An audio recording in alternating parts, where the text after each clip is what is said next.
Hey all, and welcome back to the HFC All-Stars Marathon. Today we are playing a game that I picked out that I actually really like a lot. This is Spark the Electric Jester 3. Now, we have covered this on the channel earlier in the year. Tom did his stream LP of it. But also that's Tom, and this is me. So I thought be a bit cheeky and get another run in this year. But for this run, I am joined by Neo. So while I get the game started, Neo, why don't you let everyone know what we're doing this marathon, please, mate?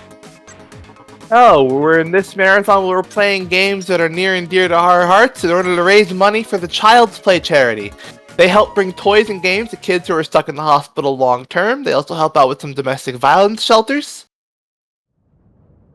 It helps ease their stay. It's a great cause.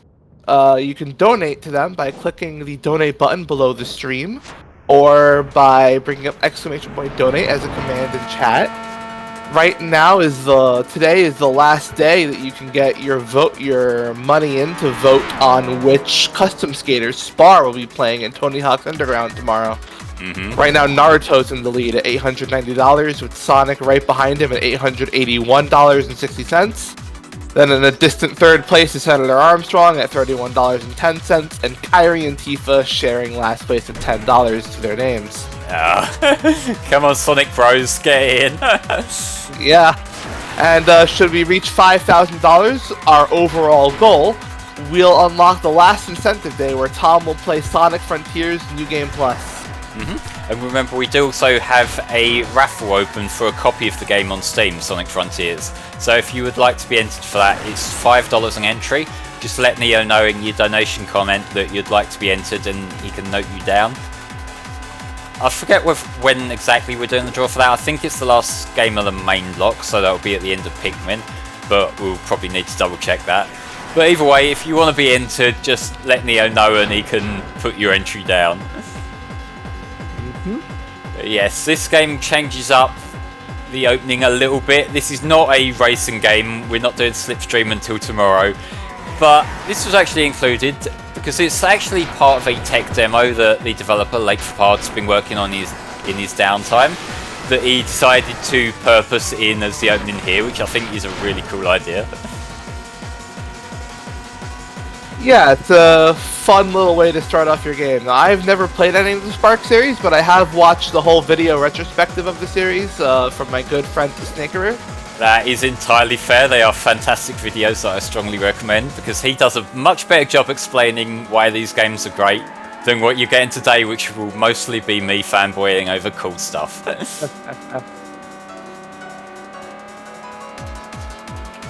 So I know what happens in this game, and I know, well, at least his opinions on it. So they'll be my opinions as well, because that's what good friends do. Fair one. See, when it's someone like Snaker, I don't mind the whole you got your opinions from a YouTuber thing. But yeah, that's the intro there. We'll be getting into proper platforming stuff in a second. But I will say, out of all the Spark games, I think I'd say my personal favourite is probably actually 2, which Spar and I did a stream playthrough of on the channel last year. So if you're interested in watching us play that, then you can go check that out. But I decided to pick this one for the marathon, because this is kind of like a mishmash of everything that the series has been leading up to at this point. So, you know, it does do a bit of retconning of the story that came before it, but also does a good job of like explaining the things that weren't properly explained in the previous games. It balances out the gameplay a little bit. Some ways I appreciate, some ways maybe I think I preferred to a bit, but you know, like, it's a very solid platformer, and this opening level, Double Moon Villa, does a great job of showcasing exactly what I like about this game. But this is the structure here. To unlock more stages, you need Freedom Medals. Each stage you beat gets you 1 Freedom Medal. I don't think I'll need to review that, because that's quite simple to understand, but I appreciate it. Basically, this is the game's progression system. Each level you beat, you get another medal that counts towards like a threshold you have to beat to move on to the next story level. I am going to be doing every level in the game in this run, because Tom didn't last time, and I kind of want to give this game a bit of a meatier run than we've done before. It deserves it. Absolutely, yeah. So yeah, you might be noticing a bit of similarity in gameplay style to, let's say, a certain other platforming series. It's quite obvious where the inspiration lies, and it is a bit on the nose sometimes, but also I feel like this has enough of an identity of its own on its gameplay that I don't really feel that matters. Like, I feel like there's a balance on the derivative not Sonic stuff versus the Spark stuff here. So that's kind of why I'm okay with that, as opposed to some of the other inspired by other series games out there right now, like the not Pokemon games that seem to have become like a common thing lately. Yeah, although oh, you fell flat on your face there. This game does have full damage, which Spark 2 didn't, so that's something you'll need to account for if you're trying to do fast runs, and also if you get to the later levels where that becomes much more of a mechanic. But yeah, Spark, the series as a whole, has a lot of different inspirations, I know. Kirby was one of them, but that's not so much the case in the third game. Yeah, like, the first game was a 2D platformer, which kind of was Sonic gameplay, but with, like, Kirby power-ups as a main mechanic. There are still some power-ups in the later game, but they're much less of a factor. But, like, in 3D, I don't think they would have the same influence, really, on the gameplay that they did in 2D, so I'm not too fussed by that either. Music sounds a little bit like the Blue Sphere theme. I'll sort of hear it. There is grinding. The grinding works a little bit different to how you expect in Sonic, but the next main world does a better job of showing that off. But I am going to try and pick up a few of these before I finish up here, at least until we get most of the combat power-ups unlocked, and then I'll probably stop caring and just try to do fast runs. But yeah, that should do us for the first proper level. Alright. And yes, you do keep playing after the screen fades to black, so sometimes you will just hear me die off screen like that, which is hilarious.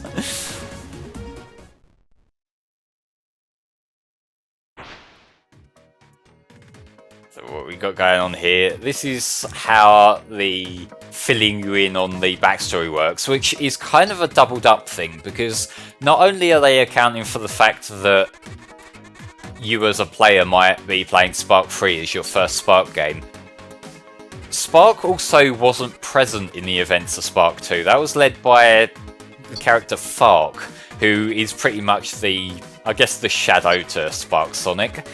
And so it's like Spark recalling it to fill himself in as much as to fill the player in. Yeah, and crucially, since he wasn't there for the events of the second game, he might not have all of the context. Mm-hmm.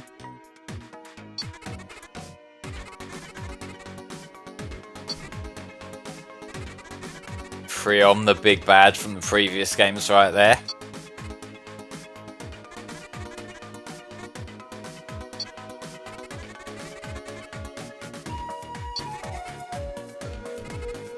This guy, that is Fark, who I was mentioning there.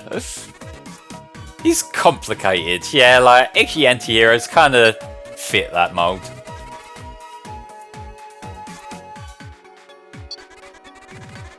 There's a little bit of the wink and nudge things here, but it's not too overbearing, thankfully. Yeah, the Shadow to Spark Sonic, but Fark's not quite as mean as Shadow, and Spark's not quite as nice as Sonic. Pretty much, yeah.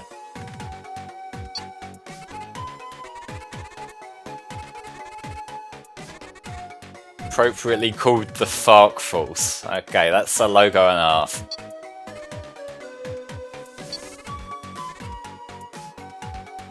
So he's trying to stop Clarity.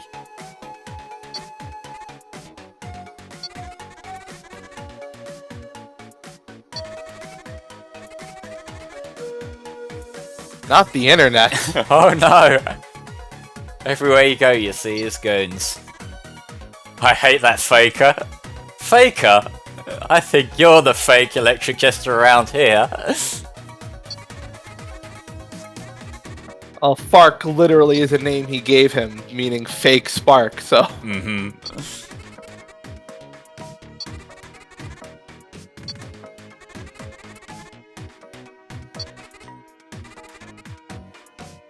Yeah, maybe having the entire financial system being online based ain't the best idea. Well, it's not all online based. He just said there he could have gone to the bank, but the lines were too long. Well, I mean, just in general, like... if there's interruptions with the internet with the current infrastructure, it's gonna be a problem. And I think I saw someone earlier in the chat say about the stage select being the real life Earth. I think it's a little bit ambiguous as to whether it is the real life Earth. I can't remember the exact specifics. But the way this structure works is this one in the middle here, that's the level we just did. If we want to progress, we need to get 6 freedom medals. We're going to do the tutorial missions here and work our way through, because like I say, we're going to be doing all of them. Whether we do them all in order, that's to be seen, but you know. Yeah. Slope jumping. Build up momentum, you get a bigger jump, simple as.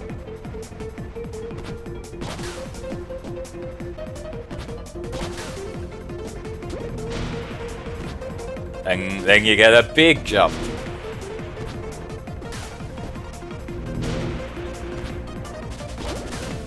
That was close.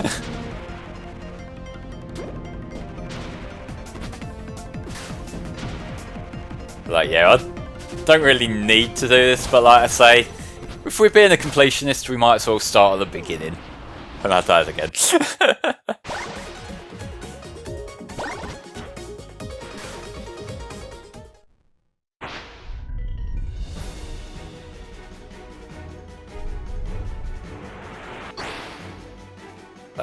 Let's go on to high-rise tracks here.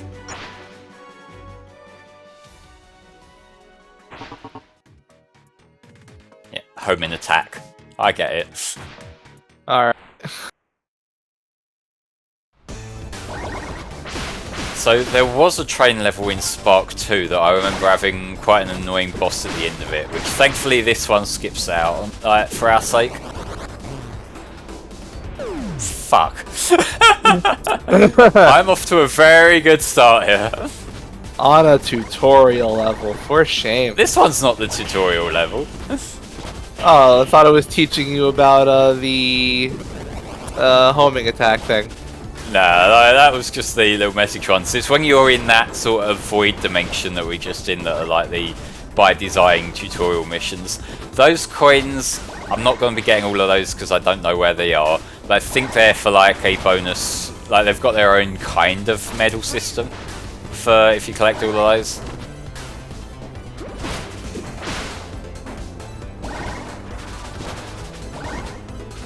It looks like we've got a good amount of total health. Yeah, like this game, it's not quite as combat oriented as Spark 2 was trying to be. Emphasis on trying to be, because what actually happened in practice is that you would like just use the parry mechanic to just completely skip everything in the level. Yep.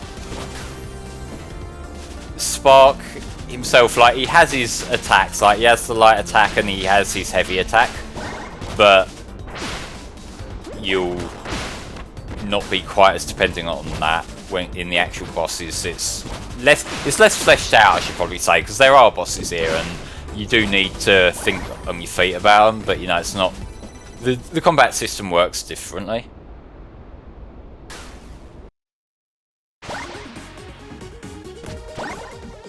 Another medal? Yeah, so there's Explore medals and the Freedom medals.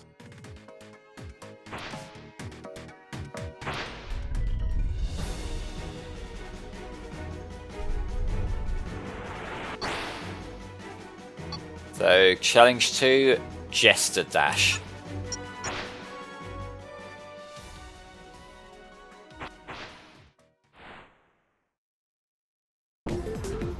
Alright.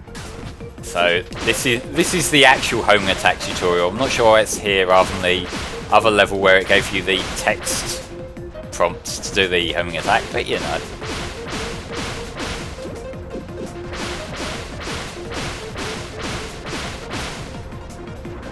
I will say the homing attack here is not quite as mindless as like Boost Sonic homing attack can be, because you do have a lot more control in mid-air than you do in like a lot of modern Sonic games, so you do still have to be a little bit careful. You can't just mash the button like you might think I'm doing right here.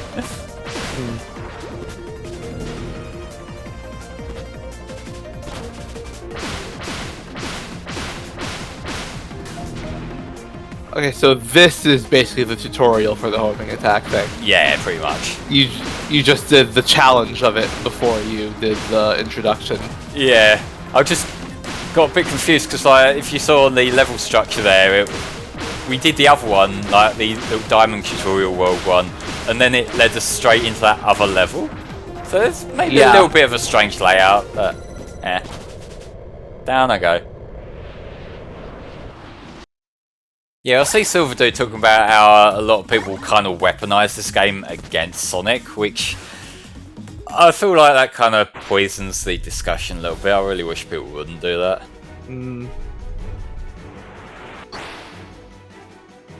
I don't know anything about the Sonic discourse minds. Oh, consider that a blessing.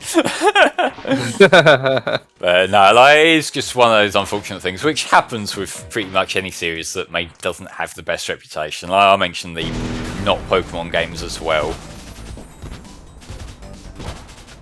A lot of people will cling to a fan game and try and make it a look, the fans are doing it that much better, and I don't know, like that's not the spirit these games are made in, so it just feels in bad faith to be using that as like the talking point. Yeah, this is a timed level. There are different kinds of bonus levels that we'll be doing, which we'll be getting to shortly. This is probably the most similar to standard gameplay type that you'll experience.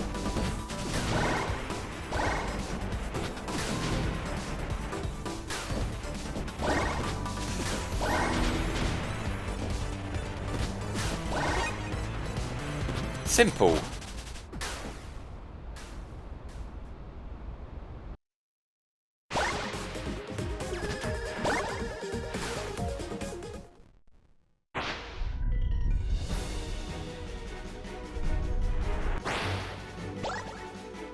Okay, we could move on to the boss, but let's go to the Charge Jester Dash. Alright. So we've got a Jester Dash, we've got a Charge Jester Dash, and we're going to be unlocking more moves as we go on, right?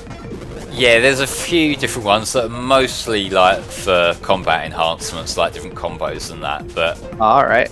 the general move set, these are the basics you need to bear in mind. This is a cool mechanic that can help you restore speed if you like run into something, which comes in handy.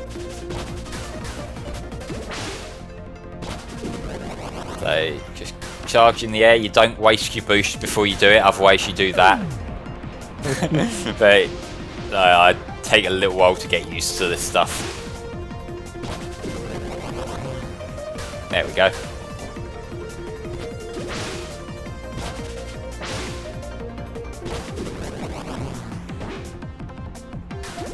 We'll go in smoothly.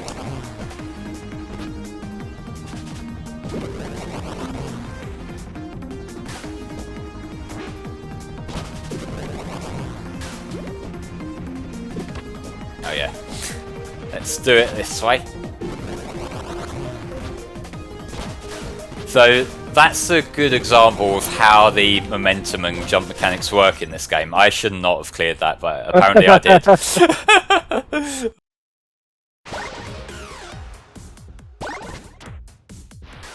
Kurna, I think the main thing really is that this game, and like a lot of Sonic fan games and games inspired by Sonic, are just that, like they're inspired by the game, but they've still got their own identity, and that doesn't necessarily mean that like Sonic itself needs to ape the changes made here. Like there's space for both kinds of games, I feel. And it doesn't help that a lot of the complaints about Sonic aren't actually complaints, they're just... It's easy to shit on Sonic because some of the games in the mid-2000s were bad, and so it's an easy target. But this is one of the other alternate gameplay types here. It's a bit of a collectathon kind of thing. You're looking around for these blue coins here. Thankfully, there are more than the required amount in the level, so you can just explore a little bit. It's less of a thing where you'll be like looking for the one you missed at the end, thank Christ, because that's why a lot of collectathon things have never really appealed to me.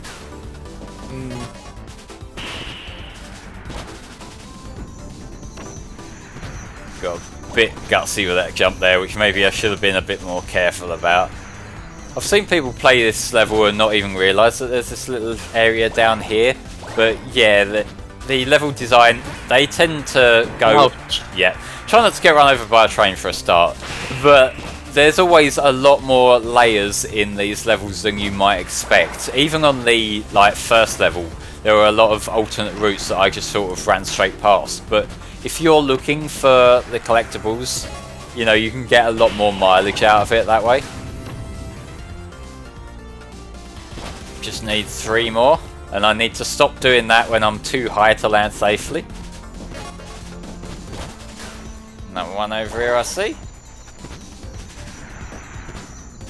Yeah, your stomp move there doesn't cancel fall damage. No, like you do get a handful of things that can, so doing another jump, like your double jump cancels it a bit, your dash like in mid-air cancels it, and also your charge dash there, that also gives you another one. And the game will take advantage of you needing to know this, believe me. There we go.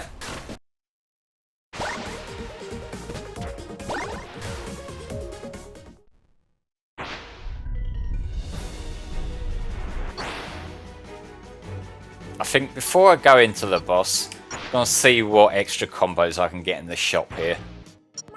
So I'm going to focus primarily on the extra moves to start with.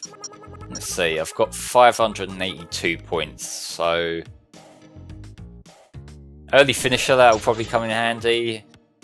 As will the... I just like the spin charge. I don't know how useful that would be in this boss, but I just like it. There. Extra attack added to the aerial heavy combo. I'm going to be getting all these eventually, so I don't know why I'm thinking about it so hard, but you know. Gotta get my build. Yeah, there's a lot of people who do play this game at a high skill level. That's not me, so expect this to be a bit button mashy when the bosses come on.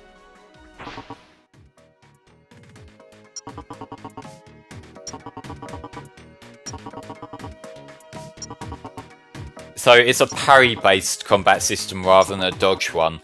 In most cases, I'm more a fan of the more like Devil May Cry-esque dodge mechanics, but I feel like this game integrates the parry pretty well. So man, these nuts. Thank you, Spar.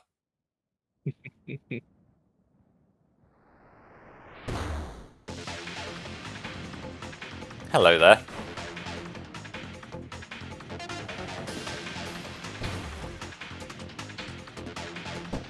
Alright, our combat. The red ones you can dodge. I forgot what the button was. I pushed the right bumper rather than the left one, but that's okay. Teething problems, I swear, guys.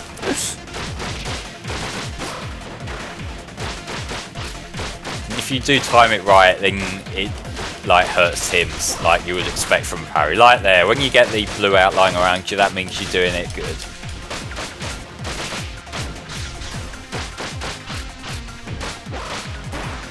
Bit late.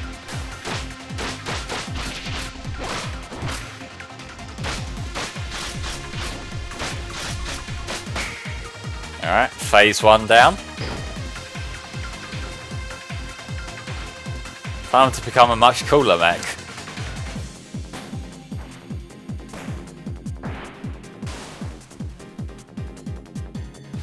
Alright. Smack him. Yeah, smack him, but this time he takes a bit longer to charge, so if you got your timing down for the last phase, don't get comfortable. There we go.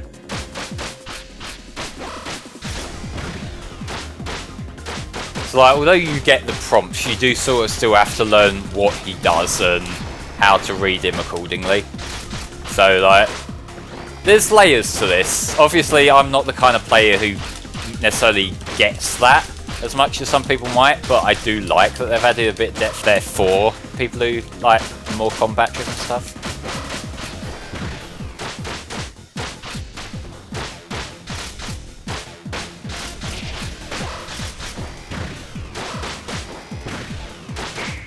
Alright.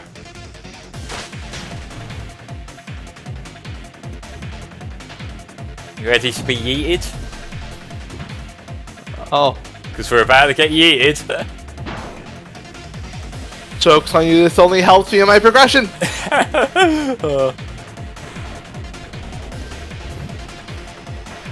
Why does he remind you of a Lego game boss? Oh, we got the rules of nature. I haven't played many of the Lego games, but I sort of get what you're getting at.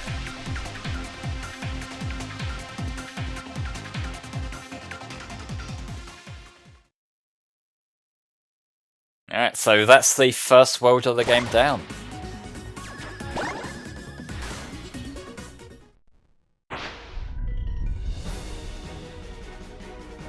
And up next,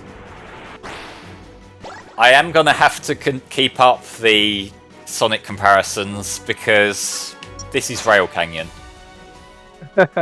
Yeah. Alright, grinding on rails, here's our tutorial. This is the way that the rails work different here to how you might expect. Because the grind rails, although they keep you on a consistent path, they're not completely automated. What you need to consider is when you're moving down, the crouch will speed you up. But if you're going up, or if you're just going straight forward, it will slow you down. So you need to be on the ball here. You can't just hold one button to win. Yeah, so it's Rail Canyon, but good. Yeah. Like, the music here is also really not subtle about its inspirations at all. Yeah, I will say, unfortunately, one of the few Sonic games I have played is Sonic Heroes. It was the first Sonic game I played. Sonic Heroes is not a good game, but it's a game I've come to tolerate as I've played it more.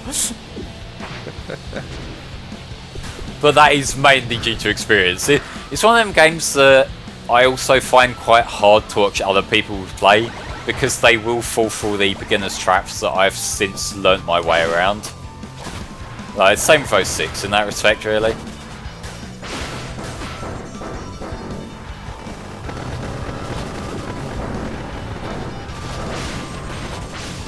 Fuck. Shouldn't have done that. Oh, I survived. It's okay. Yeah, as you see in here from all the rails everywhere, a lot of alternate routes, and more importantly, a lot of alternate routes that won't randomly kill you.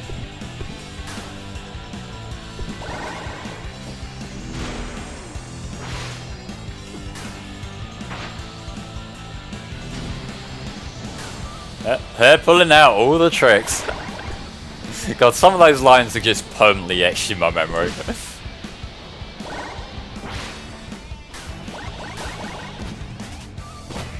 Is that from Sonic Heroes? Yeah. Yeah. The only line I can remember is, look at all those Eggman's robots. Yeah, but that, like, I feel bad ripping into it because I know the VA for Tails was like 8 at the time, but yeah, not the best line rates. But that was also the same game where we had Knuckles going shit rock, shit rock, shit rock, so yeah. Voice acting in that game was a little bit all over the place.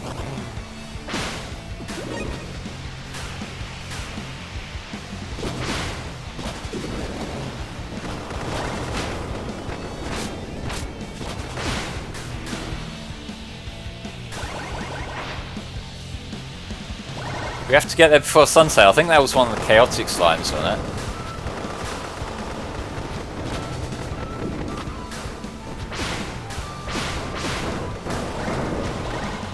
So it will always make me laugh. I remember when we were doing the Heroes LP, Tom and Stephen put together a list of the different levels to show off, like which ones with which team, and I just sort of followed that guide when I was putting the parts together. And the main gimmick for Team Chaotix is that instead of having like a standard get to the goal ring gameplay style, they would have missions. Except for one level, which was the one that Tom and Stephen picked.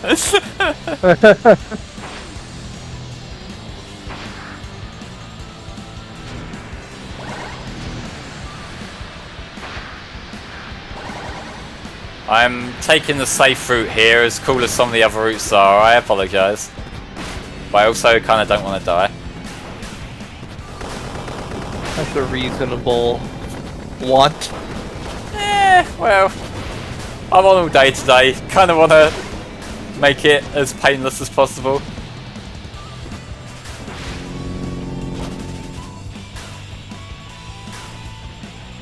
Come on, no last sun hot shelter train, thank you.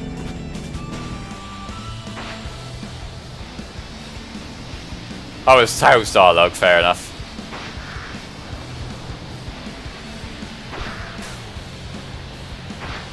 Like that rhythm guitar in particular, that is so obvious what they're going for it.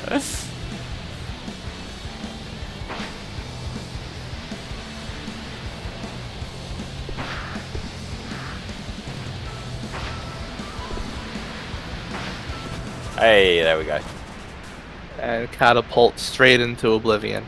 It's fine, as long as I've touched the goal, my life after that does not matter.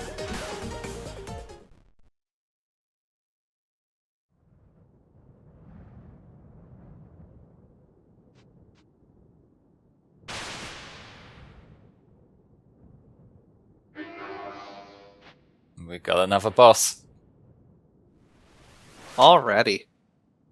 Now this boss coming up, I'll say, this is one that, like, it doesn't matter if you lose this boss. It's one of those stills where, like, you can beat him, but he's at a much higher difficulty level than everything else we've done so far, and I feel like they kind of expect you to lose this one. I'm getting my excuses out of the way. Come on, first try. Alright, but basically that's the move he does that catches a lot of new players off guard, because you can't dodge that one big attack, you have to just dash out the way as quickly as possible, and the timing on it is quite tight. That one, well, both of the ones where you see that big, like, dome around him.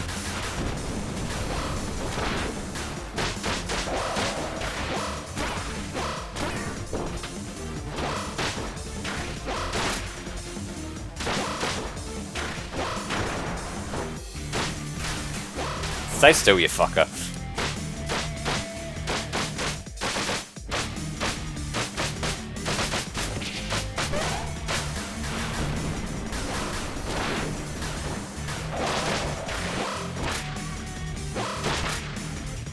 Okay, getting a bit of momentum going here, how I like it.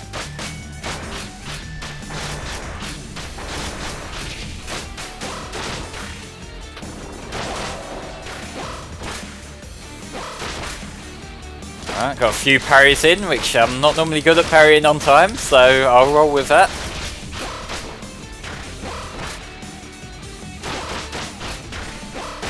Because it's not that hard of a pattern, it's just because the game at this point hasn't trained you yet to be as fast in your responses.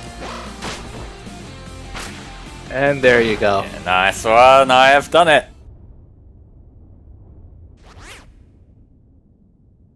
He looks so happy.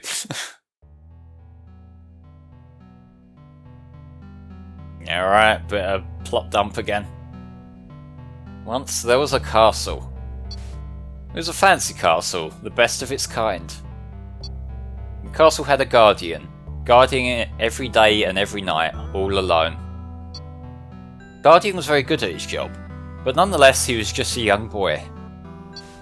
One day, deep within the castle, something came into being, something special. While the Guardian patrolled the castle, he heard a voice coming through the walls. It was a girl, a kind girl. In secret, away from the castle staff, the boy and the girl began to talk in secret. In no time, the boy and the girl became very good friends.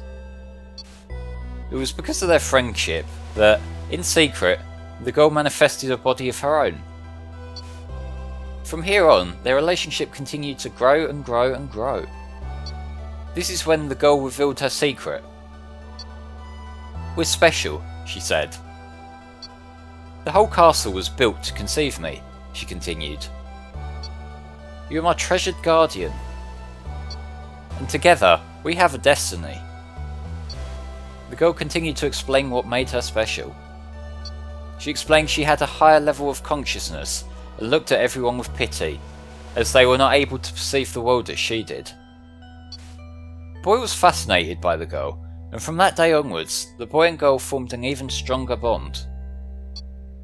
But unfortunately for the two, one day, the castle staff found out about the two and took the girl away from the boy. The young guardian was overcome with anger and sorrow. He mourned for days, which quickly turned into weeks. In those days, he deeply reflected about her and the castle staff. He did not like the castle staff.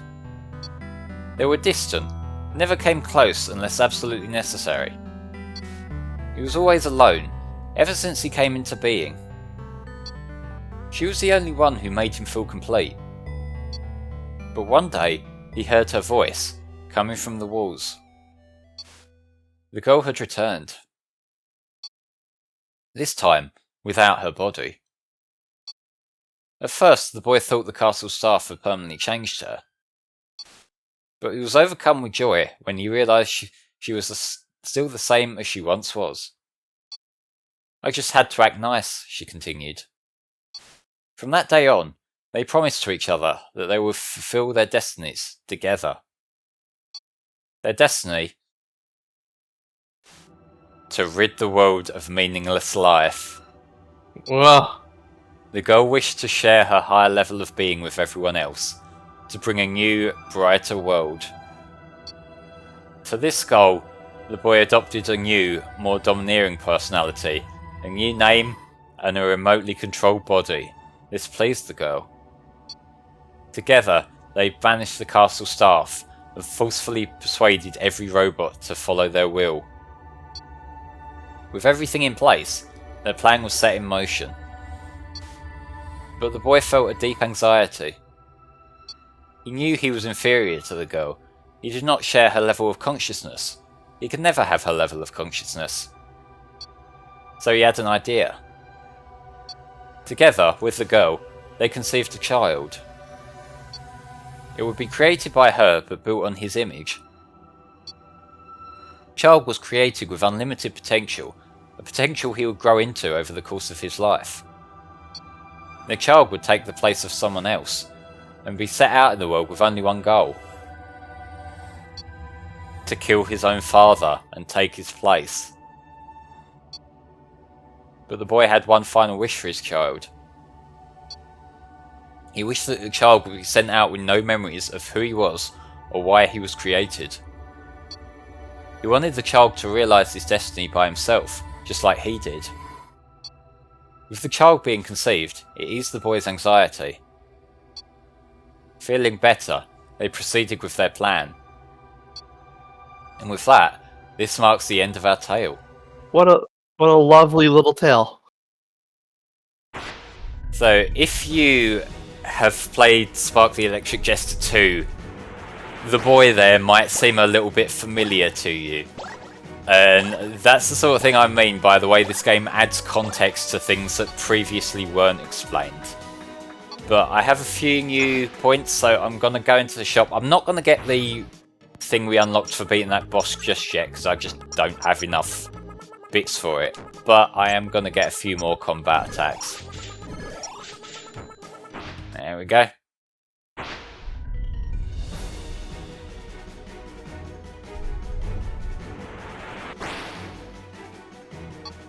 So that's the Sawman boss. We just did that. So where shall I go to next? I've got high speeds, wall walking, and wall jumping. I think it wants us to do this one first.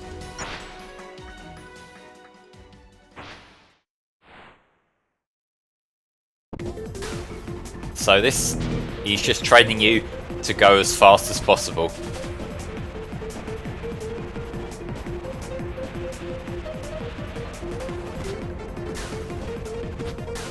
So I got nothing for this one because it's kind of self-explanatory.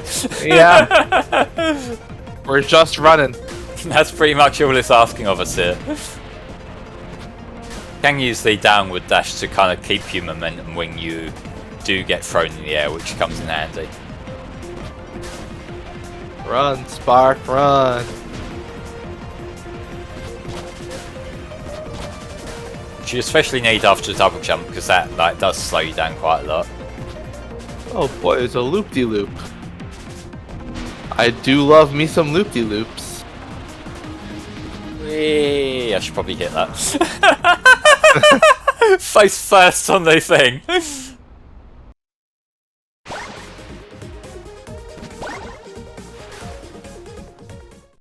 If anything, I'm glad we got the obligatory Twitch ad break during the level where nothing fucking happens.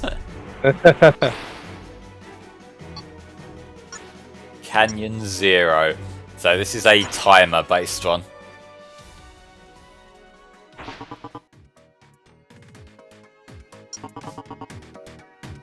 Never mind, this is the raid one, I misread it. So basically, this is a score attack. You get score from basically everything you would think you get score attack from. So like you get a score boost from fighting enemies, breaking crates, picking up bits, things like that. The idea is to build up a multiplier, and that's what will open the door for us. There are ways that you can do more specific skill runs where you go above the requirements, but for the sake of the stream I'm just going to get the minimum we need and then run through the exit. Yeah, we have about 10 minutes to do it all. Yeah, which it shouldn't take us 10 minutes. As long as you keep the score multiplier going, which I don't think you can break actually, so that's not really a problem. Like yeah, I just got twatted there and I still got me 2 times multiplier. But the problem is that these are probably the least exciting variant of levels in this game. So I apologise in advance for that.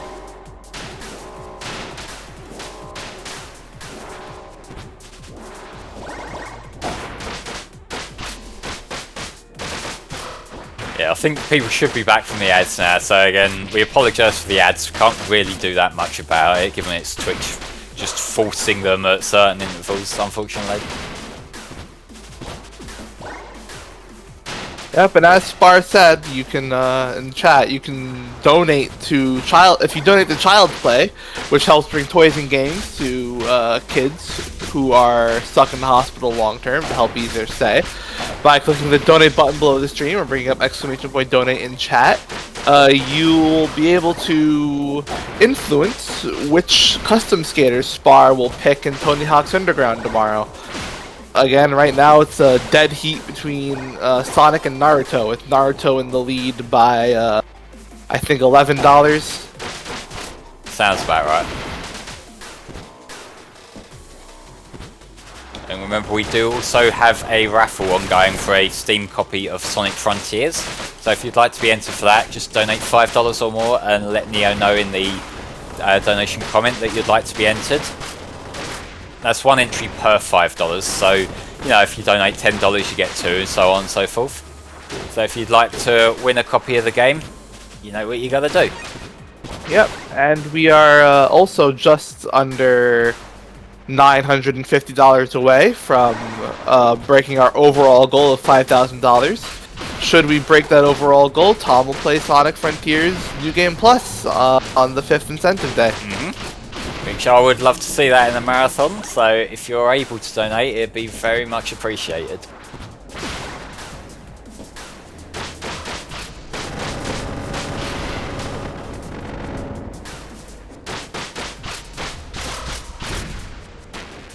Wait, is it running another ad break already? It shouldn't be running them that often.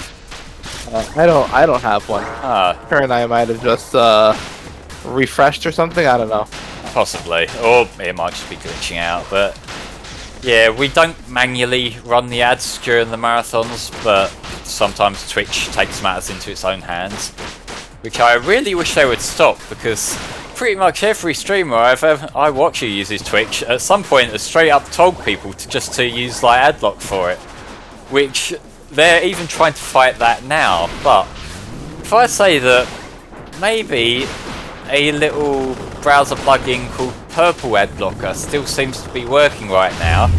What you do with that information is entirely up to you. But yeah, we've got the score, so now we just got to find the exit. There we go.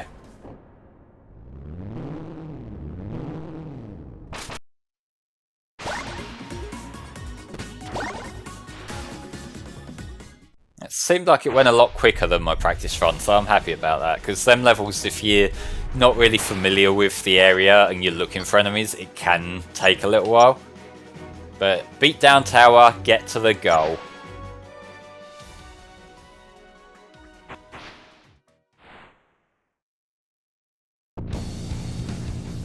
Oh, it's literally just a Moot Crush level, I remember this one.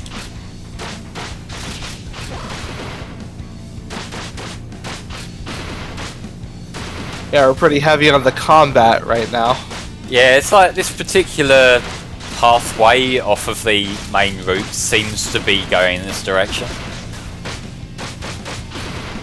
So again, if the combat just really isn't for you, this is an optional level that you don't have to do. But, you know, it gives you a little bit of everything to get your freedom medals.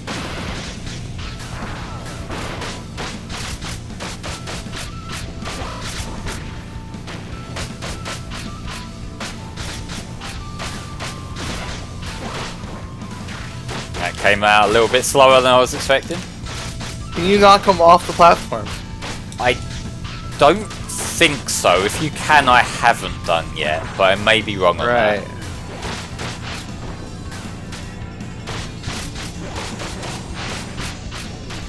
Something I appreciate about this game's combat is that if you get several of them together, you can do a bit of basic crowd control here, which is something that I've noticed a lot of more mainstream games don't tend to manage that well. Like, that was one of my big complaints with the combat in the Insomniac Spider-Man games. It's like, if you target one enemy, it targets that enemy, no matter what the other ones around you are doing.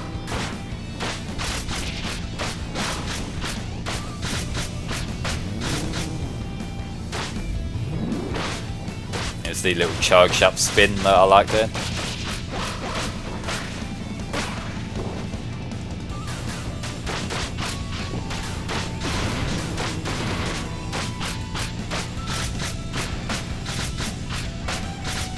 Juggle him a little bit, and there's nothing you can do.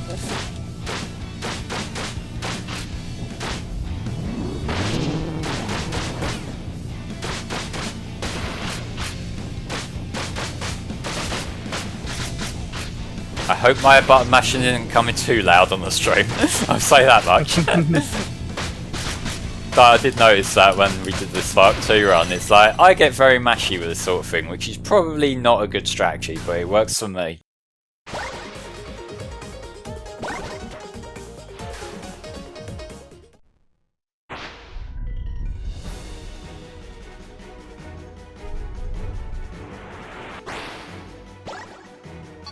Where to next then? Let's go to wall jumping. Alright, let's learn how to wall jump. It works kind of how you expect it to work. Yeah, we slide down the wall, we can jump off of it. Basically, yeah. Get a little bit more control than something like, say, the Sonic Unleashed wall jump, but, you know, it does what it needs to do either way. I wonder how... It's funny how quickly that aspect of wall jumping was innovated after Mario 64 didn't have it. Well, Mario 64 wall jumping is just, you jump roughly at the wall and hope for the fucking best. Yeah, and then like pretty quickly developers were like, alright, we'll let them slide down the wall. Yeah, because like the funniest thing about Mario 64's wall jumping is there's literally a star called Wall Jumps Will Work. Oh, wall kicks. Wall kicks will work, yeah, and it's like, not quite. Press an X to down on that one, lads. Of course, I played Mario 64 DS, and that star is, you do not need to wall jump for it at all if you have Luigi. Oh, nice. Yeah, see, Mario 64 DS some of the ideas they brought to the table there were cool, but I think I'll always prefer the N64 one. Mainly because it's like 3D platforming at its most simple, whereas the DS one, by like bringing in the other characters and different playstyles and that, it kind of lost that appeal. I can see that. I love 64DS. It's my favorite version of the game. Yeah, fair enough. Like, I did get that and play it when like it first came out. It was one of the launch games from what I recall. But you know, like the 64 one had more of like a lasting legacy to me. Yeah. There are some weird decisions in that. I mean, it is kind of baffling that you spend the first bit of the game as Yoshi. Yeah, like I get what they were going for, but it's kind of like got the same quirk that X7 has, really, where if the guy's face is on the box, I kind of want to play as him. Yeah. I've now said I'm not going for these, but also a shiny thing is a shiny thing. Yep. And the bits do help out, so I might as well get them when I can. Yeah, the wall jumping in Sonic Colors was oddly jank, especially since there were parts in like Starlight Carnival where it was kind of expecting you to do that as part of like getting specific items.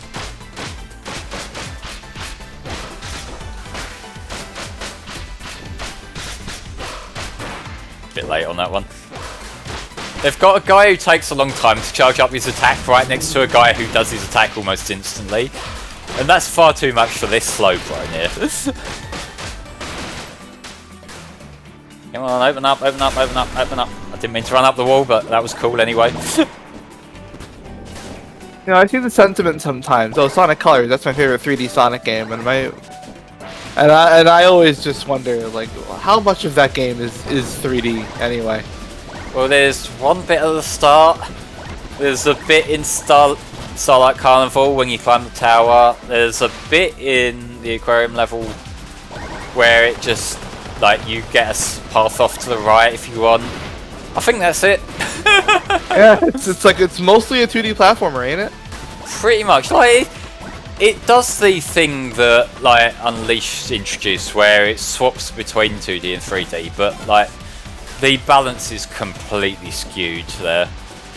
And I sort of get why, because like the Boost Sonic level design, it's kind of taxing on the system, because like remember, if you're running through at like such absurd speeds, then they're gonna have to build a lot of level, and the Colors was on the Wii. So, like, I get that was the workaround, but still. And that's why that's part of why they had, like, the Werehog and Unleashed, right? It was just so that so that they didn't have to build all this level just for you to speed past it. Yeah, basically, like, the Werehog existed primarily, so Unleashed wasn't like a 3-hour game. Yeah. And then after that, they spent like a decade making exclusively 3-hour games anyway.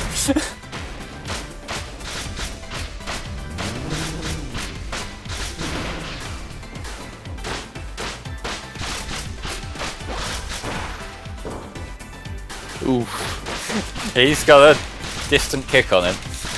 Yeah. You'd expect some of these attacks to do more than one blip of damage, but nah, Spark's hardy. Yeah, he's defensive when he needs to be.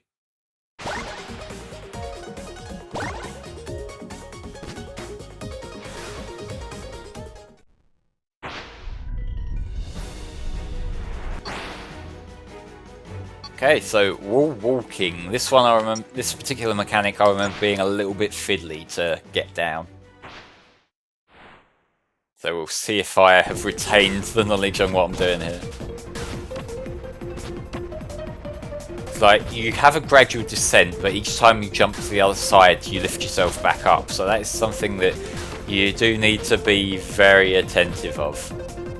Right. And I think you need to hold the button, yeah.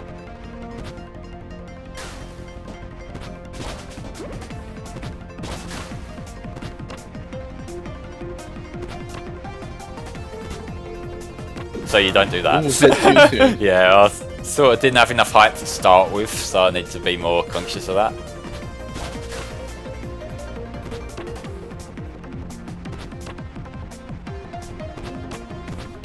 There we go. Can rescue that.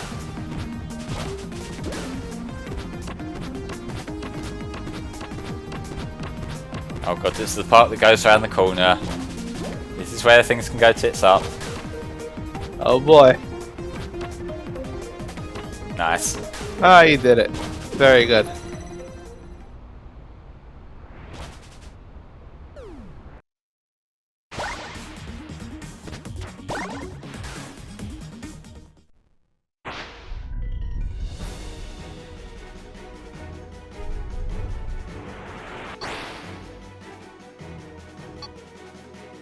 Arid hole, so another medal level.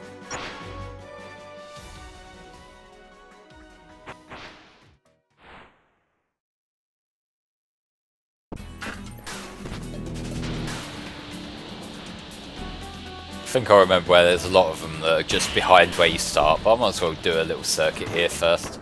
There's clearly one up there, I can sort of see the glow coming through.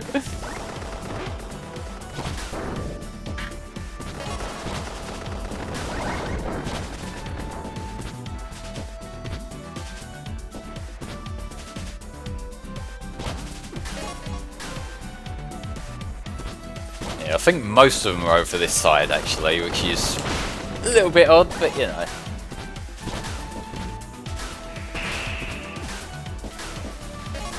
That's the other thing that can help break you fall, if you land on a downward ramp.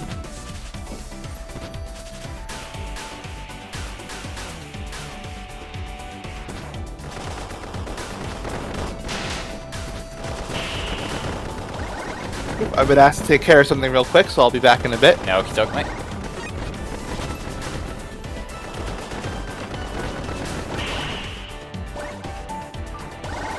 You just left with me, guys. Well, I'll just look around. Like I say, I know where most of them are. Just sort of getting other bits and pieces as I go along. And then hopefully, once I've got all the, you know, the power-ups unlocked, then I can stop worrying about that so much and just speed through stuff. Yeah, need to do that from the ground here. The wall running around corners is the hardest part of the final level. I think I agree with you, yes.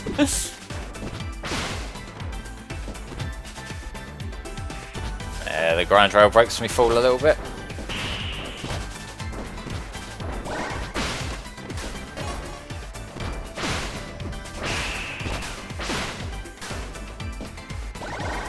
Two more. Doesn't want me to go that way, but also I can go that way.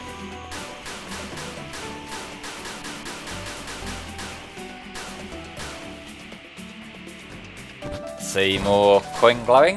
Yep. Now I just need one more. And I see one off in the distance there, so let's do some advanced things that it doesn't teach you until later on in the game, and there we go.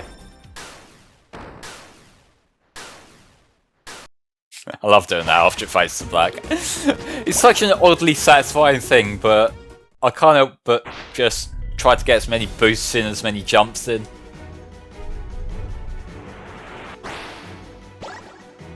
So where are we off to now? Splash Grotto. This is a timer one, and I remember this one being a really pretty water level. Or like water-ish level.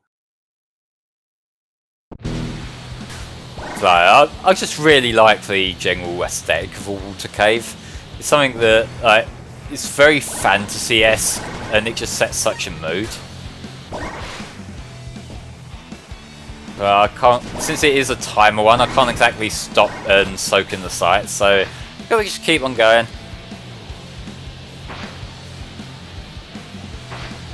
Oh, don't worry, we'll talk about the life mechanic when it becomes present, Sailor Popstar. Look at him go! I like how much speed you can pick up on the grind rails here, but I don't think anything will ever beat how much speed you can build up in Lava Shelter and Shadow the Hedgehog. Because like that has no cap on how many times you can do like the crouching to get yourself a boost of speed, and there's that one really long rail that just loops all the way down.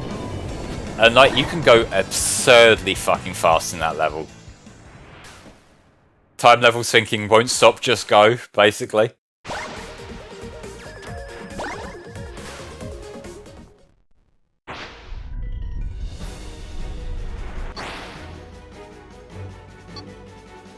So what's the tutorial? Like, I think we've done all these now, haven't we? So we did Splash Grotto there. So that means it is time to move on to Protest Prison.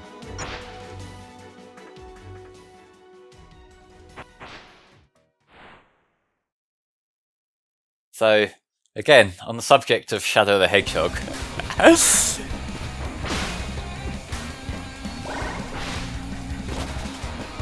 So, guys in chat, I don't know if any of you will be able to answer this question for me, but what's the top secret disc?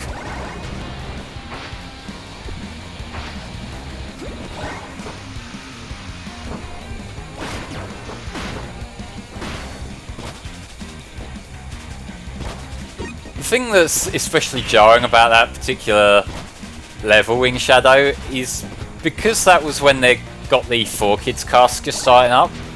The voice actress they cast to Charmy is the voice actress who was Max in Pokemon, and I feel like her performance of the two characters is identical.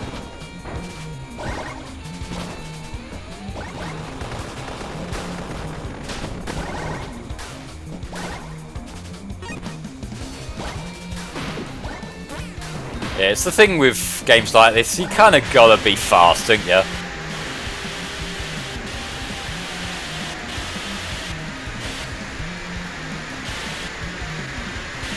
Just try and dodge the lasers. This thing has a little bit more momentum to it than you might expect. It carries the momentum when you do a turn, which is more realistic, but it's also not the sort of mechanic that most games would integrate.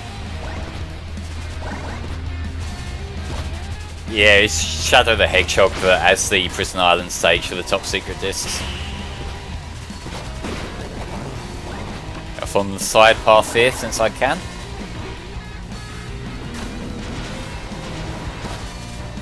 Man, I really do like Shadow the game.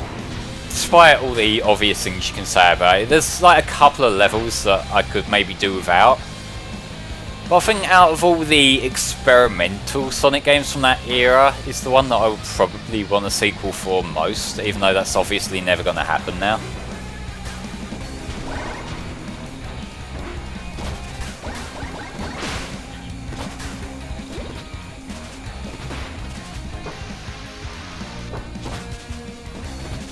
Go over here, just because the other route is so tempting.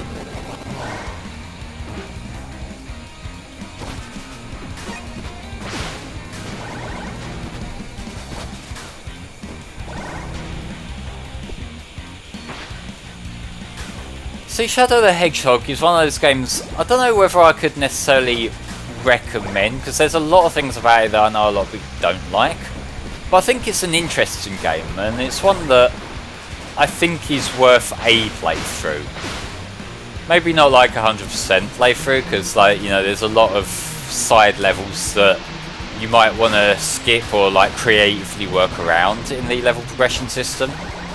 Like, I wouldn't blame anyone for like skipping over Lost Impact, but there's also some cool ideas there. I like the idea of the alternate routes and whatnot. I'm back. He is indeed back. So I was just saying, we're in the level that's very obviously going for Prison Island in Shadow the Hedgehog as its inspiration here, and it's quite on the nose about it. I'm sure I'd recognize it if I had any familiarity with Shadow. I was just saying that I think Shadow is worth an experience, even if it's not necessarily going to be everyone's thing.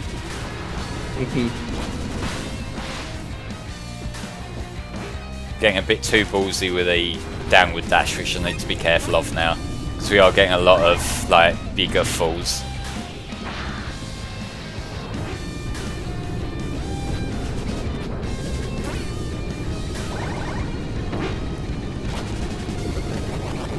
Shadows in your top favourite Sonic games? I can't exactly argue with that. You know, it's got its interesting moments.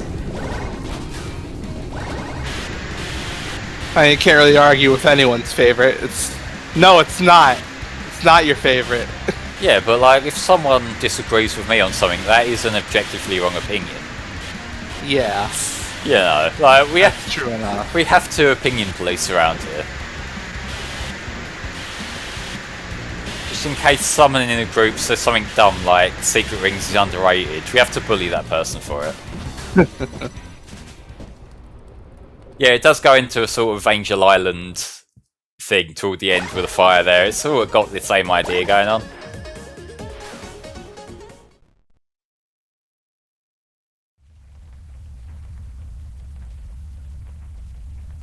So the thing, Carex, is that with Sonic games, is that no matter what Sonic game you're talking about, someone will say that it's unmitigated shit.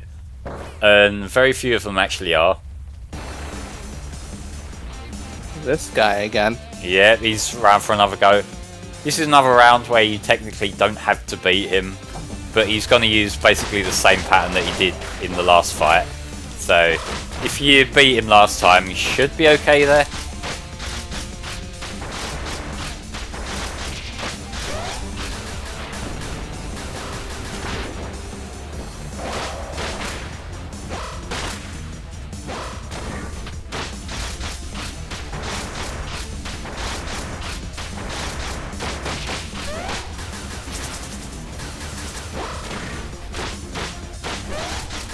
Dash away, wasn't fast enough.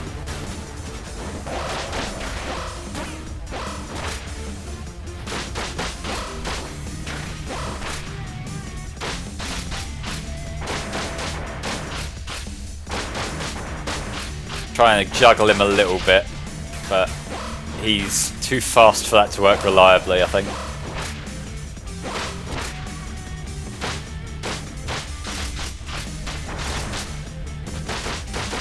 Got him off the ground. That's like the holding Y attack, is to kick him up like that, but it's also quite difficult to get him to stay still long enough to do that.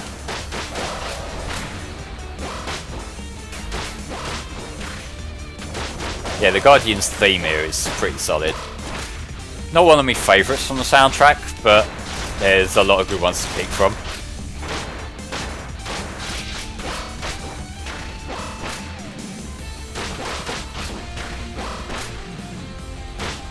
More. There we go.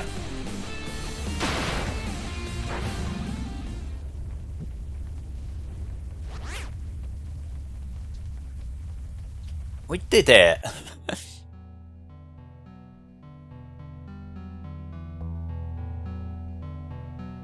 Here lies a famous artist, said the tombstone. He was wealthy, but died alone. With nobody to leave his wealth to, it was abandoned. This included a large mansion and his personal security guard. Protecting the mansion, for years, he stood patiently. Until one day, a thief showed up at the abandoned mansion. Quickly, the guard rushed into action. In mere seconds, the thief was no more. This is when the guard noticed something. He enjoyed the kill. From that day on, the guard looked for reasons to continue killing. He looked for individuals who he deemed worthy of his punishment. And very quickly, there were no more as well. Meanwhile, somewhere, in a construction site, there was a mindless worker robot. Until one day, due to a stroke of luck, a single bit was flipped. Suddenly, the worker was fully awoken, now fully conscious. He tried to communicate with his fellow workers, but none were able to listen. They were still mindless drones. Out of desperation, the worker decided to run away, only to be shot. Still, somehow he was still able to escape, who eventually collapsed. Fortunately for him, at the very moment of his escape, his worksite was attacked by the guard, who quickly dispatched his former managers. It was then that he was found by the guard, who brought him back to his mansion. Once repaired, the worker was forever grateful. "I fight for our liberation, and you should join me," said the guard. The worker agreed, was given a sword, and together they trained. Noticing they had no name to call each other, they decided to give each other names. The worker was named Flint, due to his origins as a construction robot, and the guard was named Double, because he possessed 2 swords, which he carried with himself at all times. During training, Double noticed a weakness in Flint's design. His neck was an obvious weak spot. With this in mind, Flint was given a wig made out of extremely slash-resistant fibres that would help him mitigate his main weak spot. Soon enough, it was time for their first engagement. "You'll raid the factory and trigger the security systems," said Double. "Slash away at any mindless drones that come on your way. They're not like you and I," he continued. "With you there, I'll rush straight into the core and take care of the situation quickly." Flint found the plan a little strange, but agreed anyways.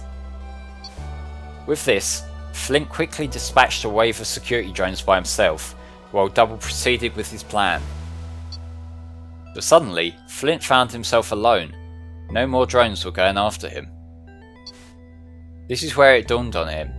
Double did this to draw attention for himself.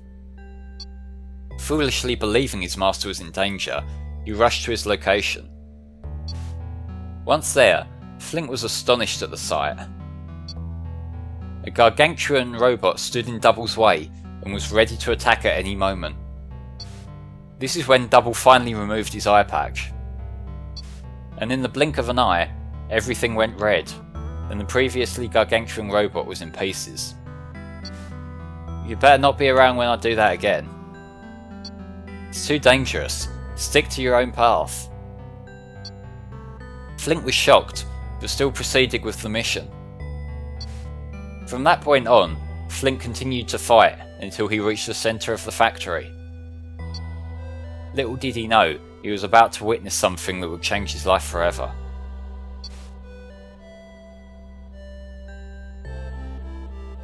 He killed them all. This did not sit well with Flint. It did not sit well at all. It's lovely, isn't it? Putting an end to their miserable existence. It just excites me, you know?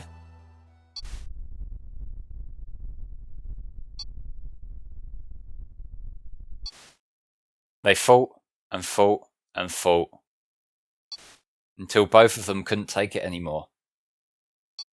Using all the strength he could muster, Flint got up and walked away. From that day onwards, they both went their separate ways. Until one day, fate would bring them together again as master and pupil. Starting to think Double might be a bit of a psychopath.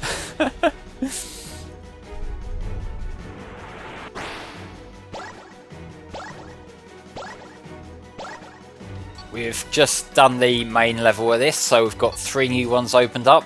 Got Protest Prison District 6, District 4, and District 79. That's an order, okay, but let's start with top to bottom, because we might as well just get to the goal.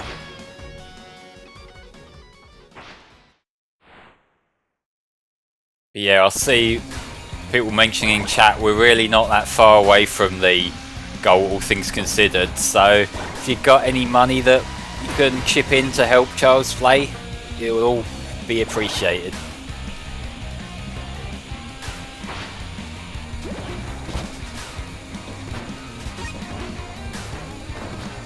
Got to be careful on these because they get spikes pop up if I'm too slow.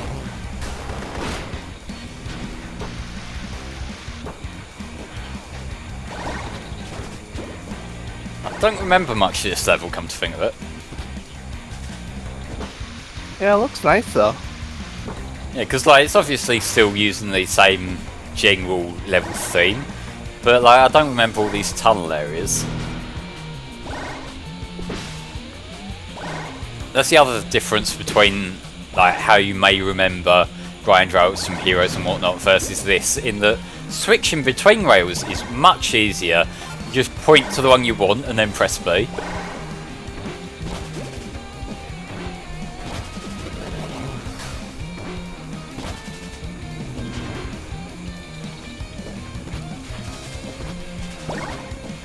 Oh, your Twitch chat desynced.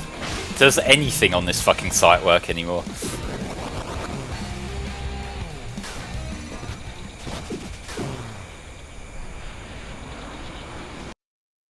A direct link to the tweet in question? Sure. Or is that towards the Tony Hawk's incentive options? Oh yeah, which one did you mean, Current Eye? The one to retweet about the game, or about Bar's custom skaters?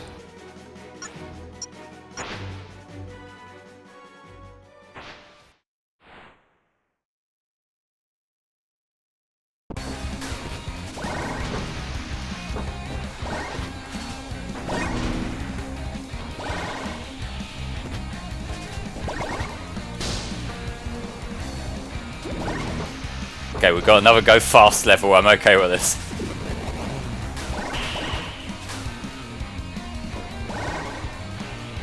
Being a bit too reckless with the big jumps though. Alright, here's the tweet with the... Oh, okay. Spar already. Spar literally just beat you, yeah. Sends the image. Ah, jeez. I'm losing track of which way is up. And this is not the only level in the game where that will be a thing.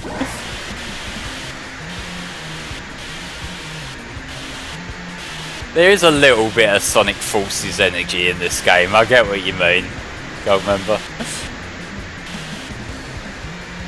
Like, in a good way.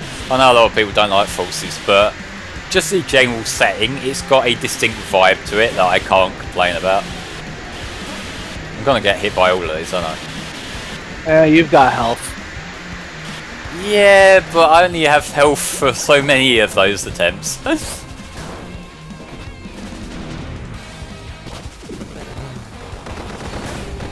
Fuck. I didn't quite go out while I was open. Ah, hey Volk. You still alive after your run overnight last night? Yeah, I was a beast with Final Fantasy VIII. Yeah, how long did that run go on for in the end? I had to go to bed early because I was getting ready for this run, but I think it was going until like 10 o'clock this morning, like our time. 19 and a half hours, fucking hell. My god. Oh, for fuck's sake! That knocked you back a long way. Oh man, at least you saved yourself. Yeah, that could have gone a lot worse, but it also could have gone a lot less embarrassing. So the thing with these laser gates that you see along here, in Spark 2 they would have been a non-issue, because Fark has like a much stronger parry where he can just parry his way through those objects, and that is quite a fun mechanic there. But I also get why they removed that, since that was pretty much just a like skip platforming entirely gimmick.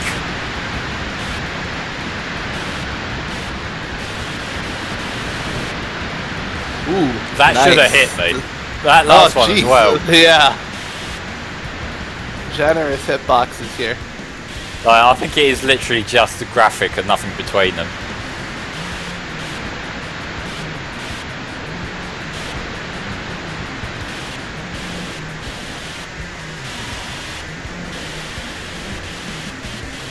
Fuck.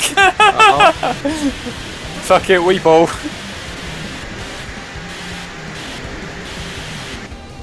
There we go. Yeah, as long as we get to the goal, who cares how burned we are? I'll live, bitch. Yeah, well, I was threading the needle through most of them. This isn't Toho, there's no graves bonuses. Yeah, I never was that great at bullet hell games in general, but I did also play Holocure on stream the other day, which we describe as a reverse bullet hell, so I've done my reps in that respect.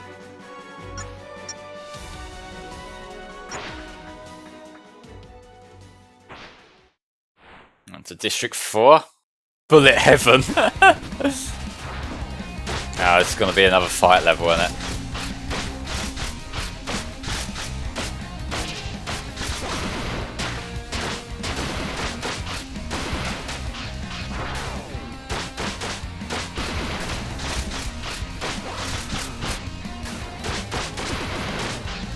Oh, is that a term people actually use referring to games as bullet heavens? Games like Vampire Survivors? Yeah. Huh. That's not a term I would use. Yeah. Cause like reverse bullet hell, at least you sort of get the idea of what the game's about.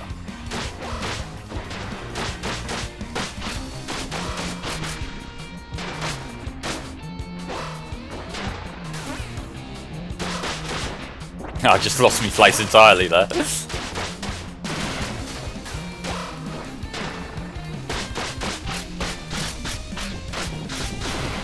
You get the big warning so he's about to do something, and then you get the very slow arrow shot comes out.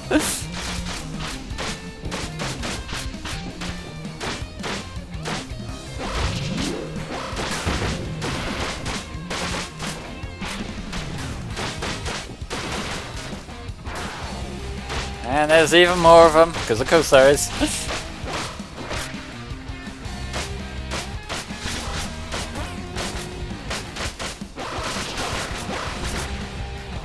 Guys, can you at least try and sync all these up? So I haven't got like 3 different things coming at me with like milliseconds variance. Be nice, enemies, please. Yeah. If you're gonna kill me, do it nicely.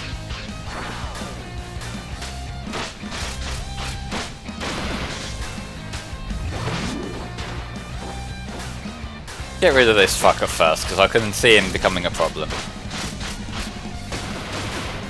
That is a slow arrow.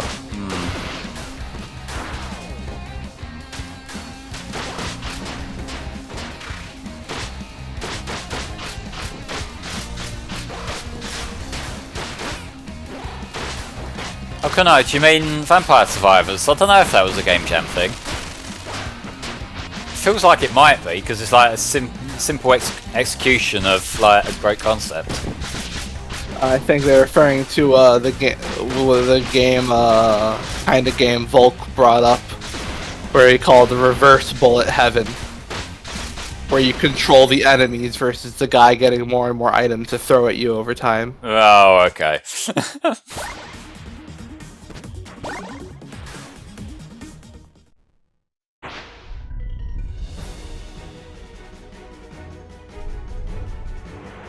Oh, so you got to be more specific than saying 2023's game jam. There's a lot of game jams in a year. Yeah, there's different communities have different themes and whatnot that they work from. Yeah, there's no one official game jam.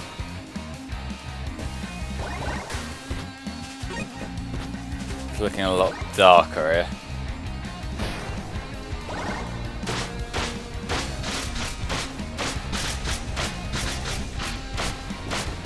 I feel like we're getting a few too many combat levels showing up right now for my taste. Yeah. Okay, Game Maker's Toolkit Game Jam. Also, hi Deimos. You've missed first few levels of Spark 3. Yeah, there's still a fair bit left to go, so I haven't missed too much.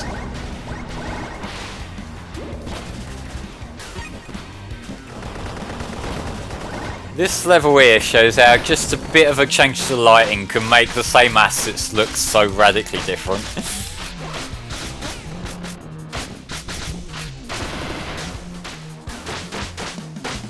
Oh, and there was a game jam specifically for Vampire Survivors type games, so it all comes full circle.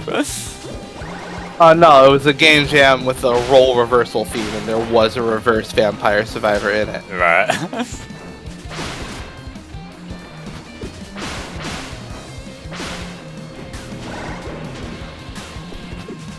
Button.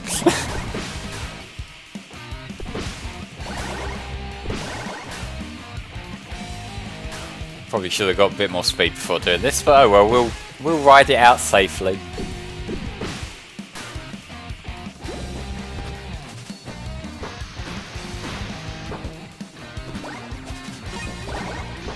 See, with them lasers coming out from the side there, my inner Spark 2 player makes me want to just run straight at them and parry it, but I can't.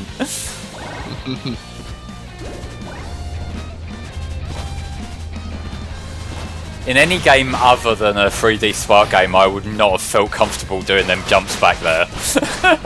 It's just because the control is so accurate in this, it gives you freedom to do stuff like that. Get rid of the projectile, guys.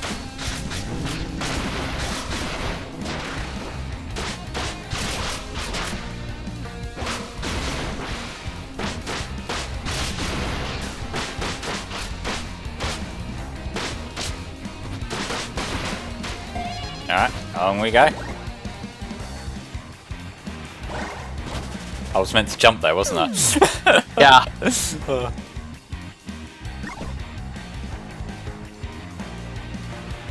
There we go. You didn't see that just then.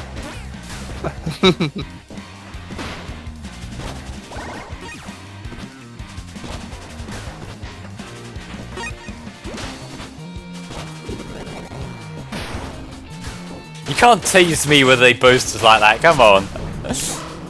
And just make me get into a fucking brawl. Yeah. It's like you're showing me speed. I now want speed. I'm now in the mood for speed. No, fight.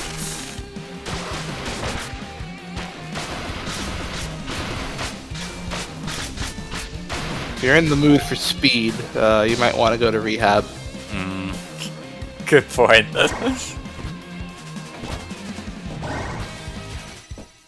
Just run up this wall here.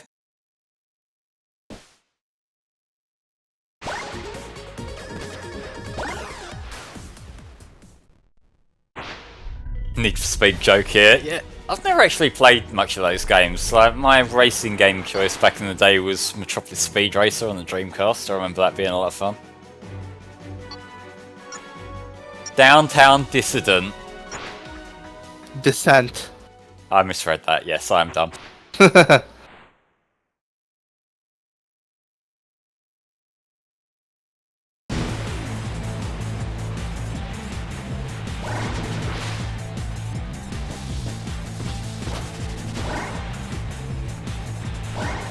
We get some loop-de-loops, so I'm fine here.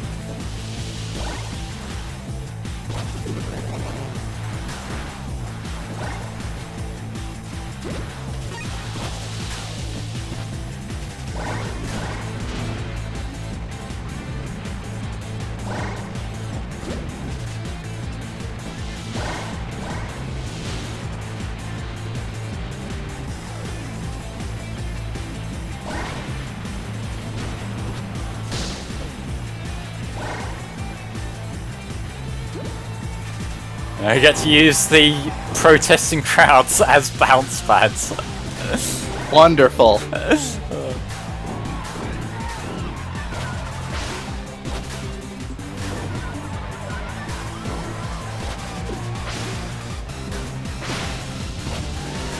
is probably the most Forces-esque piece of music off the top of my head, because it's got that sort of dirty synth going on the whole way through.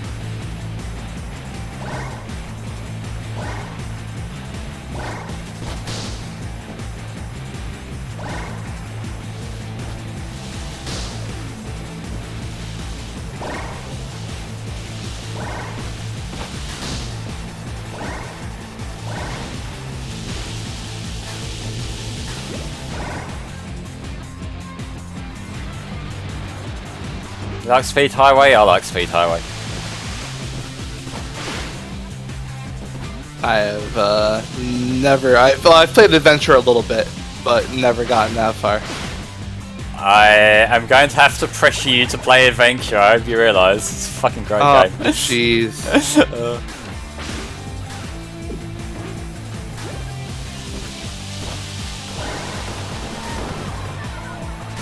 This is ethical.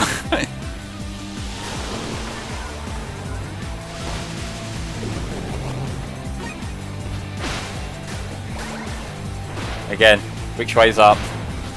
Not that way, apparently. Hug the wall, save myself a little bit. Hug the wall again, there we go.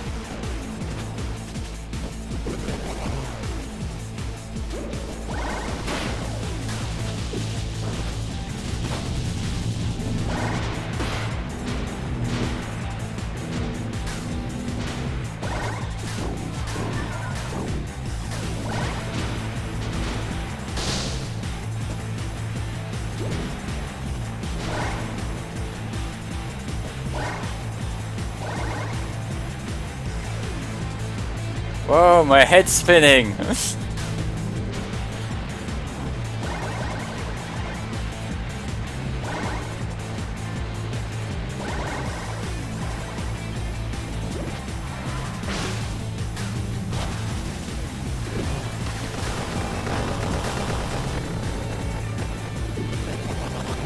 Speed boost.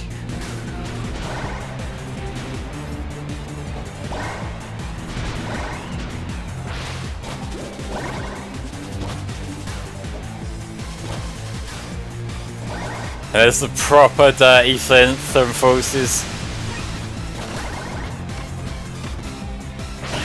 Like, the soundtrack grew on me a lot over time. I remember being a little bit underwhelmed with it when Forces first came out, but like the Avatar stages I immediately grew to like, and then the modern stuff, you sort of get what they were going for after a while. I'm still not too big on like the classic music though, because it just doesn't land. It's not the best sound font that they're using for it, I don't think. I'll just have my friend Snake's opinion on that as well. Okay. I've decided I've never listened to it, so my friend's opinion is my opinion. Okay. In which case, the modern, then Avatar, then classic is bad. Yeah, I would put Avatar above modern, if only because it's got more of a unique feeling to it than like the modern stuff, which is good, but it's also a bit samey, whereas like all the Avatar themes have more distinct vocal tracks to them. Yeah, this thing's a little bit unwieldy at first, but I also don't dislike how it controls either. Break my way through here. This is very much playing off the bat level in the Ark from Shadow the Hedgehog.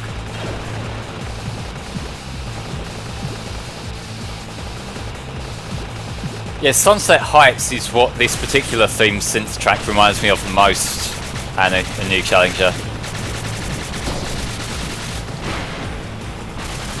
We were talking about bullet hells earlier. It's like baby's first bullet hell going on right here.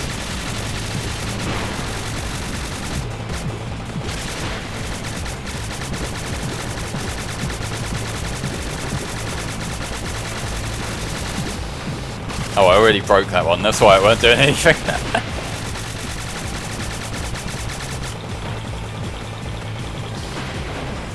Alright, through we go. And we're going to crash into the goal, which is always a big jank at the end of that level. Yeah, I know there was a level just called the Ark, but I can't remember which one's which, because like there's quite a few levels in Shadow that are just set in the Ark. I think that might be the bat level though, come to think of it.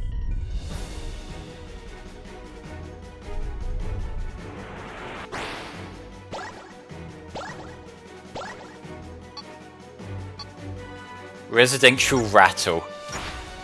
The bat level was the Ark. Okay, thank you. Alright, so we're going through a residential district now, or? It's like a side path of where we just were. Alright. Yeah, these look like apartment buildings. Yeah, it's got that sort of slightly abstract take on a city, which Spark 2 did as well, really well. Oh, and it's gonna be one of these, because of course it is.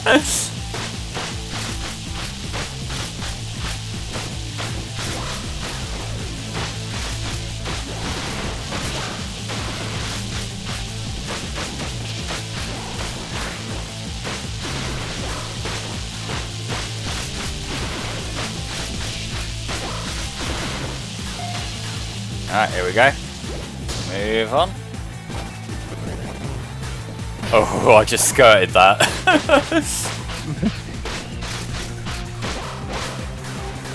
God, has it been an hour since the last Twitch mandated ad break already? Christ. I think it runs them once every hour.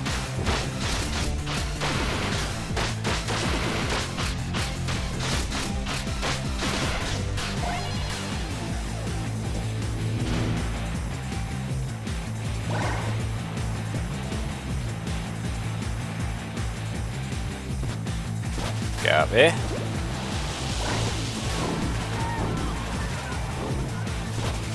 Bounce me up, citizens. Yep, I'm aware you're trying to fight for your civil rights and have a like peaceful protest here, but I've got places to go.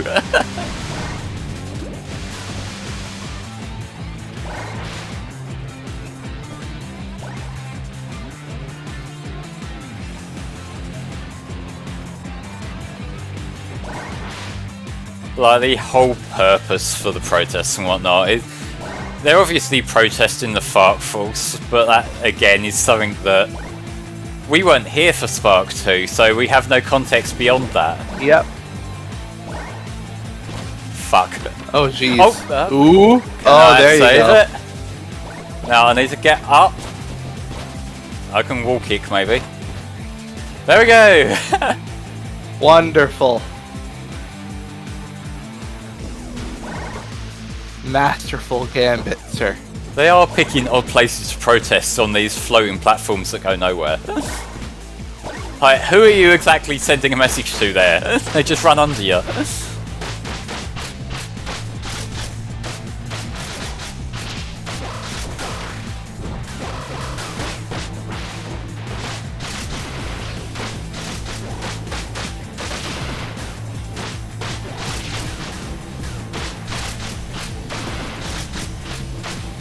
Did you just go to the goal instead of beating them up? No. Ah, You gave that me would have been hope. funny if you could. There we go. Yeah, this entire story with Spark right now set off because he didn't want to wait in line at the bank. Which, honestly, understandable. Yeah. Been there. Especially when the ATM out the front don't work. Roadway Rally. I mean, the entire series itself started because Spark got laid off. Oh, I haven't done this racing level before, so let's see how this goes. Ooh, we're back in the car from the start of the game. And I know there are more car levels as well later on, or at least one other one that I can think of. There is a drift here, but I find 9 out of 10 times it just fires me into a wall because I'm terrible at controlling it.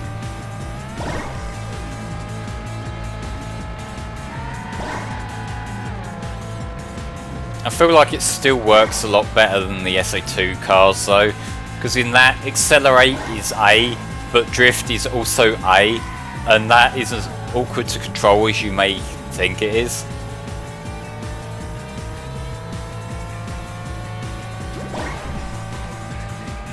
Okay, I should probably go to the shop after this. I see I've already got quite a lot of bits built up now. Yeah.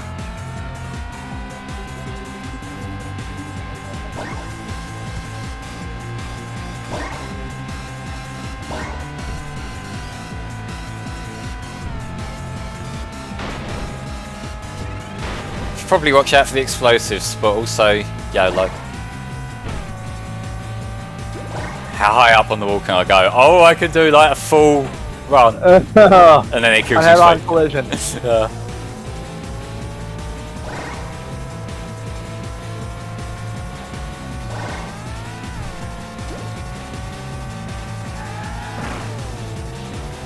I'm glad there's no timer on this.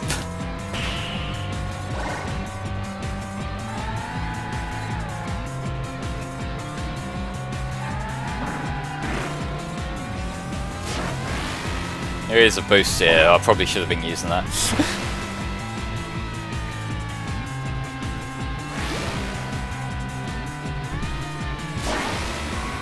Fuck.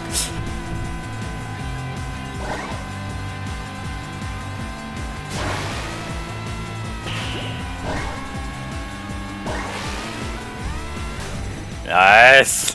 That was a good racing level.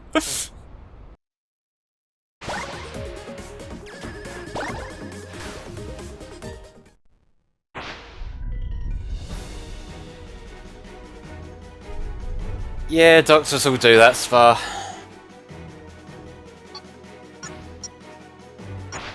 Expecting doctors to keep a schedule is... yeah. Never been the best at it. I was going to go to the shop one night, but I guess I'm not now. Must play level. You saw nothing. No water for you? I thought that was the shallow water, but it was a bit deeper than I expected.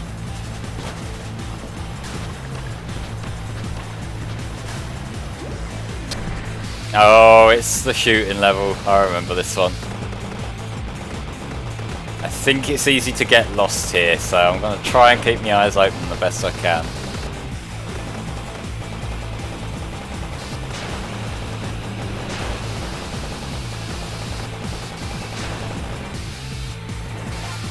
Okay, cool. I don't have to get out of the car for that.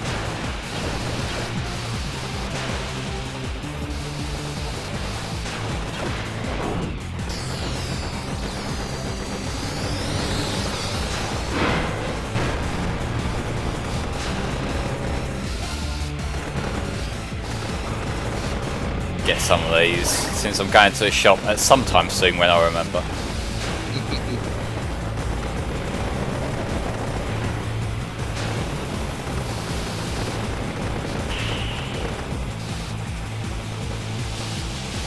Okay, I think this is the intended route now.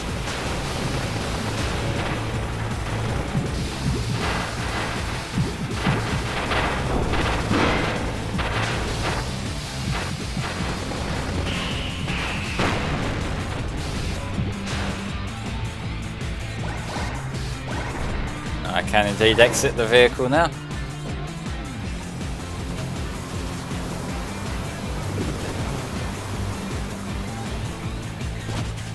Remember, sewage bad. I am aware of that now. I probably should have been aware of that years ago.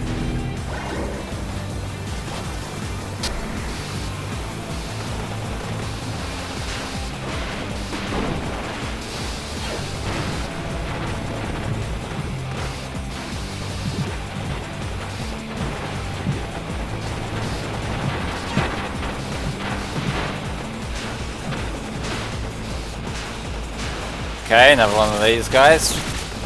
Let's get rid of these down the bottom first.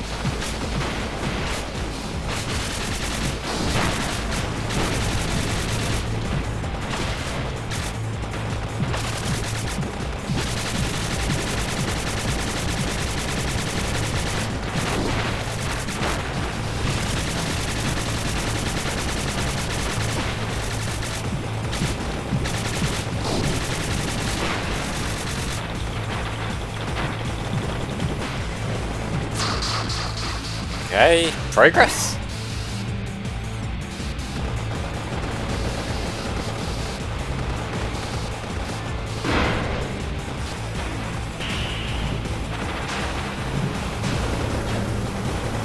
Oh, he was behind me.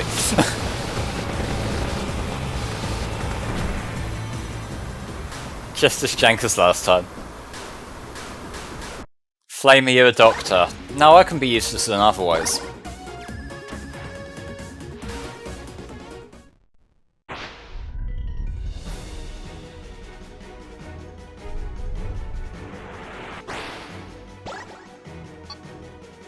Squabble Spillway, that's the name, alright. Oh, it's another coin level.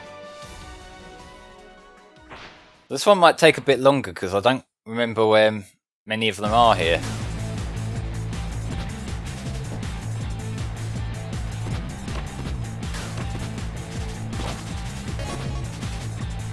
Oh, there was one right behind you. Yeah. At least this time it seems like there's one behind me, whereas with the last level it was like there were an entire section behind me that has most of them in it. Just gonna try and take this slow here because I can see what he's trying to do. He's trying to bait me down there to get me with full damage.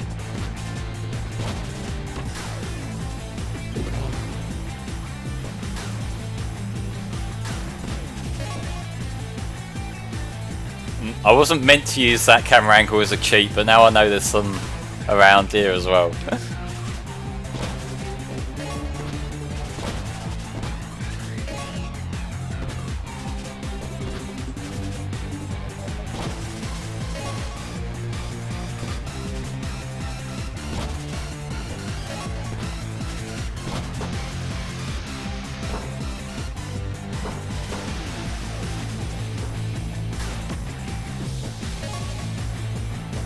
9 out of 13.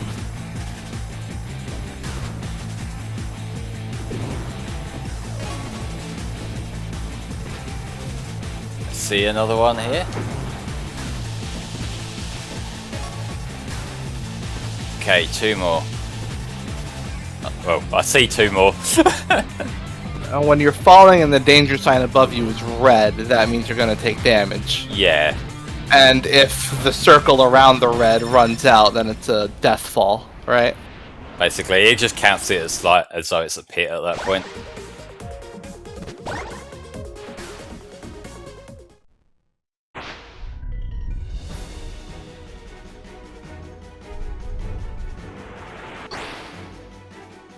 Okay, that looks like everything, so let's go to the shop before I forget again. Yeah. See what I can buy here. Okay, I see I've got the 2000, but also just seeing what else I have on offer. Let's just get the Reaper Jester.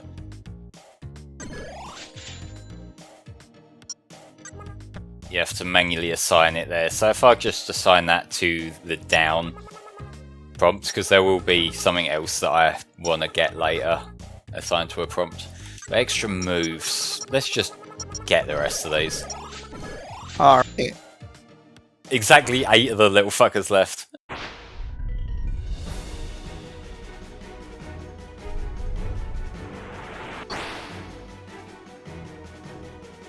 Okay.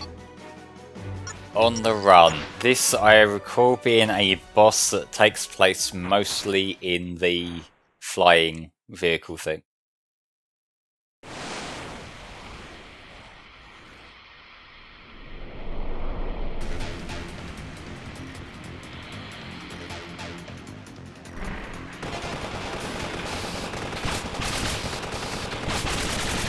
So the general design of this thing feels very Doomsday Zone, but obviously the gameplay itself, it's basically what we were doing in the last level. Some more of it. Basically, yeah. So as long as you move around enough, you're probably going to be alright here. Just get rid of these fuckers when they show up.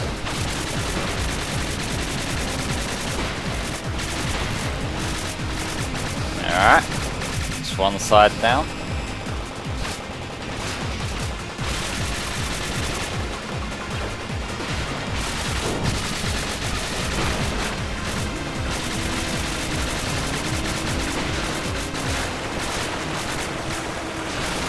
Big blue beam.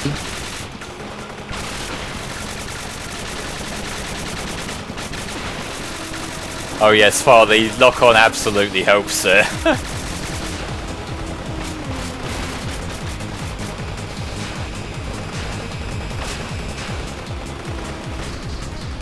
That one last hit at the end there.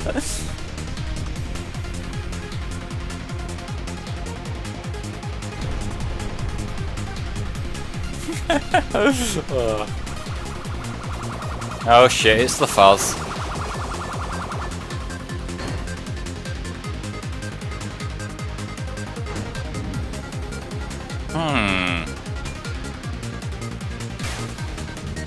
Now who's this then? Oh my.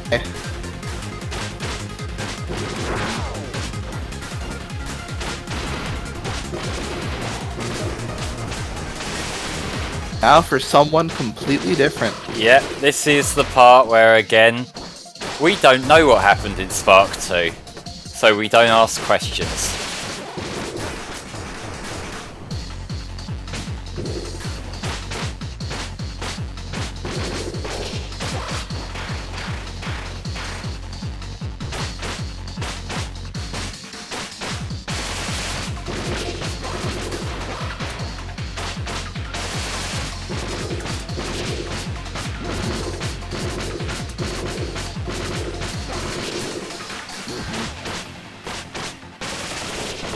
He's got a buddy. Yeah, he's spawning in some other ones now.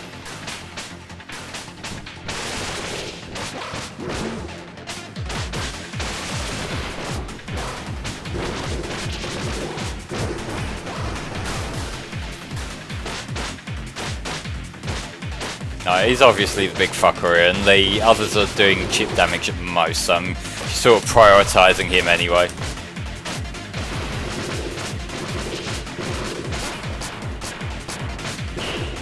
There we go, that's him down. Very nice. And the others just sort of died on their own, I guess.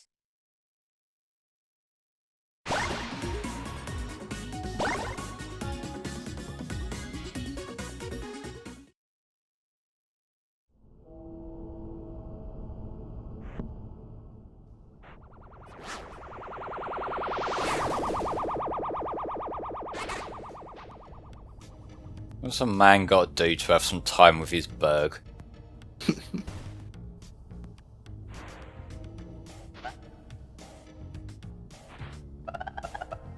Oh, fuck off.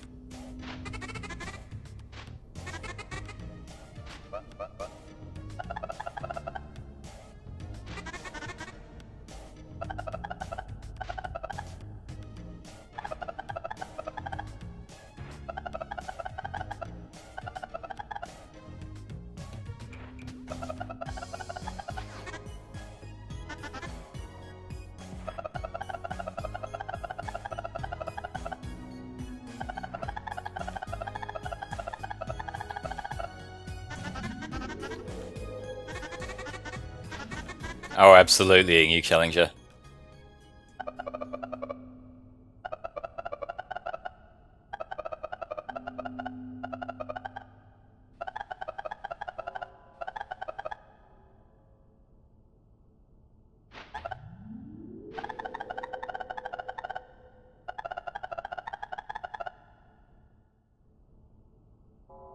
I just wanted me burger!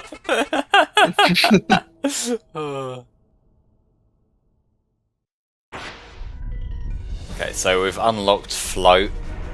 We can equip her as though she's another weapon, which is kind of an interesting way of handling it. But let's go sort that out now. Float costs 1 bit, so we can actually afford her. There we go, put her on the left, might as well. It's weird that we have to pay for her at all. Yeah, like, especially since she's basically forcing herself along with us. Back down, just did the boss, so...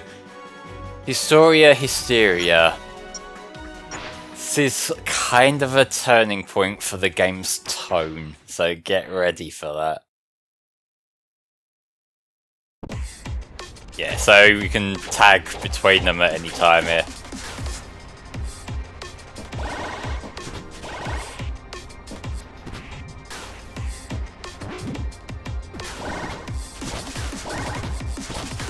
How much of Float are we going to be seeing in gameplay then? Yes. Alright. I'm not sure exactly what the difference between the control is, but I think it's just that she hits faster but not as heavy. So, might as well just stick with Spark. And no difference in platforming? Not that I can immediately tell, at least.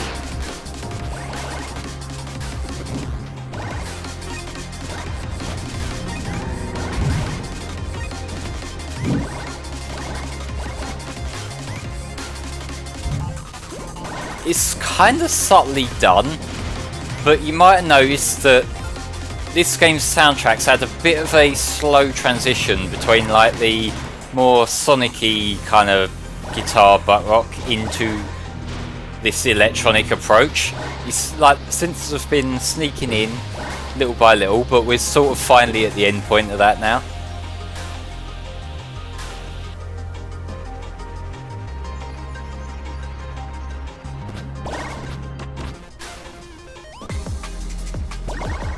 Yeah, I need to actually go in the tube.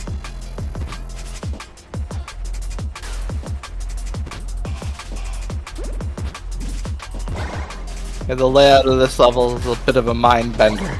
A little bit, yeah.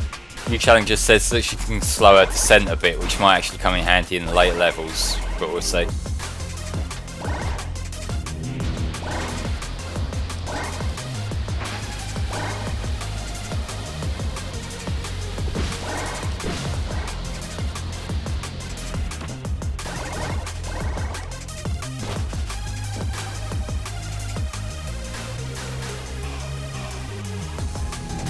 You ain't tricking me with your maze this time. It's like, that section I was just in, that does loop infinitely if you don't go off at the right side path. Alright.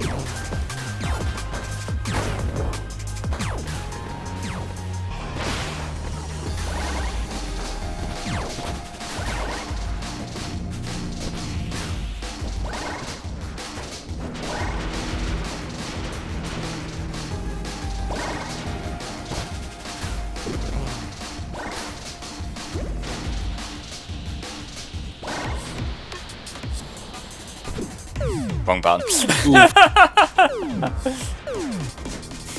The bottomless ceiling.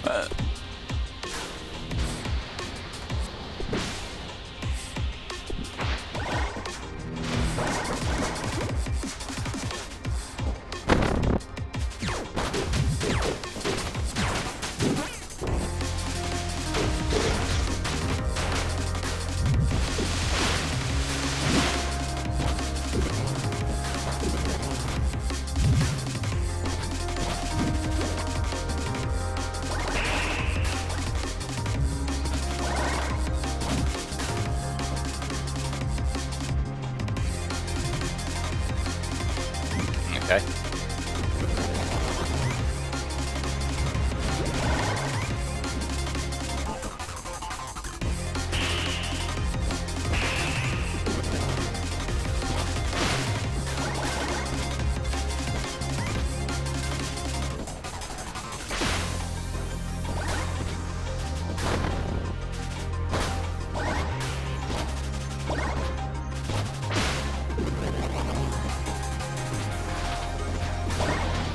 So are you running through like a planetarium?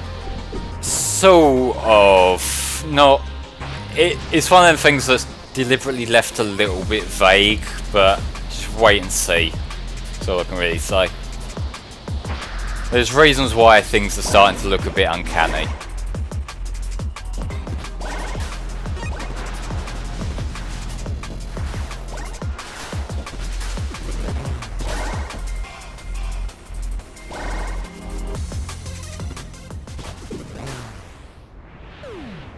Damn.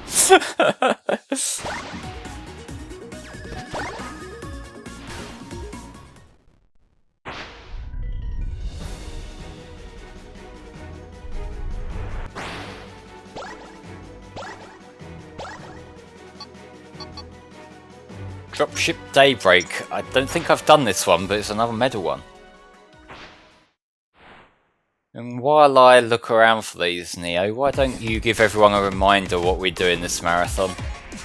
Alright, so we are playing, this is part of the HFC All-Stars Marathon, where we play games near and dear to our hearts in order to raise money for Child's Play, a charity that brings toys and games to kids who are stuck in the hospital to help ease their stay. They also work with some domestic violence shelters across the country. If you want to donate to help out the cause, it's a great cause, you can click the donate button below the stream, or you can bring up !donate in chat. It'll take you to a Tiltify page where you can donate whatever you could spare. And if you do, you can vote on which custom skater Spar will play during Tony Hawk's Underground tomorrow. Right now, Naruto's in the lead with $890. Sonic's close behind with $881.60. Then there's Armstrong in a distant third with $31.10, and then Kyrie and Tifa sharing last place with $10. For every $5 you donate, you can choose to have yourself entered into a raffle to win a Steam code of Sonic Frontiers. Which, incidentally, if we break $5,000 overall, which is our overall goal, then you'll unlock the final day of incentive games, where Tom will play Sonic Frontiers New Game Plus. So that would be great if we could hit that. We've already raised a lot of money this marathon, so thank you to everyone who has donated already. But, you know, if we can hit 5k, that would be amazing. This feels a lot more level-y than a lot of the other Go Find X thing levels we've done so far. Which isn't a complaint by any means, it's just I can't see them all at a distance like I could with the other levels.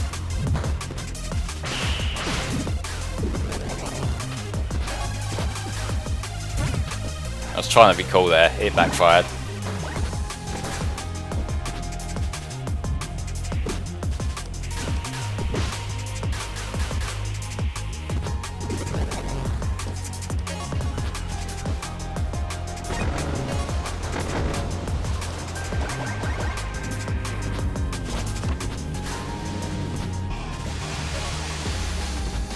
Three more, okay. Let's try and get a bit of a boost from that other platform.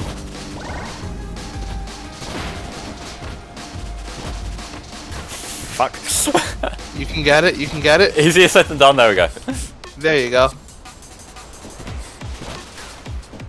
Anything round here? Doesn't look like it. I see one in the distance though.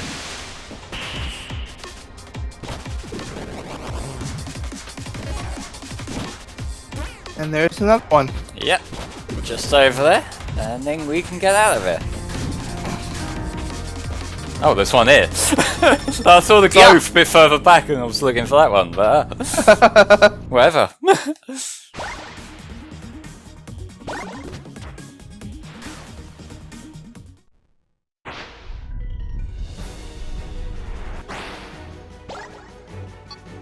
Heaven Park. It's timer level.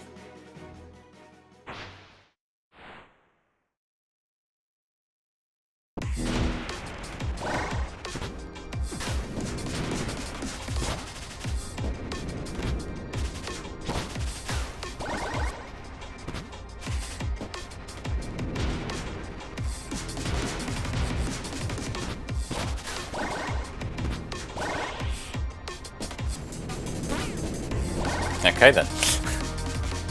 I guess that red shit hurts. Apparently.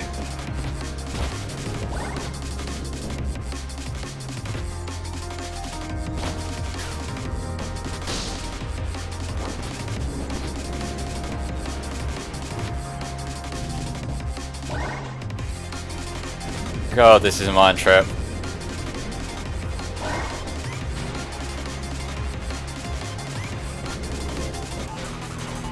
It's doing the animated plaid thing, isn't it?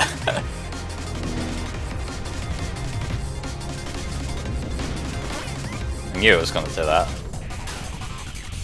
And why didn't you avoid it? Because I'm a fucking idiot, Neo.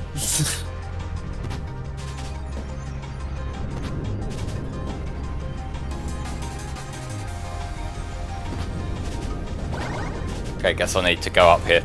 Okay.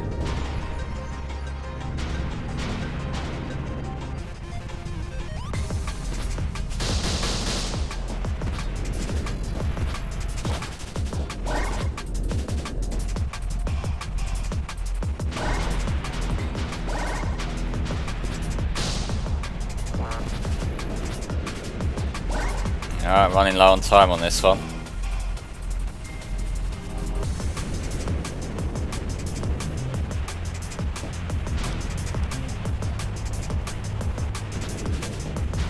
There we go. I wonder how harsh the timers are gonna get later on, because that, even though I fucked up a couple of times, I still had about 30 seconds left.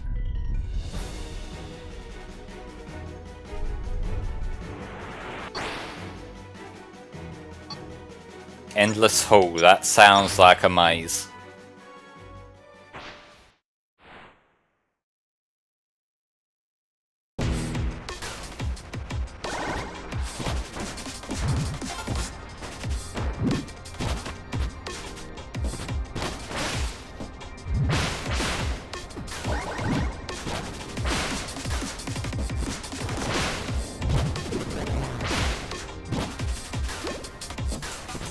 I do not like these things. Just to sort of break your pace a little bit. Yeah, it looks like it. I suppose it is one of the things where they need to make you engage with the combat somewhat, if only so it isn't just like the Spark 2 levels where you run past everything. Yeah, and here's Reaper. Yep, this is the one we got earlier. We unlocked this in the shop for beating the Guardian boss early during the optional, well, the boss that you don't have to win. It does some damage when you're fighting guys. That's about it, really. Alright. I think it's kind of reminiscent of the edgy power from the first game, just not quite. Or like from the first 2 games, even.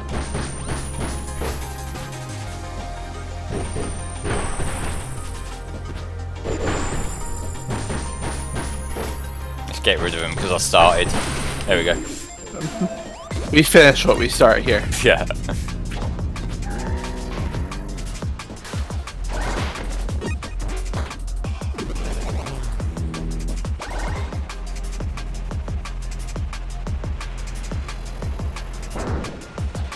That's some weaving.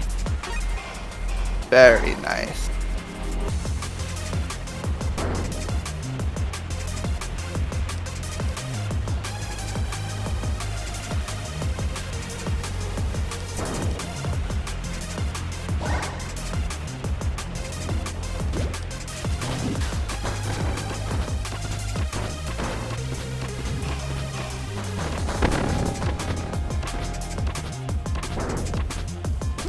Right, one of these is the right one. I don't know whether it's the same one every time or not. I have a feeling it might be this one.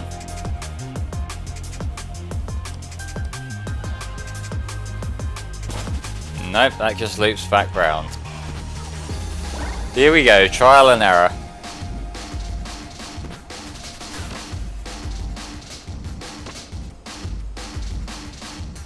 This looks like progress.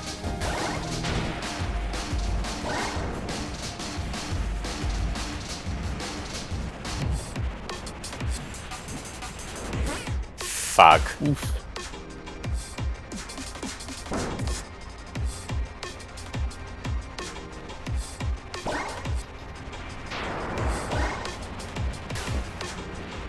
I should have got hit by those lasers. I didn't, but I probably should have. All you take, we get. Basically.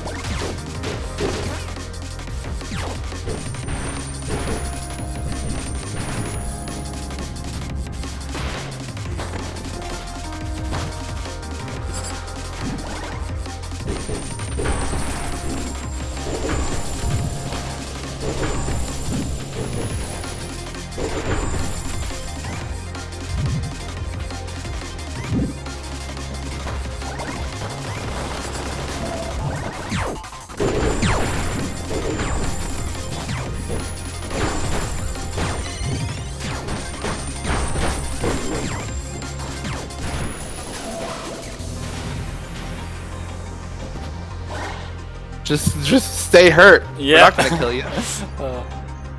Go get some repairs and tell them the Reaper did it. Oh, I got to fight. Alright.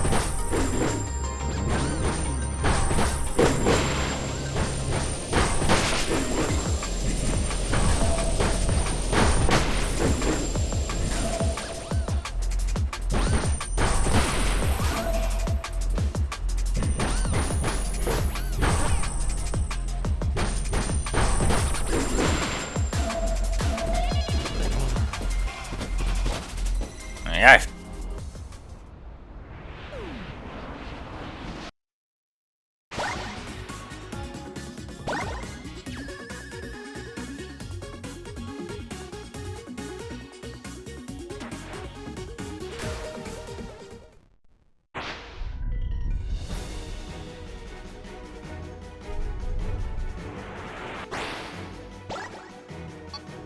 Balloon Fiesta. Yeah, Spark's jacket in this design is pretty cool. Now, they changed his design a little bit since the first game when he was last playable.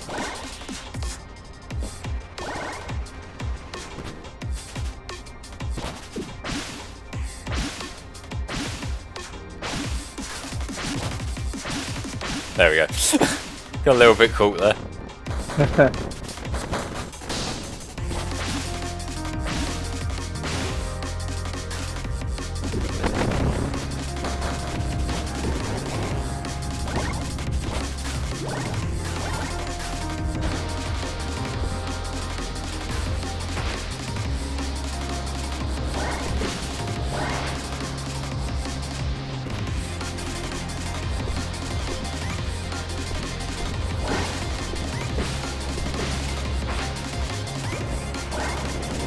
Oh god.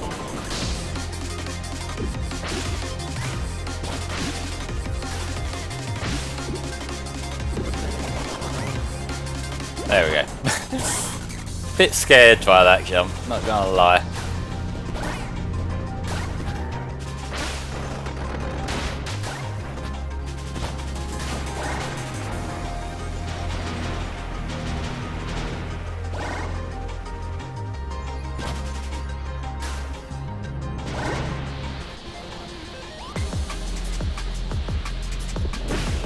Didn't even see that. Yeah, how did you not see that? I'm blind and stupid. Can't fault you then. That's my get out of responsibility free card.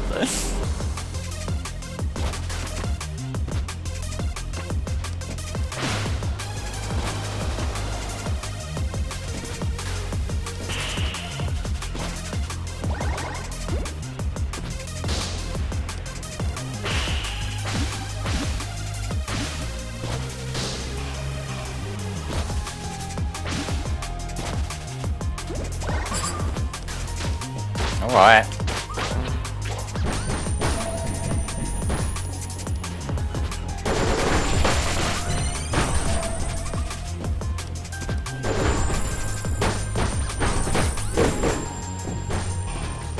I like that move.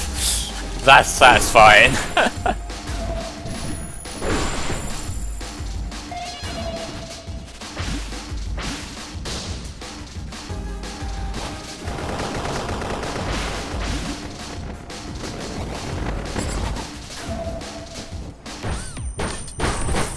Kill.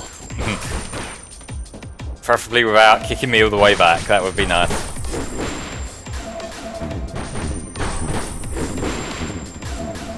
There we go. I get a little impatient sometimes.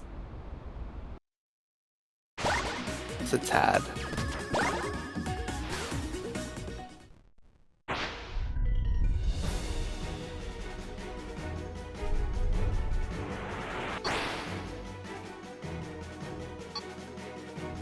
Throwback boss. Okay.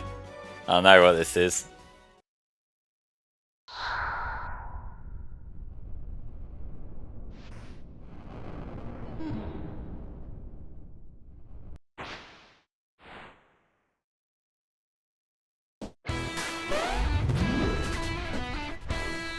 So if you've played Spark 2, this is where you might be noticing some things. I mean, hey, if you paid attention to one of the little story cutscenes, then you know who that was. Yeah, this is someone who I don't think actually has a main role in this particular story. I think his name's CJ. He's like double edgy Spark. He's like the shadow to the shadow sort of thing.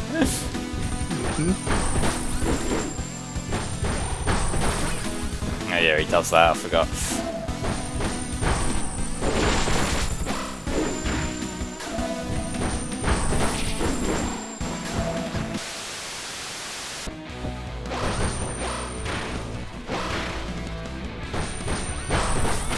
And yeah, there is a remix of the boss theme from 2, which is a nice little touch.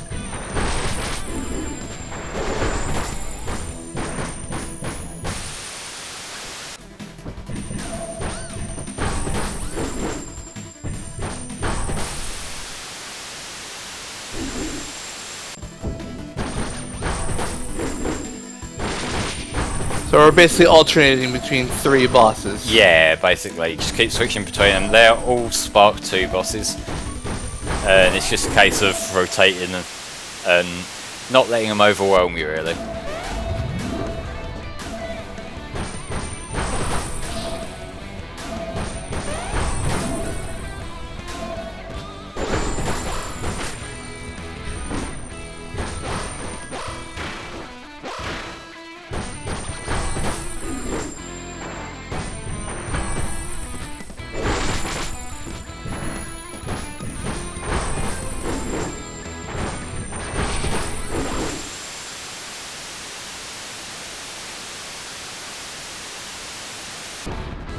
There we go. He's back.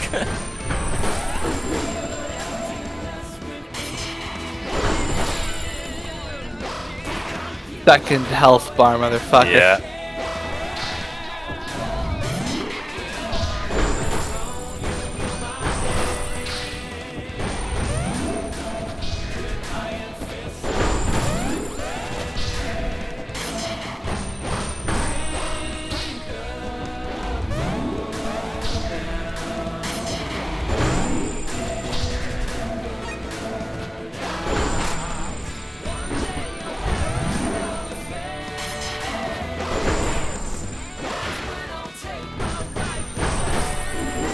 Trying to juggle him a little bit the best I can.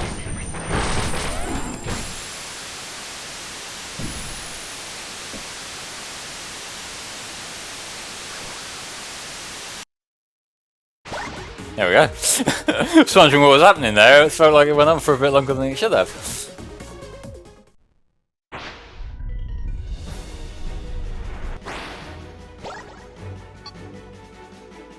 It looks like everything. So, Airstrip Madness, Stratoria Interstellar. This is the next main world in the game.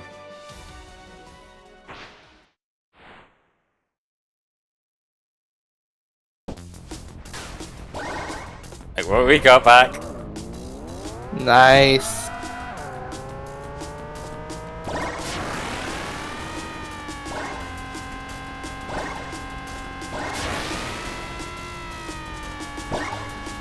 Now, I remember during one of Tom's runs of this, he actually got knocked out of the car and accidentally threw it off the side.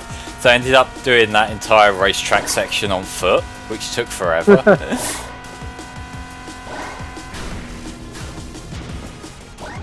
So yeah, this is trope that I don't see in many platformers. This is an airport level.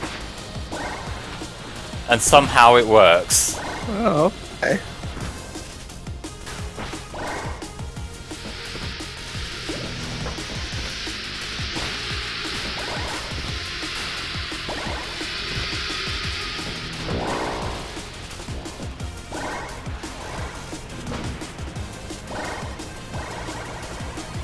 Yeah, there's a little bit of a Daytona vibe in the car sections.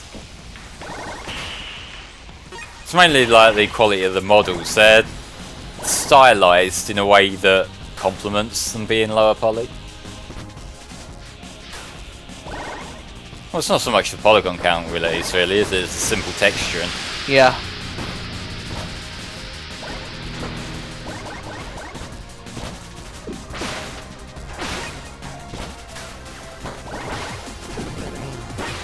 Fuck.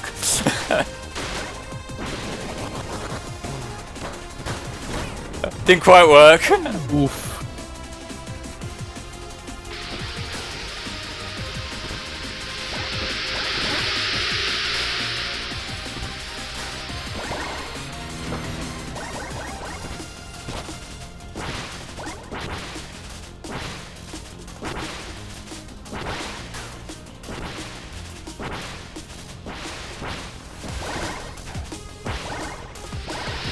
Port 2, dropping your luggage into a bottomless pit.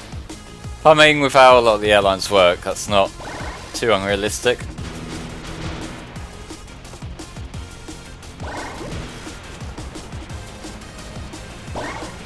This is safe.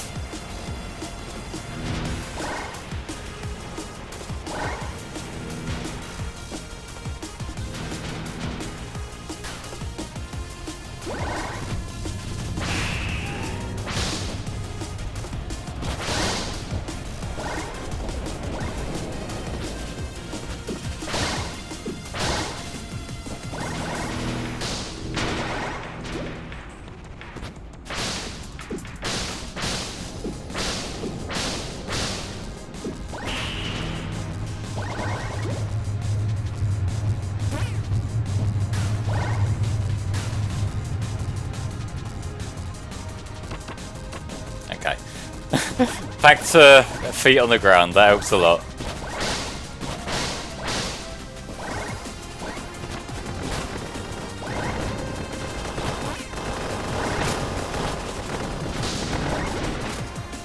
These sections here really remind me of one of the race tracks from the Mario and Sonic Olympics games, but I can't remember what it's called.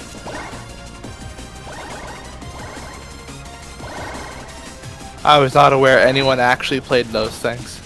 The Winter Olympics one on the DS actually has a really fucking cool story mode.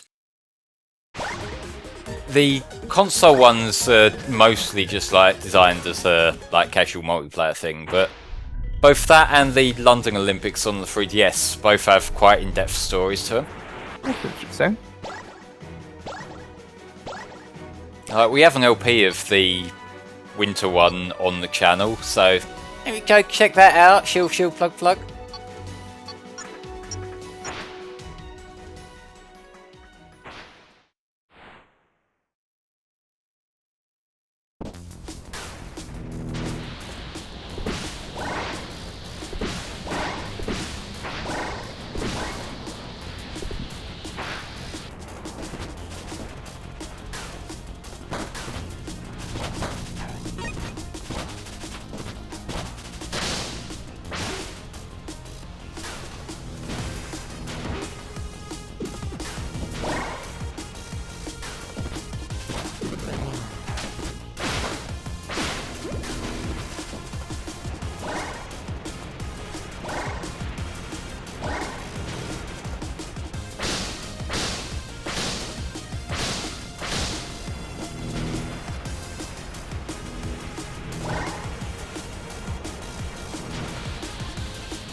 I think this is about the halfway point.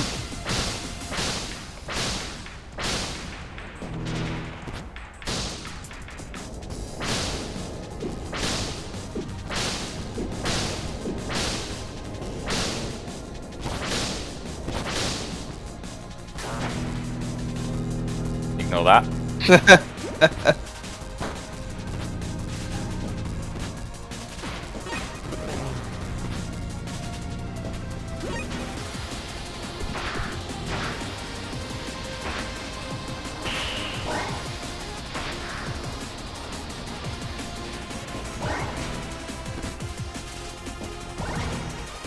Not as tight as I remember it being, huh?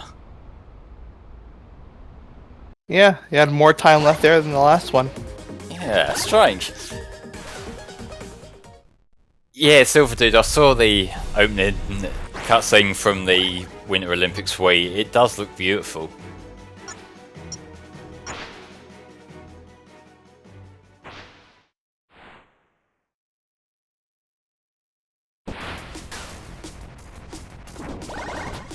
Oh, this is probably the worst level in the game. Oh? The anti-grav mechanics are cool, but the constantly needing air bubble mechanics aren't as cool. Like when you're inside these sections you're right, but when you get to the platforming sections outside, it kind of becomes a ball ache.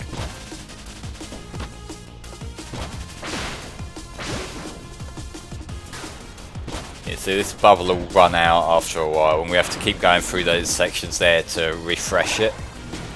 Right. Well, we are in orbit, so...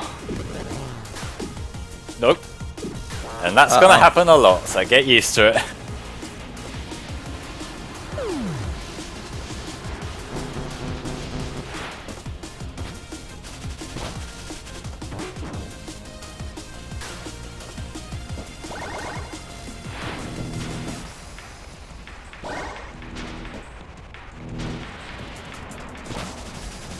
I might need to do the charge dash before that. Can I save this? Yes, I can. Very nice.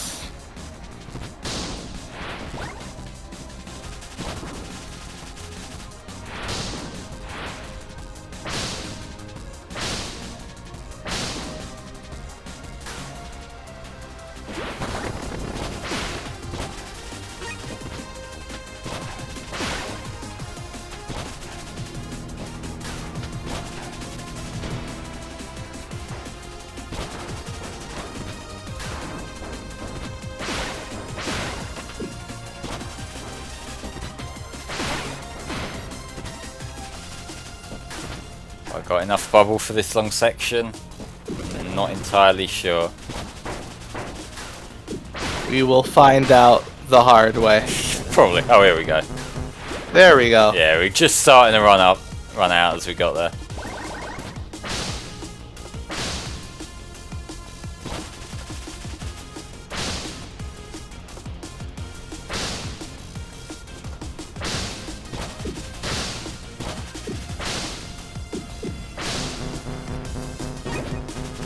Thank you.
Gravity is lower here then. Yeah. So you get a higher jump. It's basically the cosmic wall sort of setup. Alright.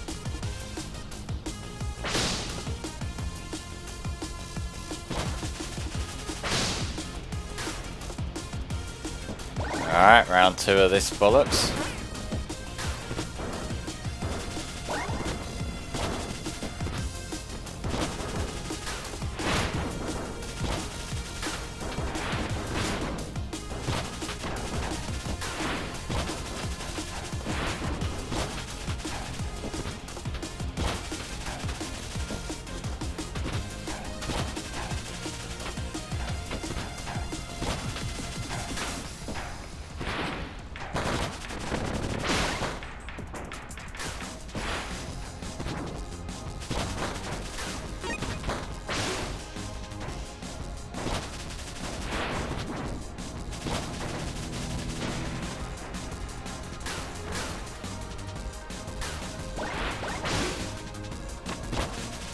I see the goal.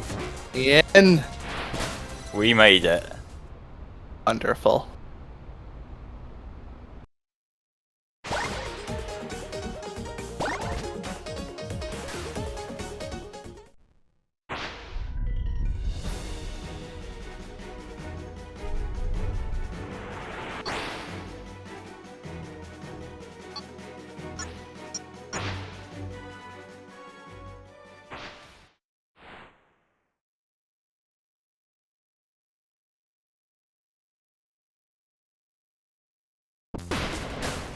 Yep. Car again. Nice. And now we need batteries? I think they just charge boost. Okay. It might have been this level actually that Tom fell out of the car on, because I remember it going on for quite a while with him just running along on foot.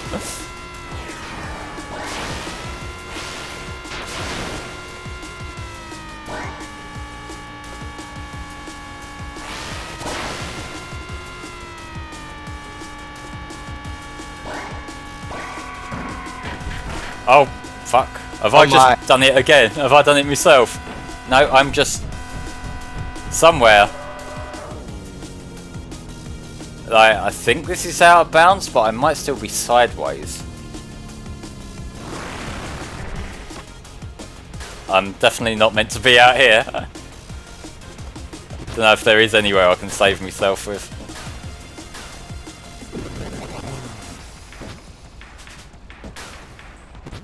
Yeah, no, I ain't doing this shit.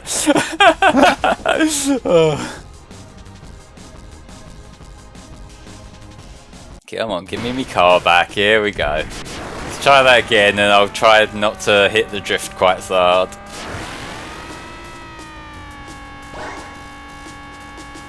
This game looks really fun. It is really fun. I'll definitely recommend this game.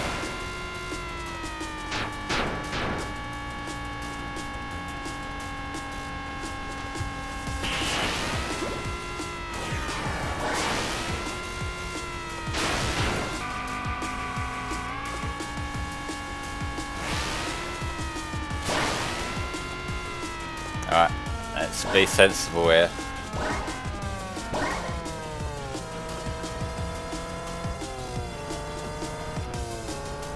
Alright.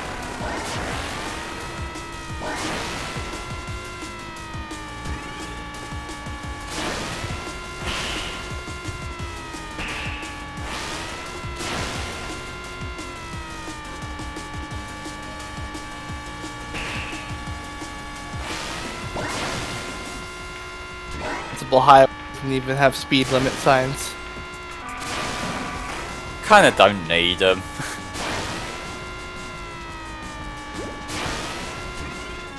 Oh, shit. Oh. Oh.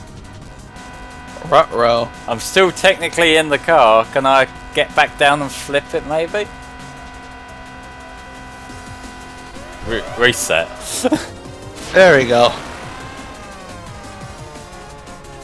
Go a bit slower around here.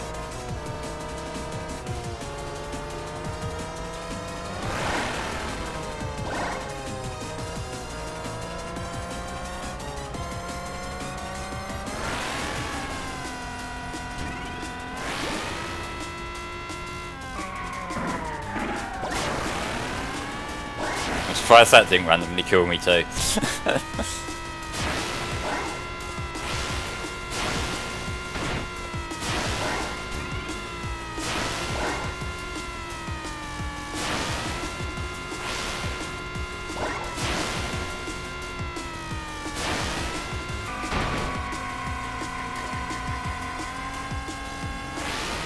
I can survive this, it's okay.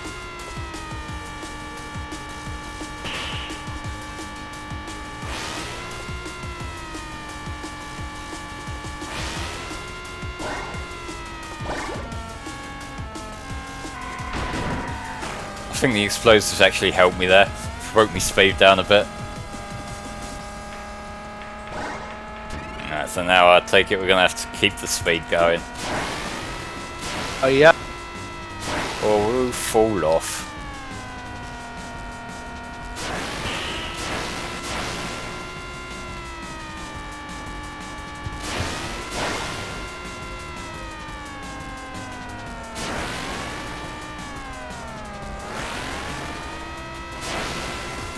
Like how there are barriers up there, like the council has realized that this highway is completely nonsensical. Please do not drive up our 90-degree angle. We are fixing it. Yes. I like to imagine that someone's complained about a pothole up there or something.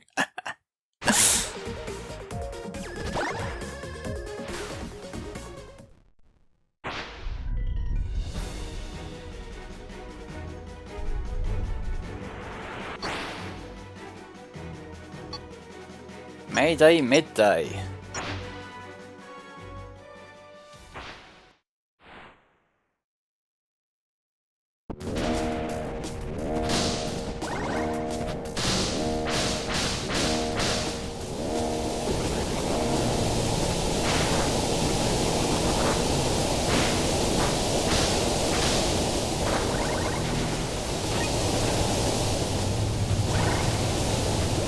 So that's what we do.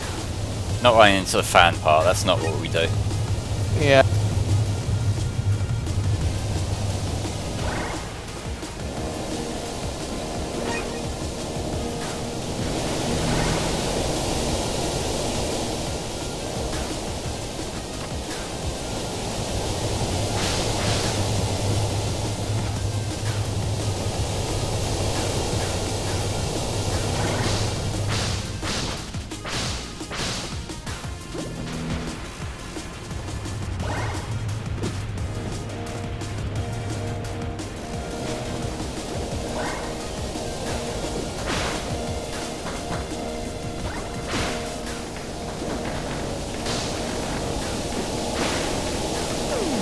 Oh, you can die up the top there, I know. Okay. Yeesh. Will I still survive this in the time limit? We shall find out. I have confidence. I have no confidence in myself though.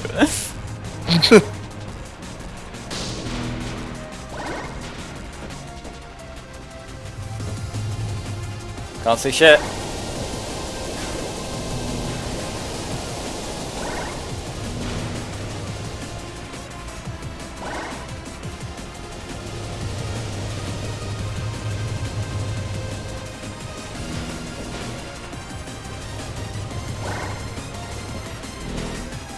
Oh, okay.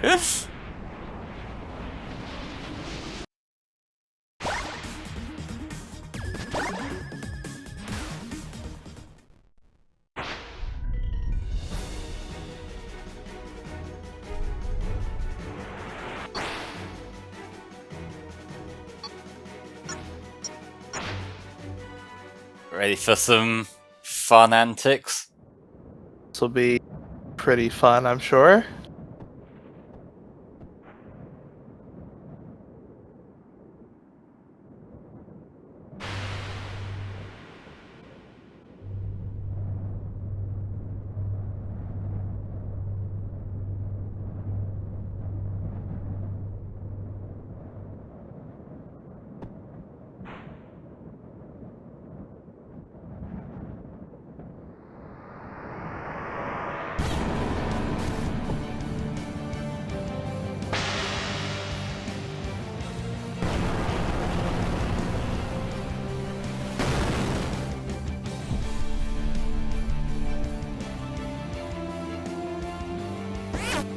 Motherfucking mech fight.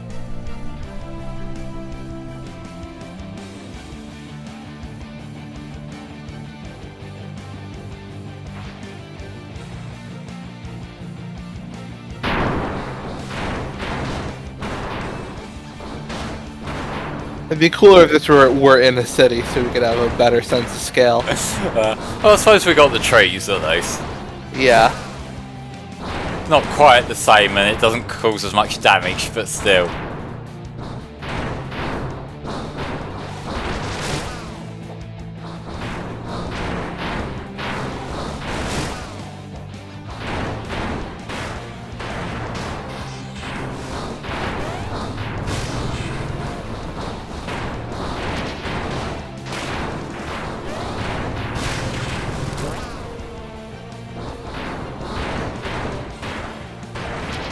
Can't really parry with a mech, so we just punch and then run out of the way.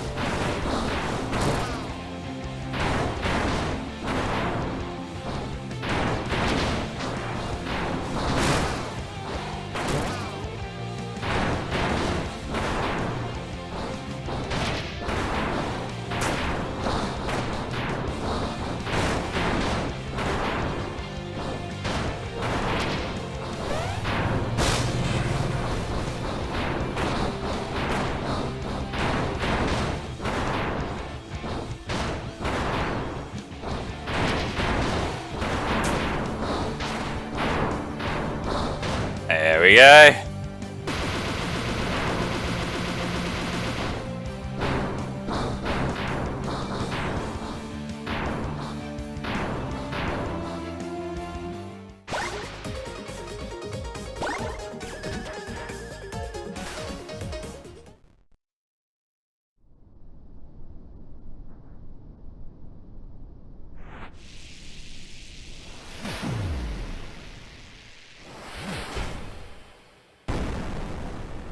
Well, you could have just done that to start with. Yeah, but we wouldn't have had a cool mech fight then.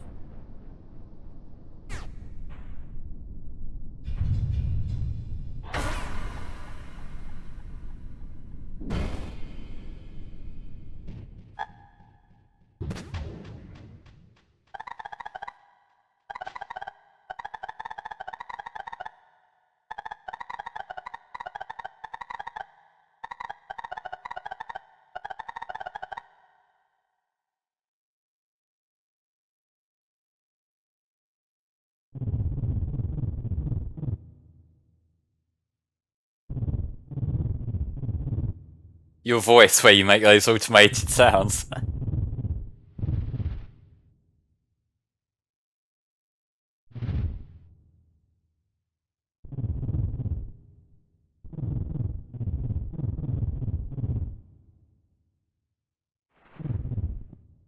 We want money.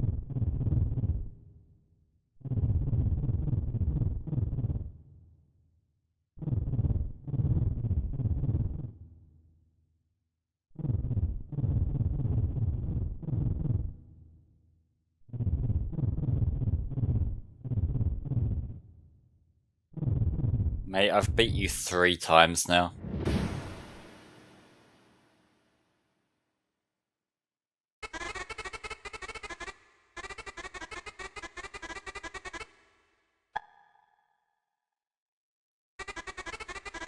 Perhaps.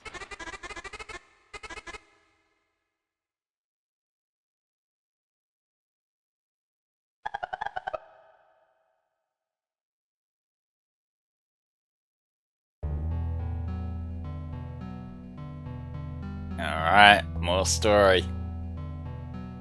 After his fight with Double, Flint continued on his own, aimlessly. While passing through a junkyard, he noticed a house, and somehow that house piqued his interest.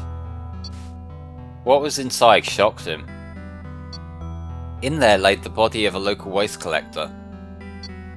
And in the corner, crying, there was a very strange looking person. Carefully, Flint approached it. "I'm sorry, I'm really sorry," said the crying person. "I didn't mean to. My power went out on its own." The person he saw was some kind of robot, but it looked nothing like any other robot he'd ever seen. This thing could be dangerous, he thought. But then he remembered what he had been through in the past and decided to help. "Here, take my hand. Let's get out of here." Together, they went to a secluded spot where they spoke to each other. She had no memories of who she was, or why she looked the way she did. While staring at her reflection in a puddle, she began to cry. "Please wait here," said Flint, as he rushed over to a nearby city. From a local donation box, he procured a set of clothes. The girl was pleasantly surprised. A couple hours later, the girl finally chose the perfect outfit. Flint also gave the girl a name. She would be named Float, due to the marking beneath her eyes. She did not mind the name. From that day on, both roamed the world together, as Flint showed her how to engage in society. They ran into trouble from time to time, but never really caused any trouble themselves. Both remained this way for a while, until the day would come where Flint picked up a signal sent directly to him.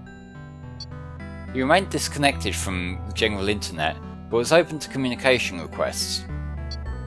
Initially, the message was a cry for help, but later diverged into pure noise. Quickly, Flint cut the message short and deleted traces of it from his memory. That noise, it wasn't just noise, it was a malicious program. Immediately he looked at Float, but she was surprisingly fine. Shortly after, a familiar face made himself present. "Hey, long time no see, huh? There's the line. Looks like you made a friend. And, let me guess, you got the signal too?" Flint assumed Double heard the whole message and was now fully infected. Whatever that program was, it was now fully in control. Most robots, when receiving a message, the message is fully copied into their system, stored, then read after. Flint concluded that if the message was played in full, only then the program would take full control. And since he deleted it from his memory, he miraculously dodged a bullet. Float was never connected in the first place, so she was not affected. Still, there was always a chance that Double wasn't infected at all, considering his previous experiences from him. Or if the program would even have any effects on him. "What do you want?" said Flint. "It's a very special mission, from someone very powerful," Double shouted. "Calls himself Freon. You should see his specs. He's unmatched in every aspect. Truly the most advanced killing machine. And something robot Utopia. And all we have to do is get rid of one pesky robot. And the client is promising a better role in his so-called new world if we succeed. And what if we fail? Asked Flint. Think he'll kill us, or something like that, said Double. Flint knew this was not good news, and he also knew he could not beat Double in a one-on-one. With that, Flint came up with a plan. He would follow Double in his mission, and pretend Double was still his master, just like before. Because of that, he would regretfully lie to Float about his past, claiming he worked for the liberation of robot kind from their abusers. Together, the three trained, and it was only then that Flint realised the magnitudes of Float's powers. Training had taken a surprisingly long time, as Float had no prior combat experience. But regardless, the day would come where they would set off on their journey. A journey where Flint would lose his only friend. And that's why they were being dexterous the whole time in Spark 2.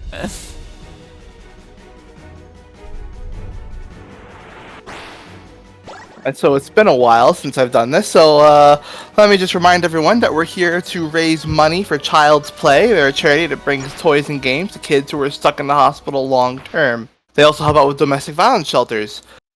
But if you want to donate, you can press the donate button below the chat, below the stream, or bring up !donate in chat. That'll take you to the Tiltify link where you can donate whatever you have to spare. If you donate now, then you'll be able to influence what custom skater Spar will be playing in Tony Hawk's Underground tomorrow. Naruto's in the lead right now at $890, followed by Sonic at $881.60. Senator Armstrong in a distant third place at $31.10, and Kyrie and Tifa sharing last place with $10 each. If we reach our full $5,000 goal, then Incentive Day 5 will be unlocked, where Tom will play Sonic Frontiers New Game Plus. And speaking of Sonic Frontiers, every $5 you donate can get you entry into a raffle to win a Steam code of Sonic Frontiers. So, please keep the donations coming. It's a wonderful cause, and every little bit helps. Thank you. Absolutely. Now on to Deep Descent. I think the difficulty is about to start ramping up a little bit. Right, and we just had a sort of like later game tutorial on fall damage there, right? Yeah, because like it's around this point in the game that's where it's going to first become an actual problem. You see. So do a bit of a jump. These rings here do break it again, so if you aim for them, most of the time you'll be alright, but there's certain sections where they just take those away from you.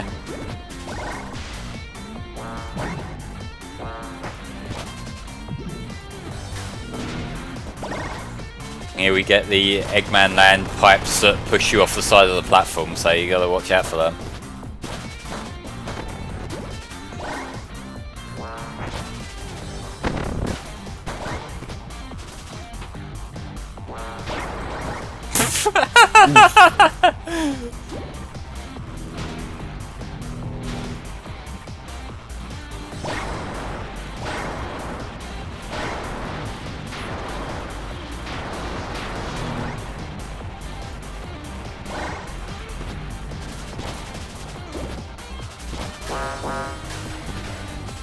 Not taking any chances with the explosives.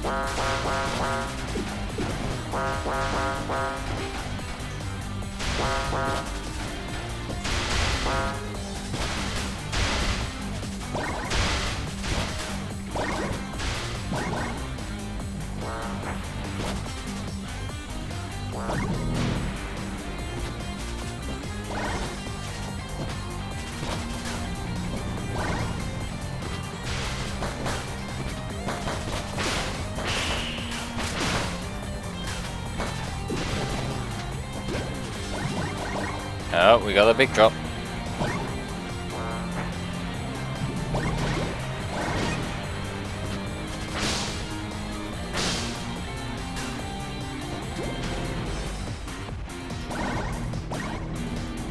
Yeah, I made that work.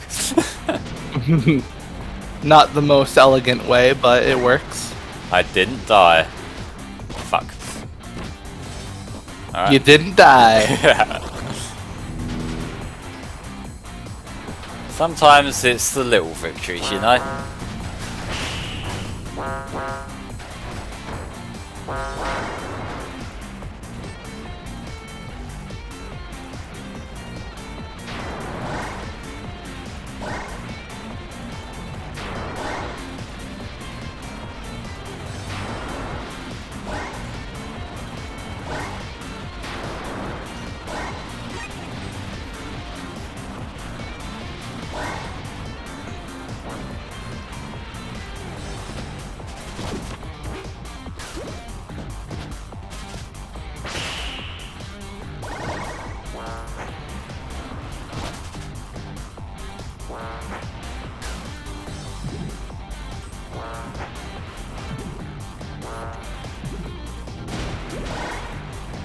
In fairness, I can kind of get what they're going for with having the full damage mechanic here. It doesn't bother me the same way it bothers a lot of people.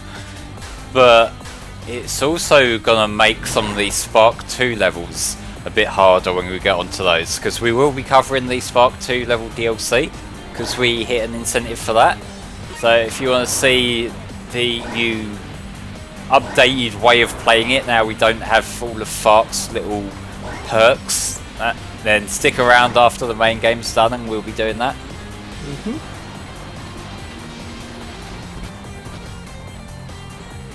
Fuck. Ooh.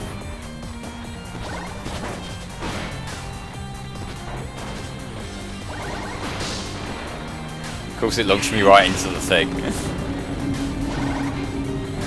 Take you to fucking Silent Hill Otherworld? What the fuck? Basically.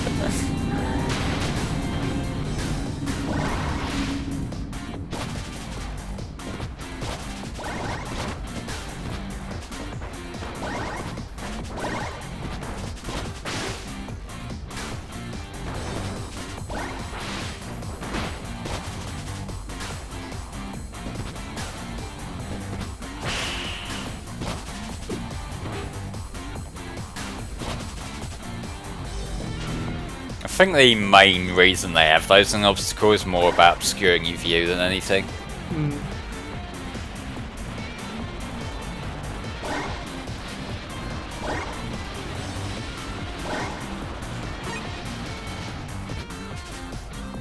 Oh no. Yeah, you can't exactly hug these walls. I'm a dead one. Try that again.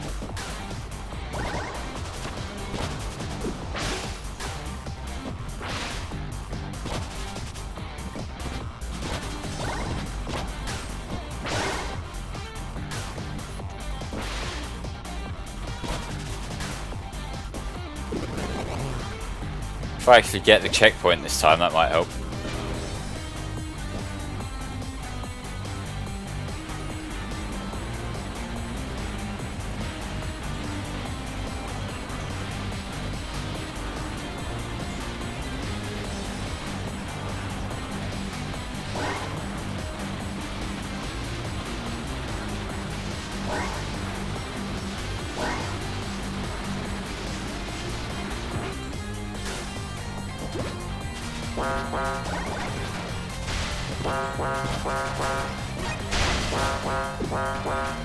I thought there was a lower path, apparently there wasn't.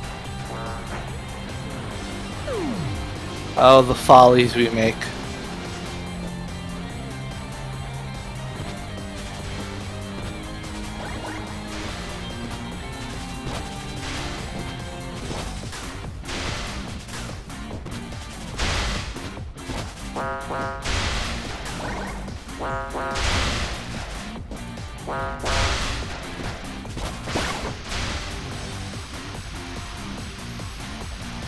Not sure why this one particular grippy wheel thing is so bright red, but hey.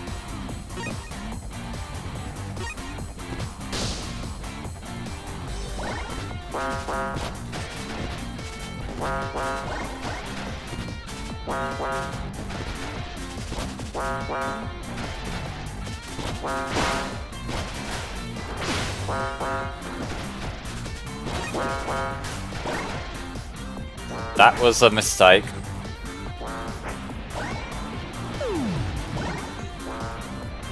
You almost made it there. Alright, let's go through this and not use up me things before I need to.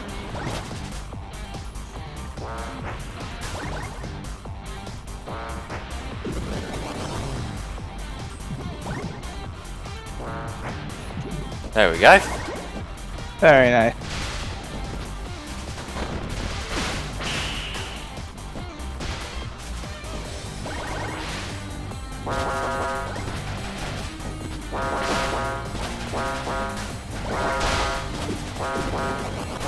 Nuts. Charged a little too long. Yeah, and he shot me.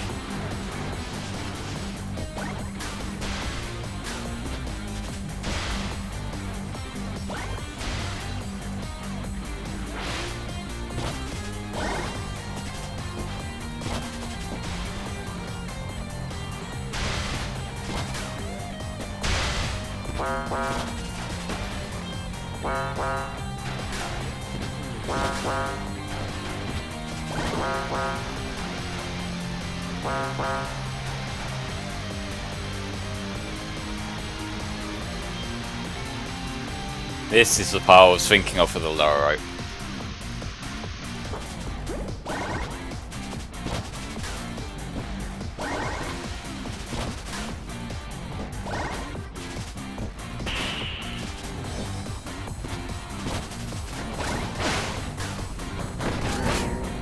Oh, come on.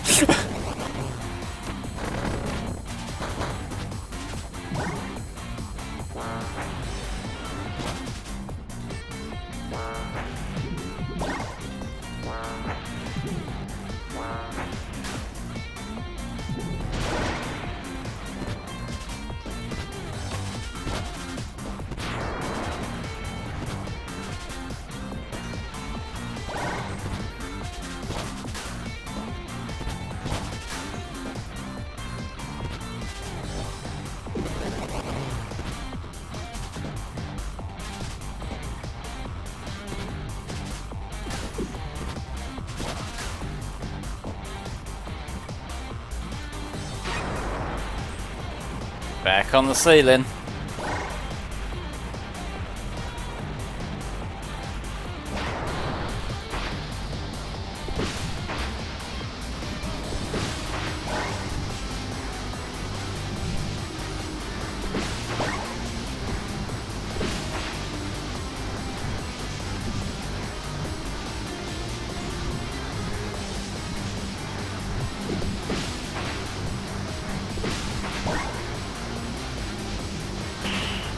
God, that's satisfying.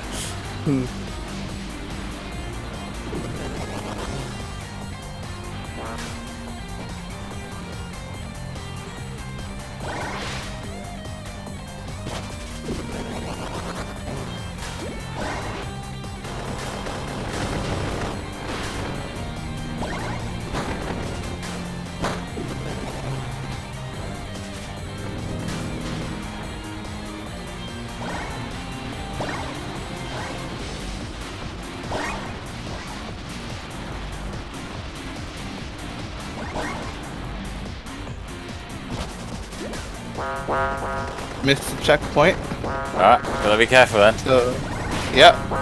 And get killed by one of these things, most likely.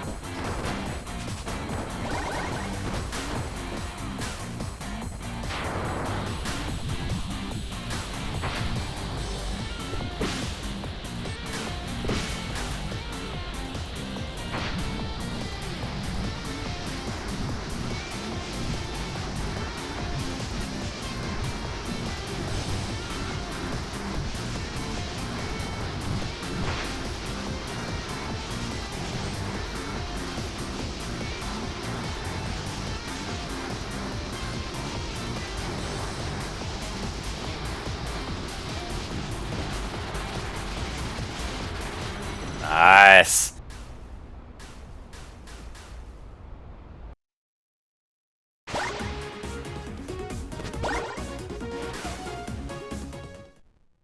That run probably could have gone a lot better, but oh well. Alright, final area, Utopia shelter. Let me just check if there's any other items in the shop that would help me out. Probably not, I think I've got most stuff. Speed buff.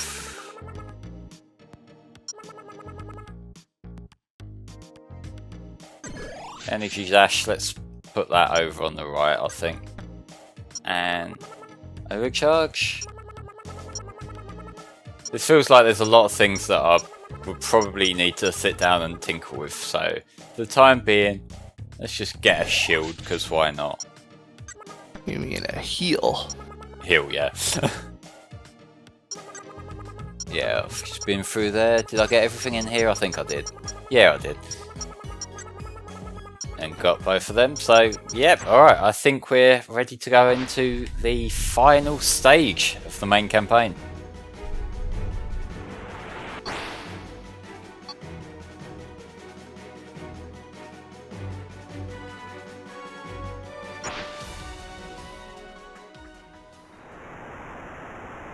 So, final area, Utopia shelter, severe warning.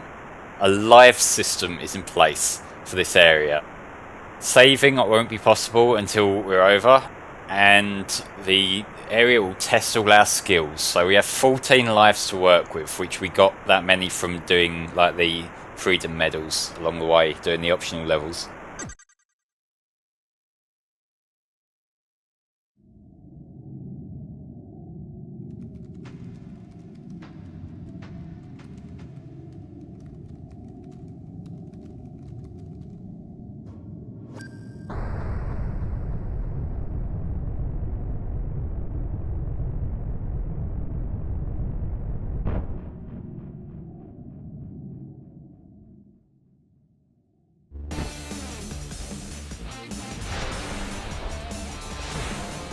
Fuck it, fourth attempt, why not?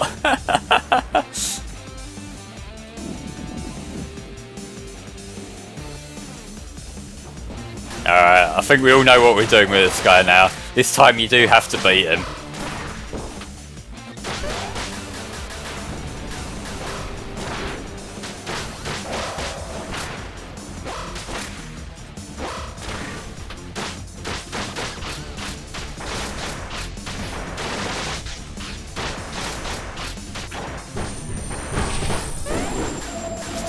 Might as well get a bit of Jester action in on him, since we haven't used that on him yet.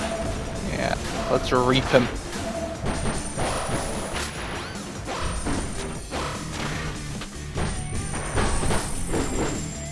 Shuffle him around.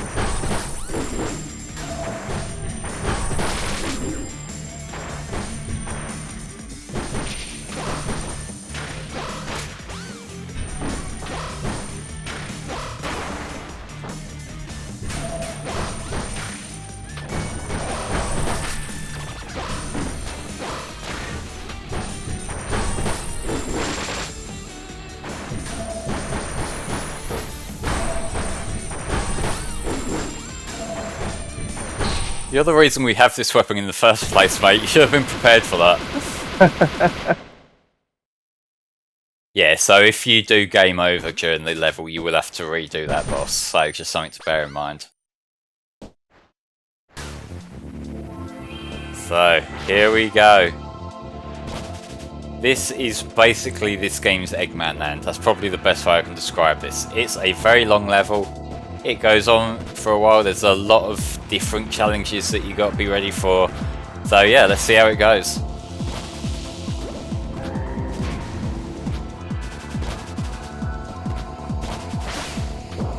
Balls. Very good start, as you can see. Alright. I forgot the way the physics work on this, because like usually you see something that shape and you can just walk along it, can't you? But no, like all the hitboxes here are to the graphic. Now we're down to lucky number 13. I got this.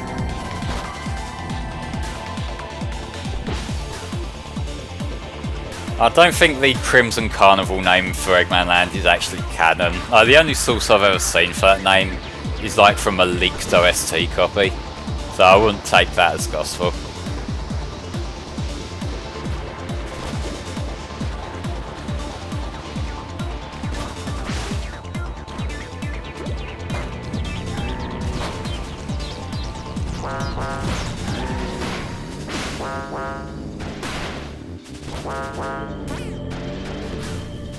Trying to fucking push me off, do you see that there? Yeah. Bit of a bully.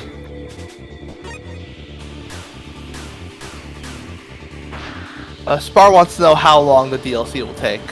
I'd say probably about an hour, hour and a half, maybe. Because it's all the levels, just without the story and bosses from Spark 2. Yeah, probably about an hour, I'd say.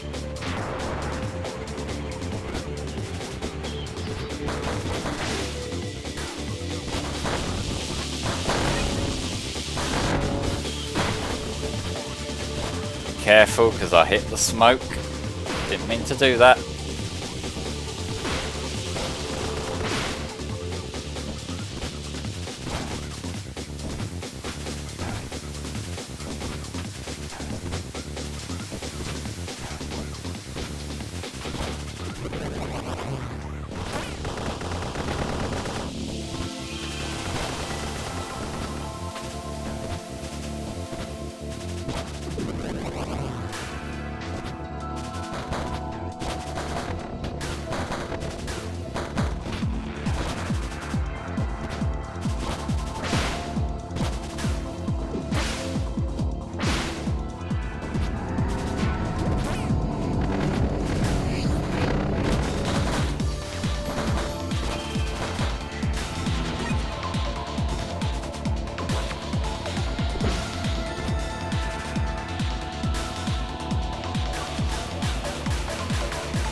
Look at him go.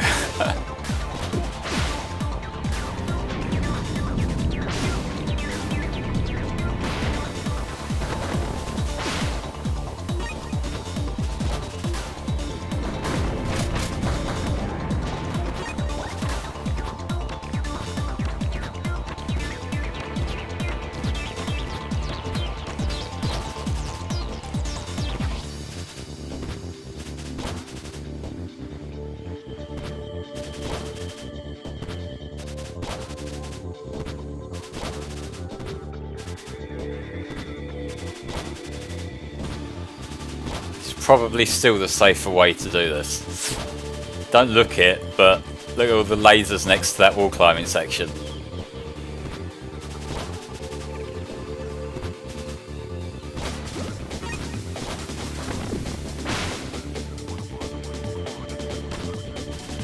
Ooh. Yeah. Don't worry, heart attack avoided. Yeah.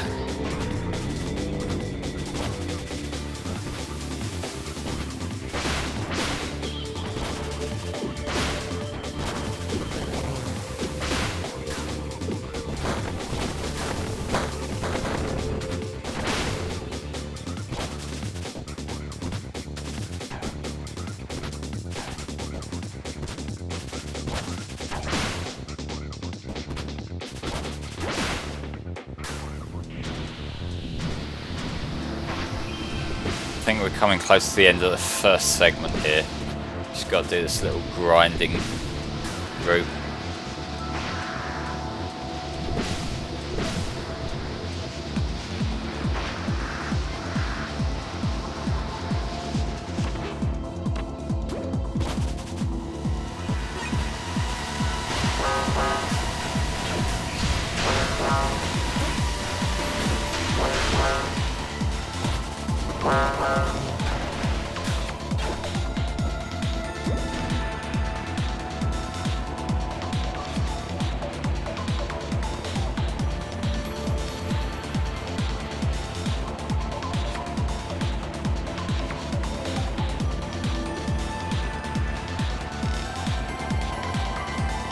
lack of barriers is making me very nervous.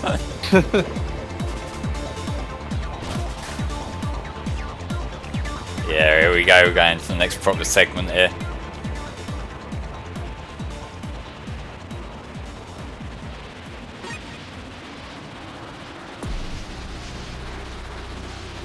Oh, fuck, false iconography going on.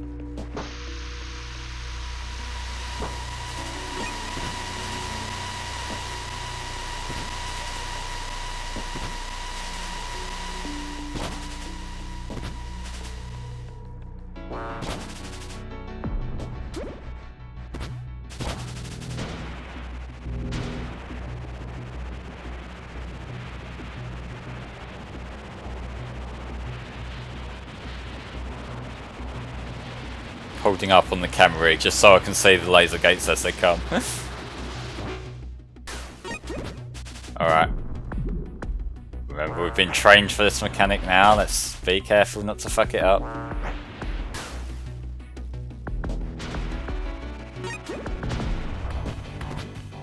Ooh, sudden transition. Yep, this is a big part of this level's stage gimmicks. Every now and then you get these little sections with very, very precise platforming sections that kick in here. And this can be what swallows lives from you if you're not careful. Oh, good thing there's a bit of dirt there. Yeah, a lot of these are going to be down to the wire, I think, so... Yep, this will do my heart rate wonders.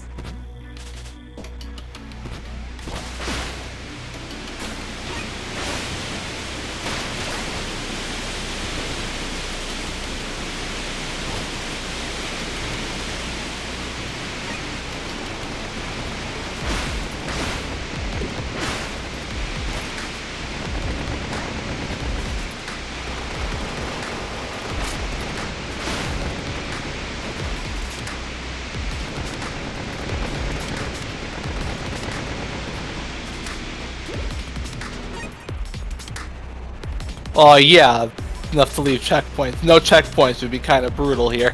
Yeah, like they can be more liberal with the checkpoints here, given they already have the life counter to kind of at least add a bit of, you know, a threat to it. I don't know how popular of an opinion this is, because I know a lot of people don't like life systems now, and to an extent I get it.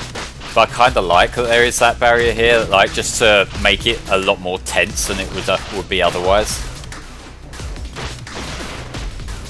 Yeah, it definitely lends an air of finality here. Yeah, because the thing is, I get the argument, and in a lot of cases I agree with the argument that, you know, if you just let people keep on retrying and retrying and retrying, then they'll have that more enjoyment when they gradually get better at it. But at the same time, when you're creating a mood like this, you kind of need to have like actual threat beyond just, you know, you get put back a little way.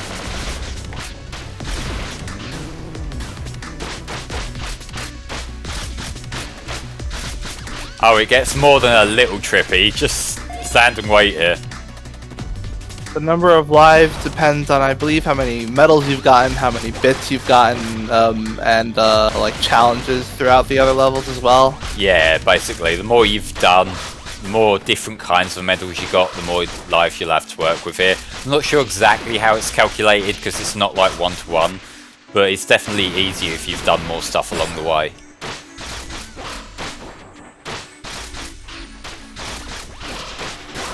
Like getting those optional medals that we've been neglecting.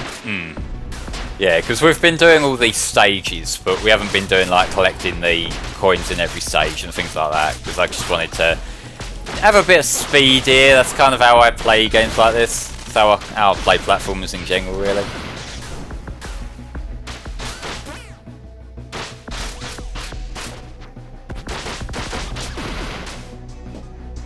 Alright, let's move on.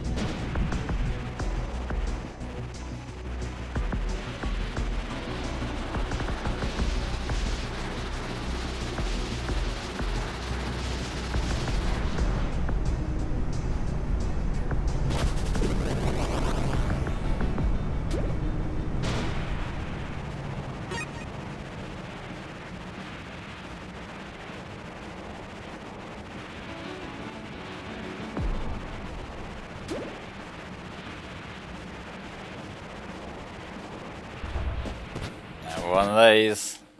Oh boy. Let's try that again, shall we? Wall kicks will work. And this time they actually did.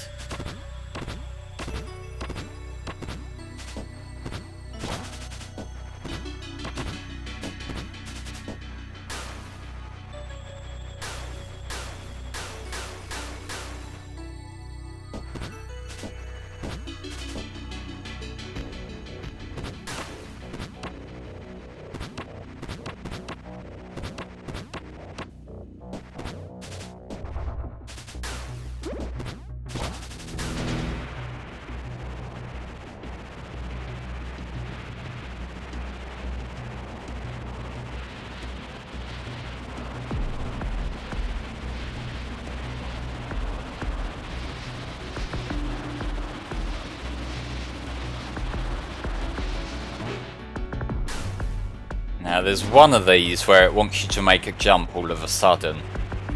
I can't remember which one it is. It'll be fun to find out. Yeah, it doesn't kill you, it just breaks your momentum because you need to build it up to make a long jump.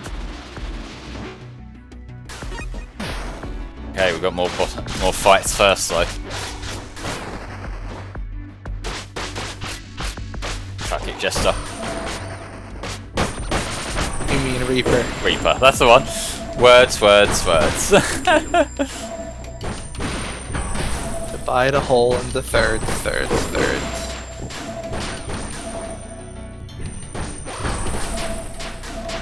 Get rid of you because you've got the projectiles.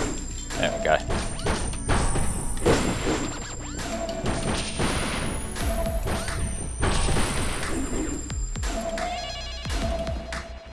Might as well just keep the Reaper out for a little while. Oh. Could have done with that speed boost. Let's try that again.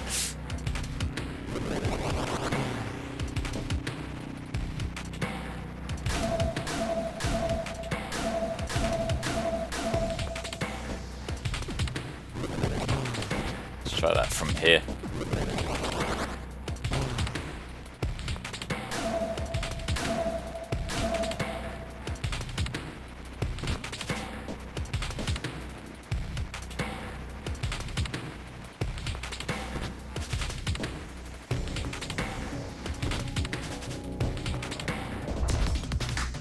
Might be this one with the jump, let's see.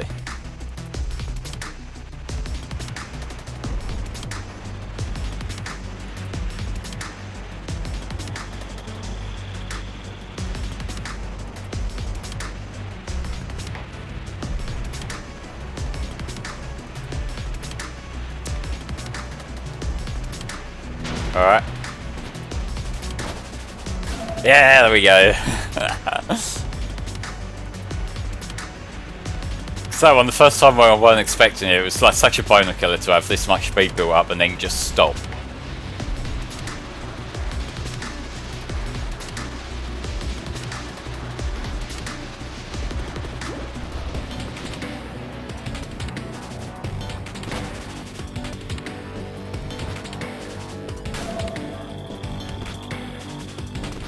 I wouldn't say this game's overly inspired by Forces in Lost World. Like, there's a little bit of influence there, but there's a little bit of influence from a lot of Sonic stuff.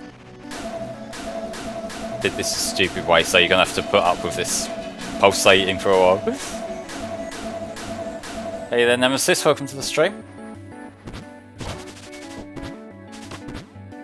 Let's try that again.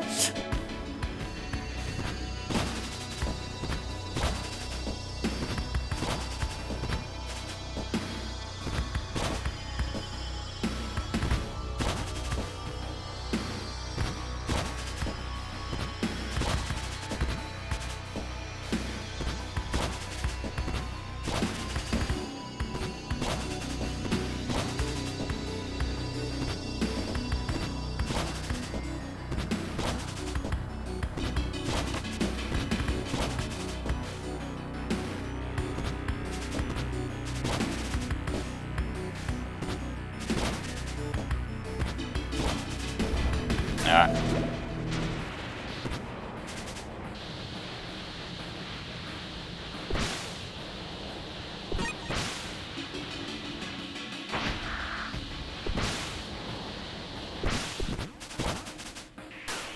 Ooh, good save.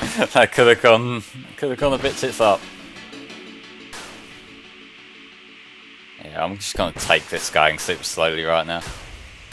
Just boost me way up so I actually have some momentum, and then just try and make the rest of it work.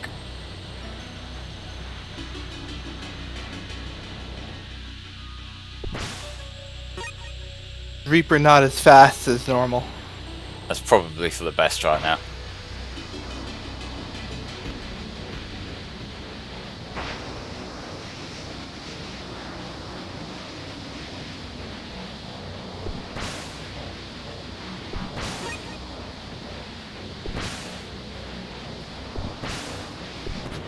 Whee! That was intentional, I swear.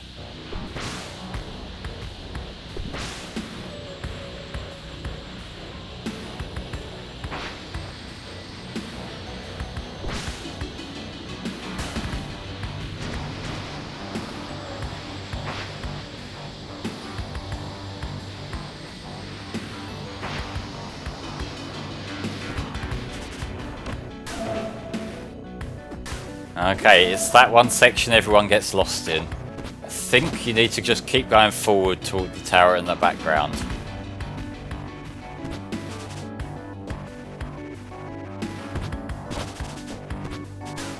But yeah, if you hadn't already realised something's up, this should be what tips you off a bit. Yeah, things are not quite as they seem in the city.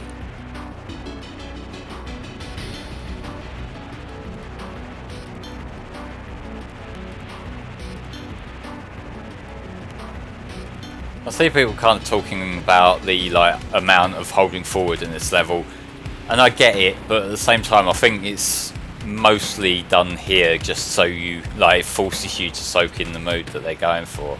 So I'm not too fussed by it. Like if it were every level, then yeah, I might have a bit of a complaint, but yeah, I think it's used sparingly enough to not be a problem.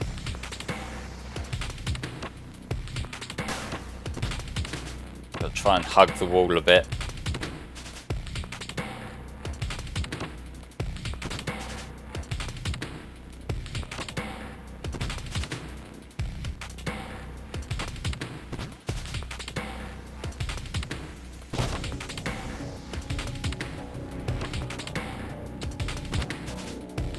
It's a long, long way to fall. It is. Especially when you can barely even see what's actual wall here. Okay, I think I see a bottom in sight.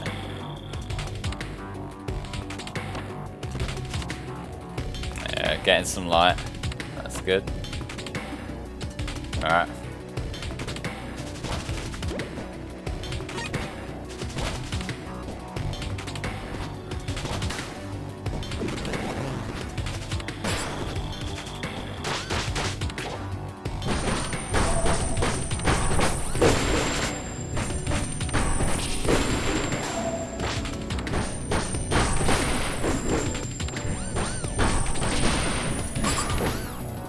Yeah, we talked about it in the last level, but the full damage is divisive.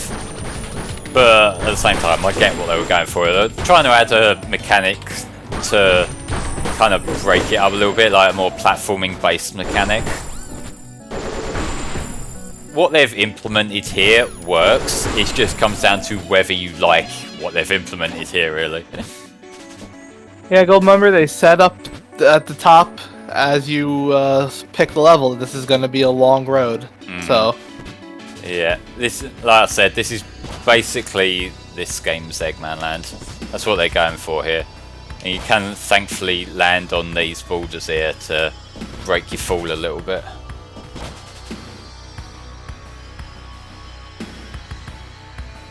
I don't think it actually kills you when you're going through this section, which is nice. that's nice. So yeah, let's just do the occasional boost just to be on the safe side, but yeah.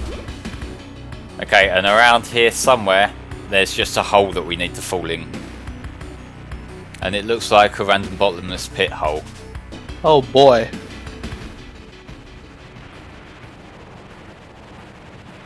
Oh, I see the structure we're looking for.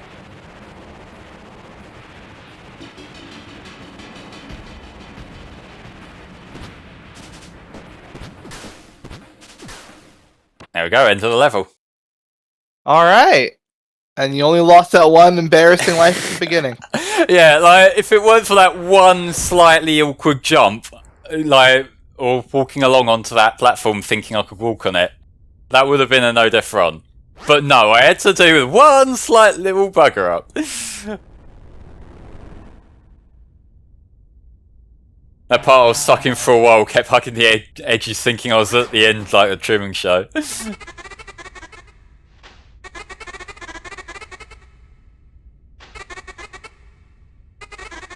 yeah, we got heavy story dump coming up here. Sure.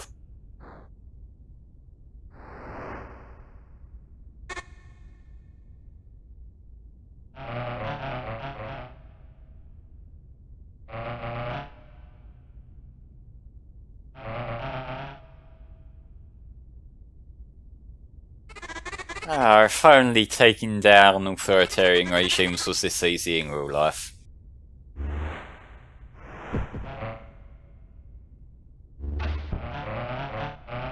This is where the game gets fucking terrible. I disagree entirely. I think this ending's really fucking cool.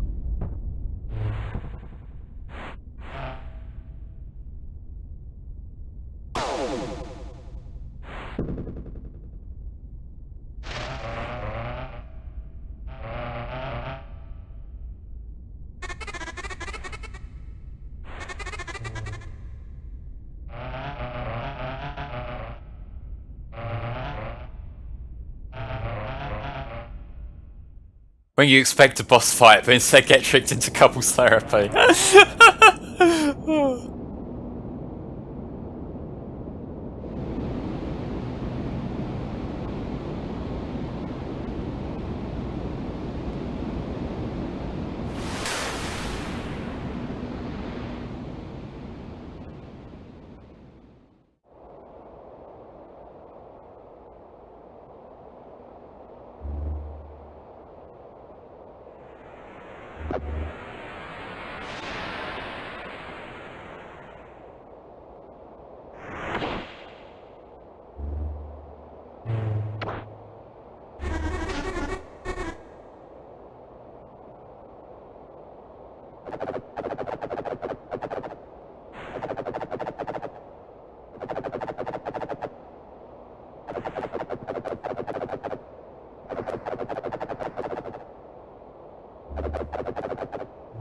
Titles could be a little more legible. Yeah, I've had a bit of a translucent background, maybe. Yeah, this is kind of the aftermath of Spark 2, where this is set.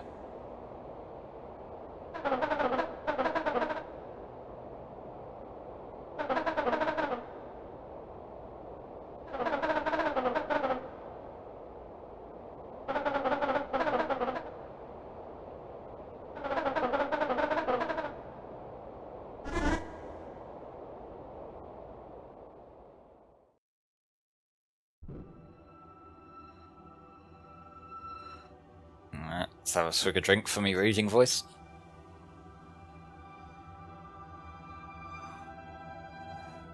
Well, whenever a new policy is presented, we think, will this harm the economy, the people, or will it be beneficial to society? Clarity was built to figure out those sorts of things. She was fed with uncountable amounts of data and trained for a single purpose: to protect and preserve life at all costs. But she developed too quickly, much faster than I anticipated. So much faster that she surpassed self-awareness, becoming a true singularity. Soon, she brought Unit 1 by her side, and everything quickly spiraled out of control. Clarity had created some sort of smart virus. It can infect anything and operate on its own, turning whatever was infected into part of Clarity herself. This also includes factories, allowing Clarity to mass produce her own army.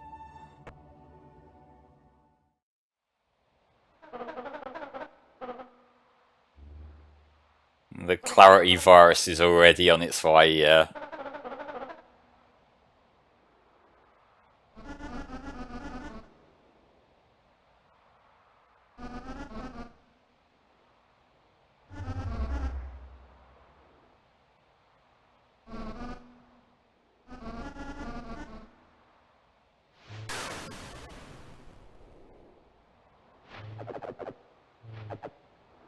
Oh yeah, they didn't recognise him because like he didn't get that form he's in now until right at the end.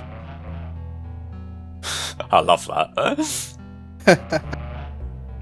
That guy on the left, he looks so uncomfortable. Yeah. I don't know what I'm agreeing to, but it's vexing. This guy just asked me to sign this. I don't know what it is, but I hope it's okay. That's what the Fark Force was here for.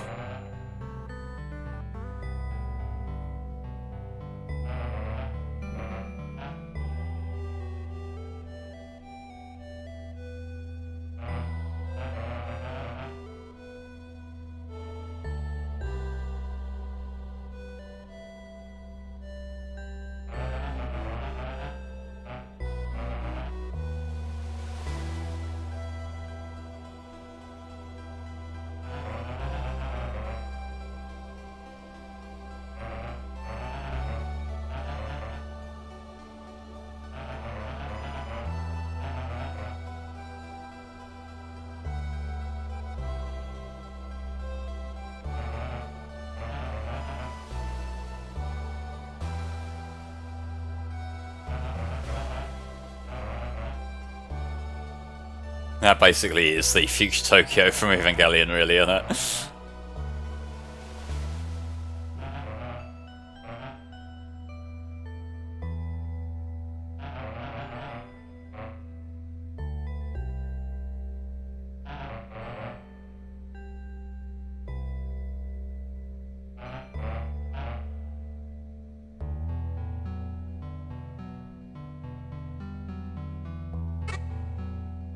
So that float that we met along the way,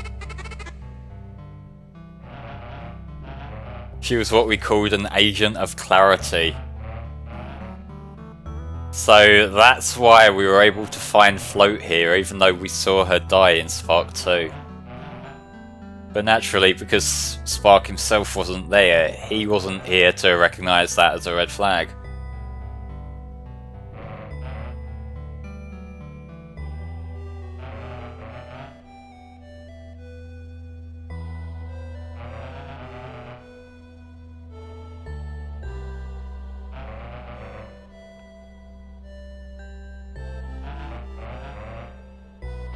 So we got questions about where Spark's body is.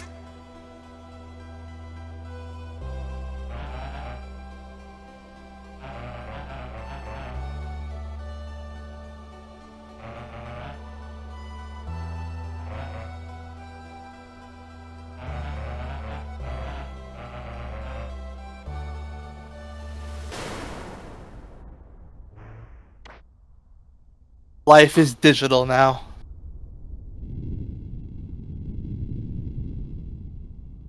There she is, Clarity.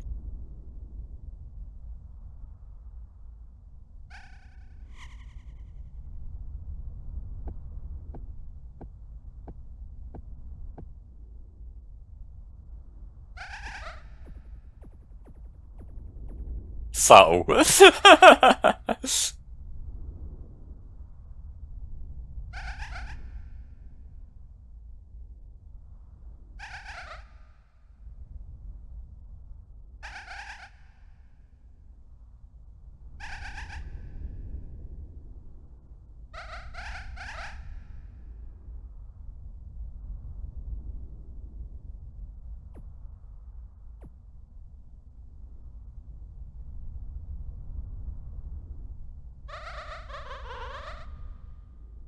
Like, this is grim, it is very bleak, but I'm gonna be honest, I like that. I think it's fitting for what they're going for. My friend Stanker liked it too, so I'm gonna say I like it. Okay. Again, all his opinions are my opinions now.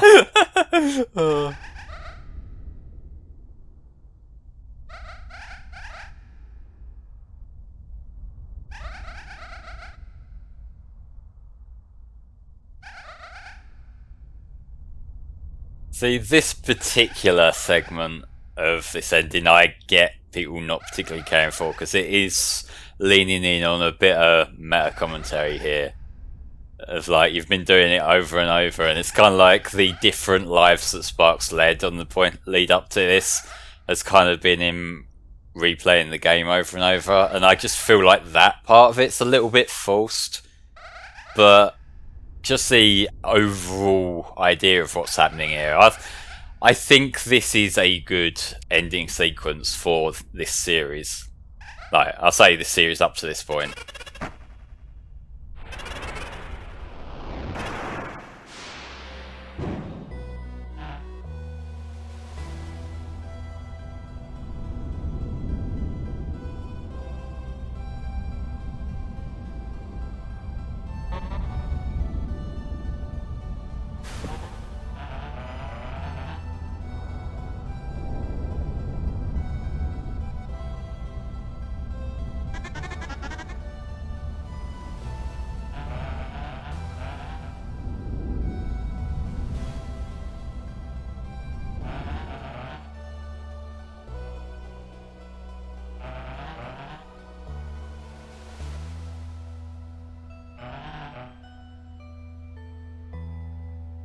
That's how viruses tend to work.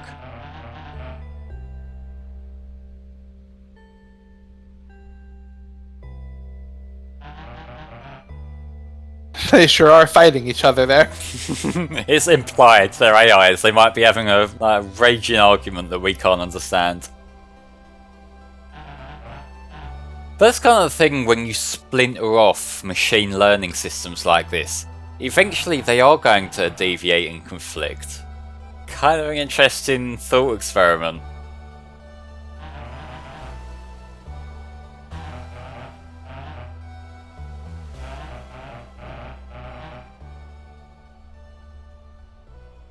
I mean, quote unquote, attacking the player is obviously in jest.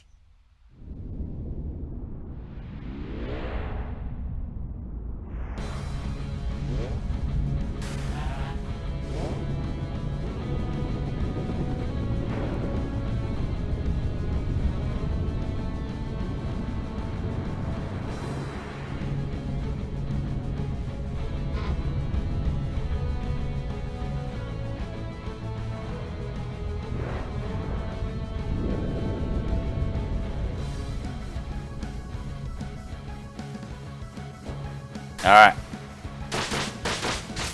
And we're Fark now. Yep. We are back to playing as Spark like we were in Spark the Electric Jester 2. Let's try and wail down this guy's health. It's not the exact same combat system from Spark 2, unfortunately, but it gets the job done.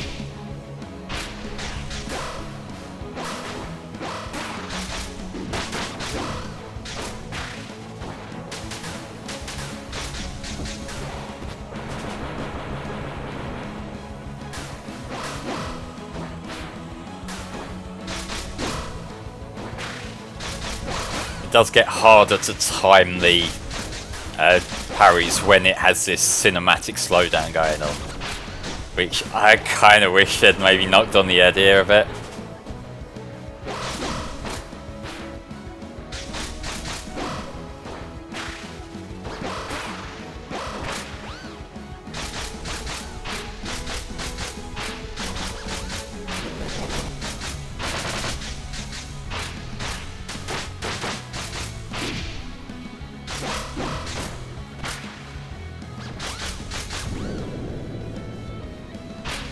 It's that phase down.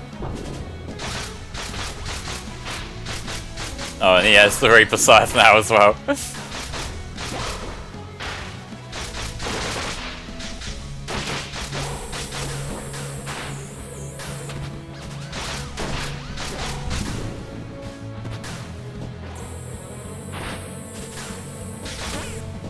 Oh yeah, I forgot it comes back like that.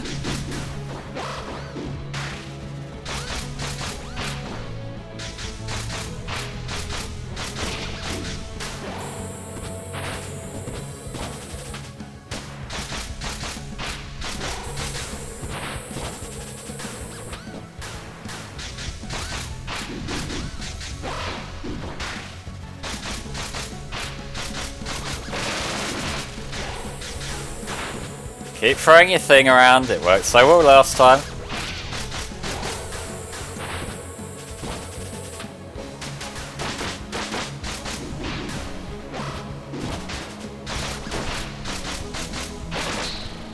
Alright.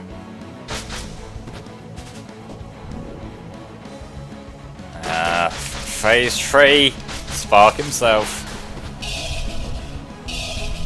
We will free him from the darkness.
Along with the story being very bleak and kind of depressing, if that's what they're going for. Yeah, like I get that that's not for everyone, and that's fair enough. It's just I kind of think that what he's going for, I think they do well.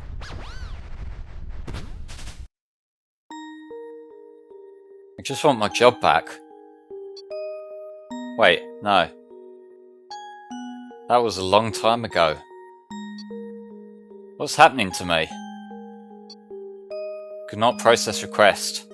Further clarification is required on subject. Me. Who the hell are you? By me, I mean Spark. Searching. Information found on subject, Spark. Subject Spark brain was successfully copied into the system. Data was obtained 2,654 heliocentric orbits ago. Right, I remember now. I'm dead, right? Data regarding subject Spark's body status. Missing. Estimated current status. Deceased. Cause of death. Old age. So, even if my old self happened to escape, he's likely long gone by now. Not only that, but I'm not even the real deal. Just a crappy copy. Can't get any worse than that, huh? Say, whoever is speaking to me right now, tell me this, who really am I?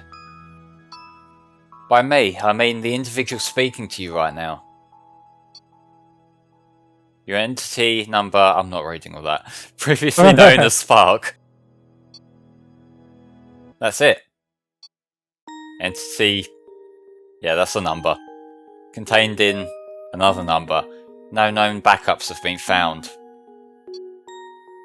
Entity simulation program is being processed alongside a lot of other entries. Okay, I'm not reading out these numbers. Looks like we're about to get hit by an ad break, so sorry for whatever you miss, Yeah. everybody. God, I hate Twitch so much. Tell me this. Who is entity number 1? Access to Granted. Entity number 1, known as Magna Clarita Centralis, is the central control unit. It's also the original entity known as Clarity. Ah, right, I remember now. This is Fark's doing. I'm able to access Clarity's system. Okay, so listen up, you stupid computer. You're going to tell me everything I need to know. First of all,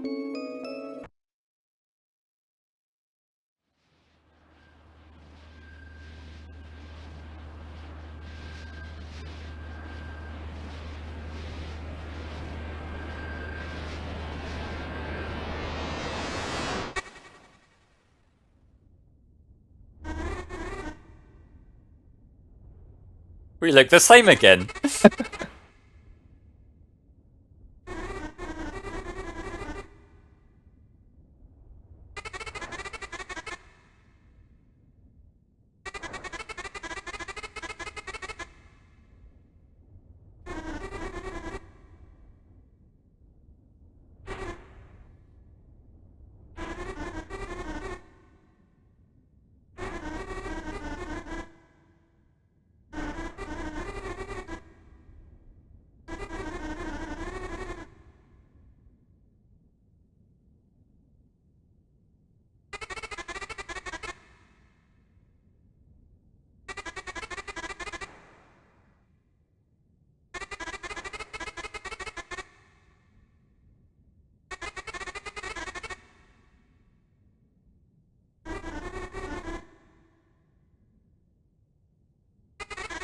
My sources, I made it the fuck up. I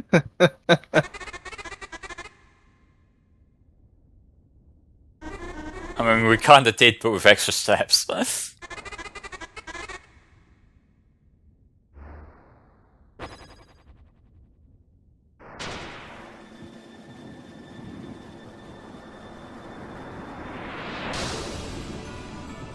Fusion! Basically.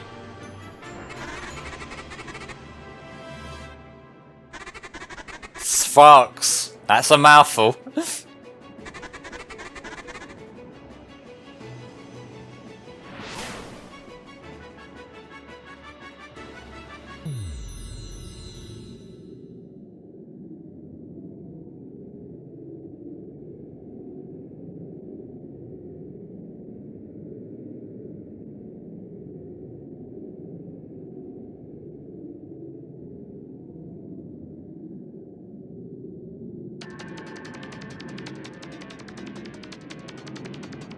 Alright, looks like the ads are finished in time for the final boss, thank god.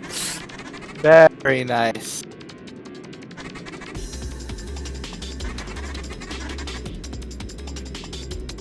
So here we go, Sparks versus this guy. So I will say, the actual final boss phase itself, bit of a downgrade from Spark 2, to be honest. Spark 2 had like one of the most over-the-top anime final bosses ever. This one is a lot more reserved, I would say. After the big plot dump with ads, I kind of expect that, but also Spark 2's final boss was just like cool as fuck, you know?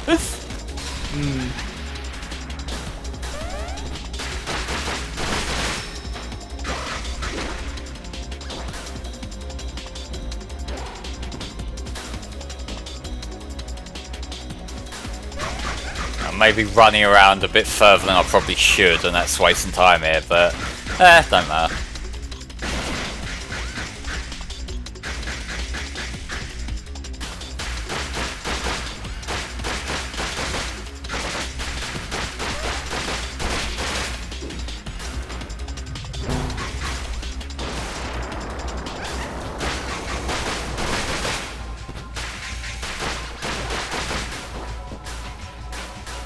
Try and stay in the middle roundabout so I can get back to kicking him quicker.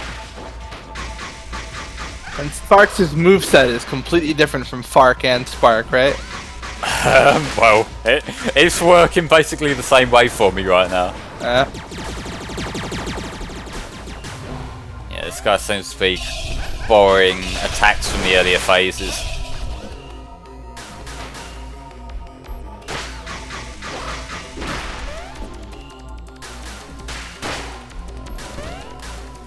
That launched me up higher than I was expecting.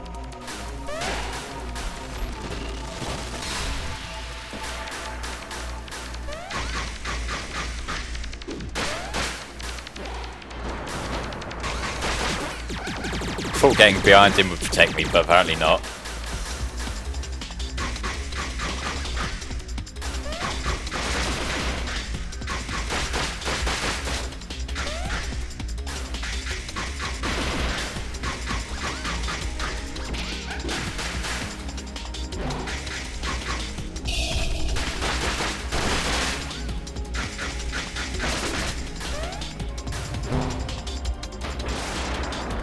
Okay, as long as I stay out of the way of tornadoes, I'm fine here.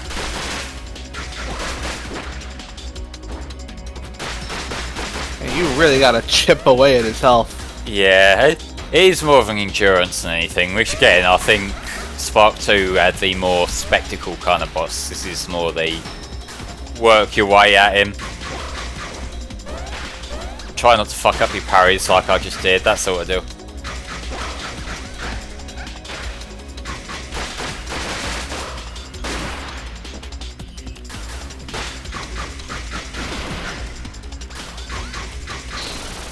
Yeah, there is a super secret boss which takes a while to get to, so unfortunately I won't be showing that off on the stream today. But I have seen footage of it, it does look cool. It's behind like a big combat trial, isn't it? I think I remember that from the video. There's a bit of like a Bloody Palace kind of thing on the lead up to it, and then there's a boss.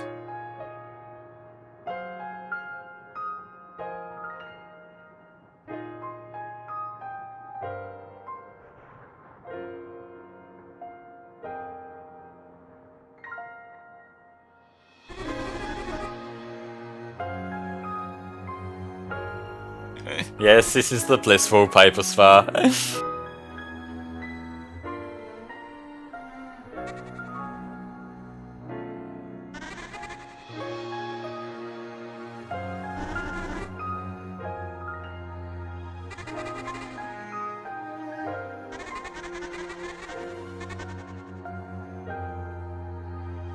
Nah, that was the final boss just then.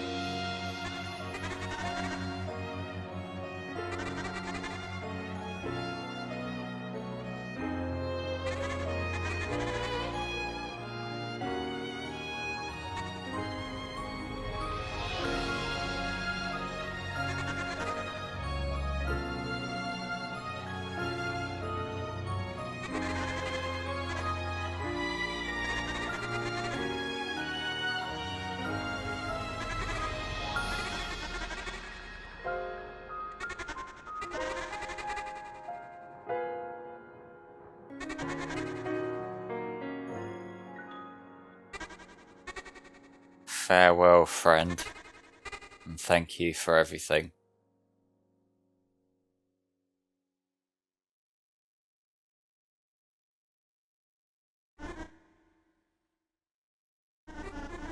What is wrong with you?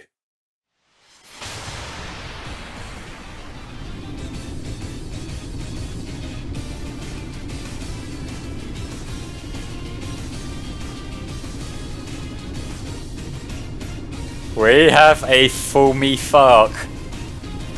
Ooh.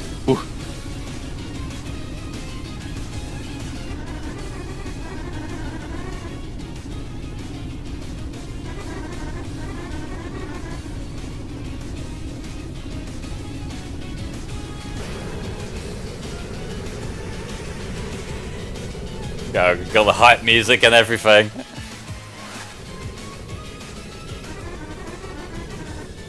I'm gonna power friendship my ass over to you.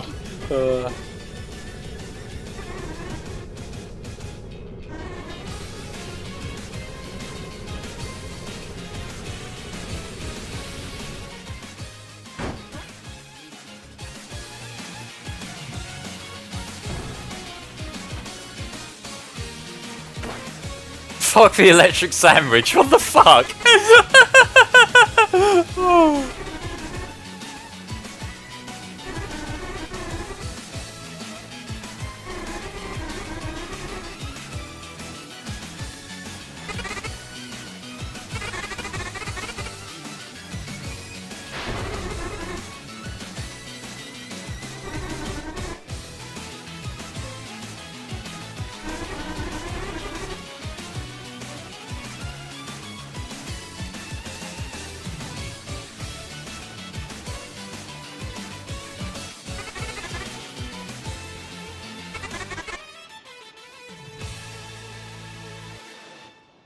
Yep, they have swapped roles now in that Fark is now the organic one, while Spark we now know is the copy. And there we go, that was the main game of Spark the Electric Jester 3. And yeah, we get our Friday Night Funkin' outro, which it's okay, it's a thing that exists. Neo, from watching through this game, mate, has your opinion deviated from what Snake Spoon fed you?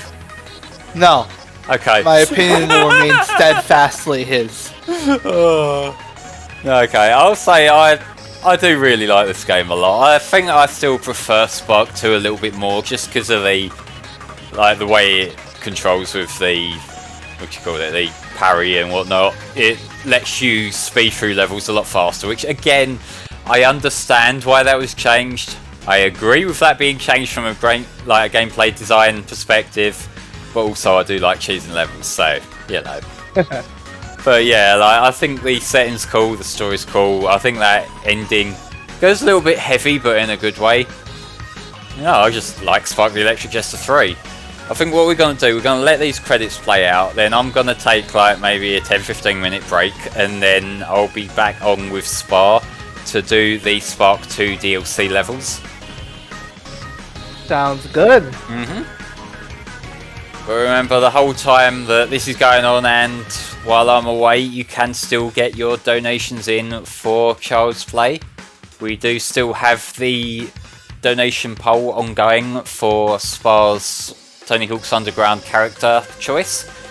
And we also have the raffle open, so $5 donation per raffle entry. Just let us know that you want in.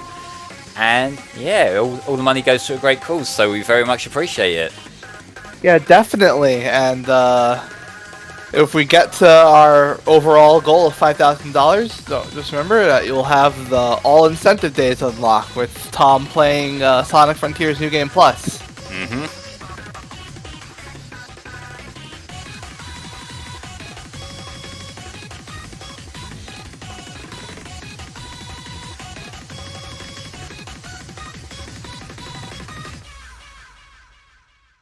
And there we go.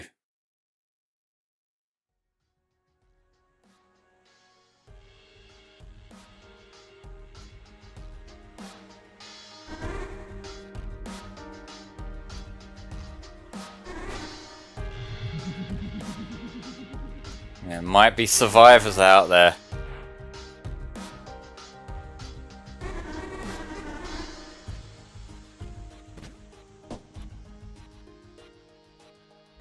So I imagine this Formy version of Fark will be the player character for Spark 4, but we'll have to wait and see on that one. Yeah.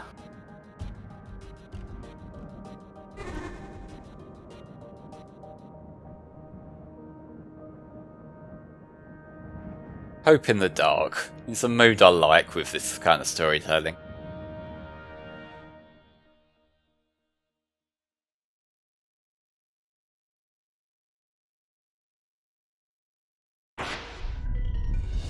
Fark unlocked, Sparks unlocked. Okay, so we are back. We are going to be going into Area X, which is pretty much just the Spark the Electric Jester 2 levels that have been ported over into this game. But before we do that, let's go back to the shop here, because we did get a couple of extra upgrades. So, is it upgrades? I think it might be Jester powers. Yeah, Jester powers, the new things that you unlocked right at the end. Yeah, so we've got enough money for all of these. So we get Fark, and we have Sparks. So let me just readjust my lineup here. I haven't actually used either of those two perks there. So let's add them both on, and I guess we'll switch around a little bit as we go through the Spark 2 stages. Alrighty. And this should seem familiar to people that were watching the stream last year, because Flame and I did a stream of Spark 2 sometime last year. So I guess we're just doing it again, but with slightly different physics or something. Different physics, different controls. This one, I'll get into it more as we go through it, but this they did tweak the like combat system, so you're not completely broken now. Like you can't just completely skip every laser gate and shit like that anymore. So if you liked cheesing the old game, sorry, you gotta actually play it this time. Oh jeez, alright. So I'll do this first level just as Spark now, seeing as that's kind of the difference they're going for here. I'm getting too cocky already, but you know. Okay. Yeah, I can immediately tell the difference in the level design philosophy, though. Yeah, just from watching it, because this, like, the levels, to the best of my knowledge, they're like, not necessarily 100% one-to-one, but they're like 98% the same. I think there's a couple of things that might have had to be tweaked just for the new gameplay, but it is mostly the same layouts. So it's more a case of working through these layouts with the new setup, like the new control setup. Right, yeah.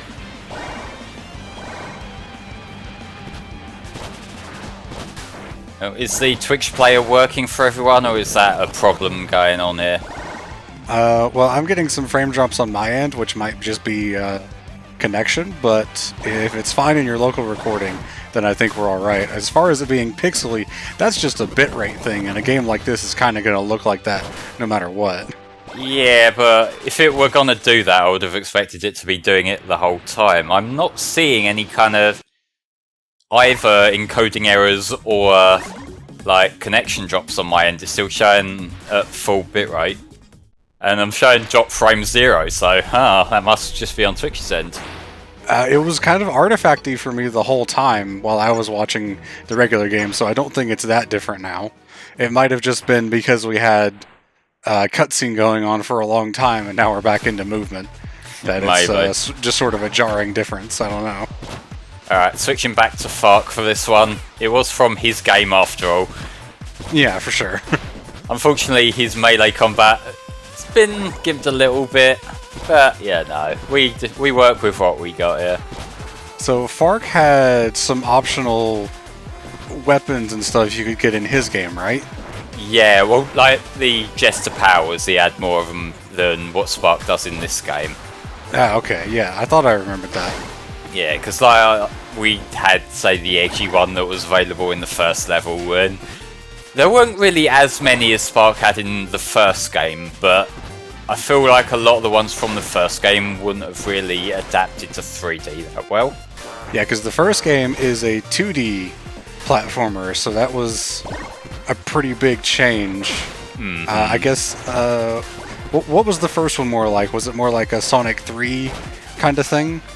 Sonic 3 and Knuckles with elements of Kirby, I guess I would say. Okay. And Spark 2 was more like SA2. I think I remember you saying. Yeah, Spark 2 is just one big love letter to SA2, and I think that's part of why I love it so much.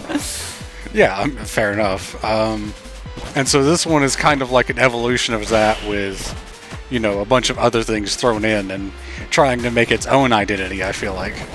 I feel like this one, because it borrows from more things, it feels like it has more of an identity of its own.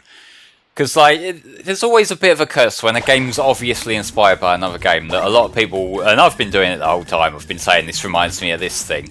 People are going to make comparisons, but you kind of need to still rise above those comparisons. You don't want to be a game that is just Sonic but legally distinct, because I feel like that wouldn't stand on its own, you know? I feel like that's all I've ever heard about the first Freedom Planet game, is that it was just a copy of Sonic, and I don't know how true that is, but I feel like they tried very hard to change that for Freedom Planet 2, from what I've seen. I would say that in the general look of Freedom Planet 1, yeah, it is just not Sonic. The gameplay is its own thing, though. I remember when I first played Freedom Planet, I was a little bit put off at first because I was looking at the game and thinking, like, this looks like Sonic, but it doesn't play like Sonic. The physics work differently, the like characters move differently. Like, this isn't what I'm expecting. And it wasn't until like my second playthrough where I was like, okay, I get it now.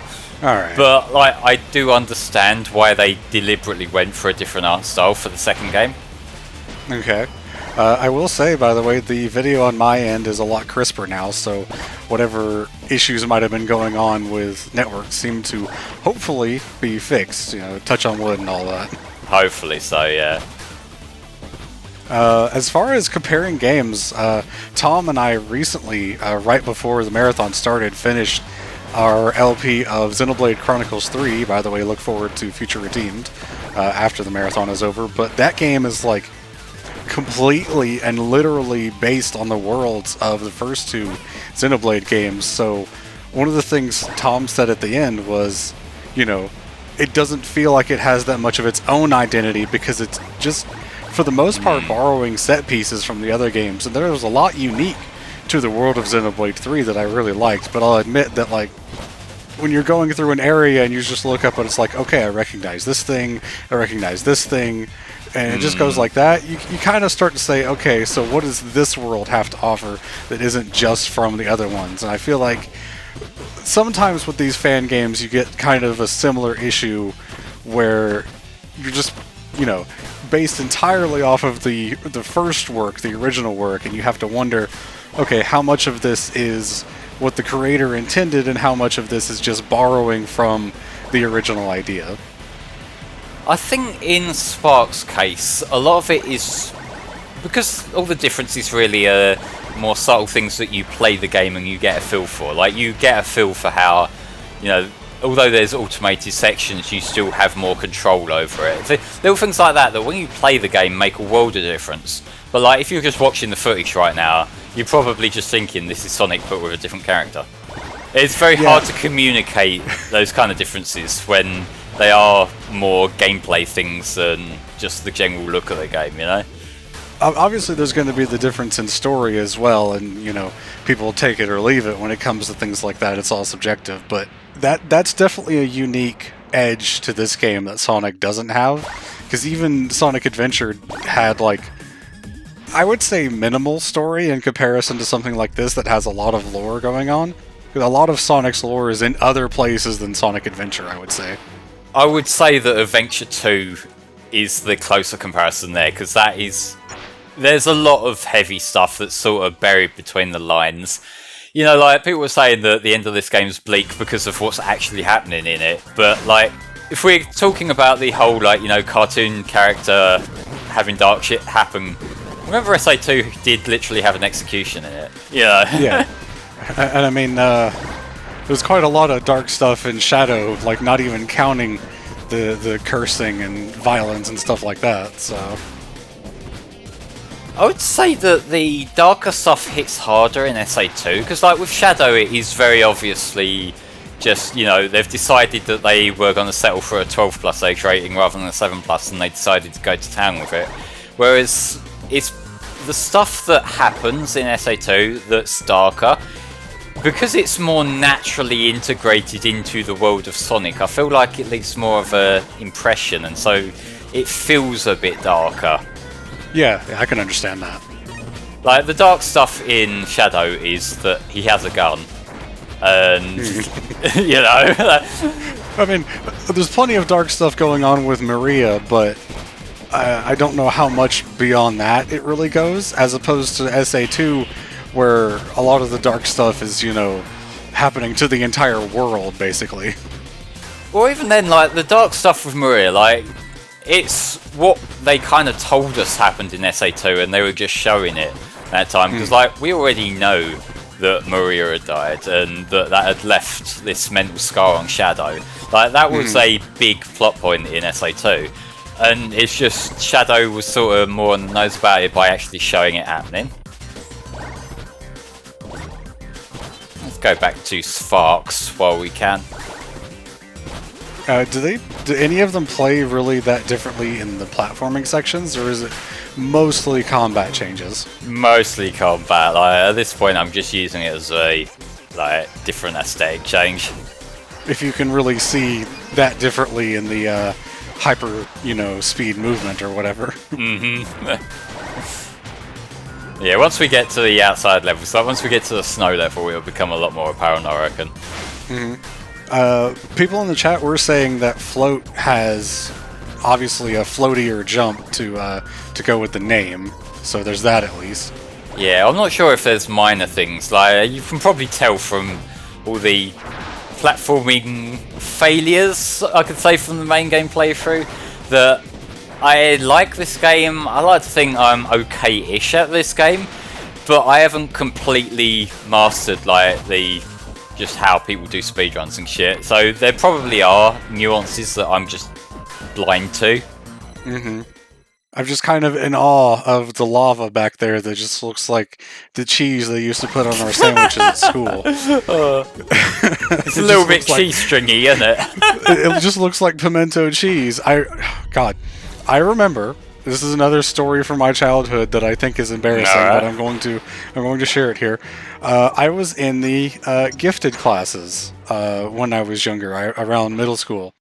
And we had to do a presentation on something, or it was a project. It wasn't a presentation. We had to do a diagram or something. I don't remember all of the specifics of it, but it got to like the final day, and I hadn't done anything for it for whatever reason. Whether I couldn't find something to use as a subject or something like that. What I ended up doing was basically how to make a pimento cheese sandwich. That was what I chose for my program, or for my project, and the teacher ended up helping me with it because, you know, whatever was going on there. But yeah, I basically had a diagram of like, take your bread, put the cheese on it, eat the sandwich, and it was just like, yeah, okay. And yeah, so it's bringing back some memories for me there. Yeah, no, a lot of my stuff in school was just like, whenever we had a project or something, I would just sort of mostly do whatever online that I could, and I realised quite quickly that even if your project has no substance to it, as long as you got like a fancy web page or something, the teachers are impressed and they give you good marks anyway. Mm-hmm. I was in the advanced placement for my English class, which was my last semester of high school. I actually ended up graduating early from high school because I had enough credits. Oh. My plan was that I was going to get a job and save up some money before going to university, and I applied for one job, didn't get it, and then sat around for the whole semester playing games. So, you know, probably not entirely unexpected, but basically, we did have to do a final presentation for that one, the senior projects. The year after I graduated, actually, they made the senior projects mandatory for all graduating seniors as opposed to just the advanced placement classes. So if I had just kept my head down that semester, I wouldn't have had to do a project. But what I ended up choosing, actually, for the project was the physics of a bowling ball.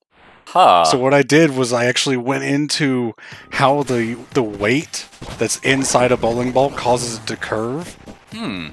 And I actually ended up forgetting one important part of the project on the submission day. There was like a notebook that I was supposed to keep with all of my files and sources and stuff, and I didn't turn that in. I think I still ended up getting a B on the project, so I guess I did pretty well. Oh, not bad.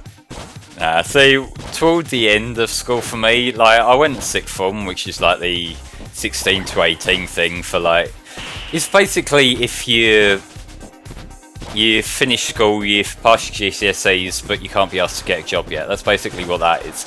And like, I did that, and the whole time they were pushing me like, you should go to uni, you should go to uni, which I desperately didn't want to do. So, like, I had so many periods in school that were basically just everyone who's applying to uni is going to this talk, or they're having this assembly, or they're doing this project on like how to fill in your application form. I had so much time just dicking around in the computer room while that was all happening. Yep. They had so many things where it was like, oh yeah, we have this counselor here to help you search for a university to go through, and I never spoke to anyone because I had no idea what I wanted to do. And then, like, at the last second, I decided, yeah, I'm going to university, and so I chose the private religious Christian university that was nearby, because for those that don't know, my dad is a preacher, so it made sense at the time. And it turns out that private universities cost way, way more than the state-funded ones. I was paying about $20,000 a year for that one.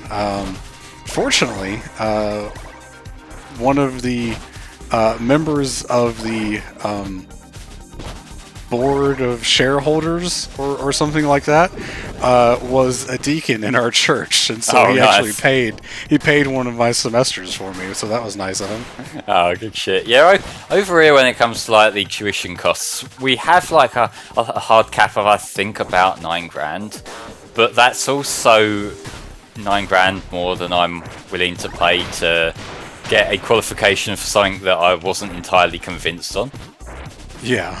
After I finished Fifth Form, I actually did a diploma in journalism, and I am, for all intents and purposes, I am a qualified journalist.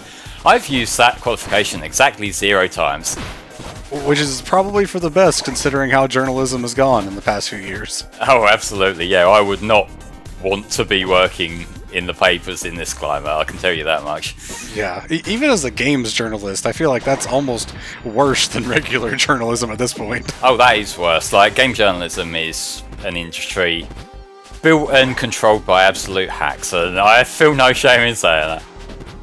I feel like the real game journalists at this point are the people that make YouTube reviews more than anything else, and I feel like they're the ones that are trusted to do it more because they're the ones that get the sponsorships and stuff like that as well. But that is exactly the problem. They're the ones who get the sponsorships, and because they don't have journalistic qualifications, not all of them fully understand the weight that comes with that conflict of interest. Mm-hmm. To be fair, like most people nowadays who I see, if they've been sponsored by something, they will disclose it, and like they're meeting the legal qualifications for that. It's just the extra layers of things that a lot of these people don't necessarily think about. Like if they're like sponsored by one publisher, like they're given, you know, like they're paid to do a sponsored video from like a particular game. Is that going to subconsciously affect their impressions of that publisher's competitors? Little things like that, that when you study journalism, that sort of shit is hammered into your head. Like, you are not allowed to forget that shit. But YouTubers who, you know, like they usually just do stuff for entertainment and they get an email saying, do you want a free game, yes or no? They're not necessarily going to think about it that way. Yeah, and then there's also, when you're doing a review for a game that you got for free, you kind of think about it differently than one you may have had to pay for. Like, even subconsciously, you're thinking about it in terms of, you know, what did I spend to get this? And if you got it for free, you have a very different view of everything. Now, I do need to just draw attention to the fact that this is one thing that's changed from Spark 2. Because we have the full damage mechanic now, this wall that in the last playthrough I just jumped down without carrying the wall, now I'm having to hug the wall and be careful not to fuck myself over and take damage on the way down. Mm-hmm. So just an extra little consideration. Well, at least it's there, and you don't have to, at least just fall and splat. Like I did there into the goal. Yeah, I think nowadays Twitch and YouTube are still good formats for finding out, like, should I play this game? Is this game worth my money? But also do think about, like, the potential conflicts of interest that might be happening. Because I don't think people do this shit maliciously most of the time, but it's, you know, it's a factor that doesn't really get talked about that much. Mm-hmm. Yeah. There is the point of what Kai says of trusting a Let's Play more than a video that's specifically meant to be a review. And that can be true as well, but again, if the game is sponsored, if the person making the video is sponsored, you still have that question of how much did I spend on this? You know, is that going to color what I might think about the game? And there's been a few things, like, for anyone who don't know, because I see we've had a couple of first-time chats here, my main living, what I do to like just make my money, is I run a gameplay channel called FC Playthroughs, which is mostly like long plays and things. So in theory, I think most people would say like they wouldn't really mind that much if I took like free games and shit. But I also do worry that there's still that sort of subconscious thing, like might I subconsciously be prompted to maybe edit out bad takes more harshly if the developer or publisher have got a good rapport with me, things like that. I would rather it be a complete even playing field, where like everything is dictated entirely by, like, I pay the amount they're asking for the game, I play it, I die, that's not part of the plan, but then, like, you know, everyone has the exact same entry into me playing them, sort of thing. I prefer having it like that more than anything. Yeah, definitely understandable. And wow, the respawn put you back in a different place than you were before, I think. I think it turned me around, so let's just go over here, because I see springs, and springs are usually a good sign that you're going in the right direction. Alright. And like you're saying, if you see sponsors, you just skip it. That's understandable, but again, like, there is the factor of, will that colour their impression on competing products? And the other thing I will say is, you know, when you get like the in-video placements, that was just a bad time to take a hit. Yeah. But also, when you see sponsors for, you know, people tend to shield VPNs and stuff, look into them, because a lot of YouTubers are not good at doing background checks on the products they advertise. Yeah, usually most of the ones that get popular sponsorships, I would say, are pretty good because they're, you know, just standard products that exist anyway. Like, at least the ones that I see are products that I heard about before they started doing sponsorships. So at least I trust them to not be scams on that basis, at least. I also never buy anything through sponsorships anyway, so that doesn't affect me regardless. But for the most part, and I mean, the videos that I watch that are sponsored are stuff like Lythero, who's generally only going to pair with something that is pretty trustworthy anyway, as far as I know, at least. Yeah, like the ones that to be careful of right now that have been raising flags for me, the VPN ones. Because you'll notice there's like 5 or 6 different ones that you see YouTubers just sort of alternating between. A lot of these popular ones are all owned by the same parent company. And that raises a red flag, because these are privacy tools.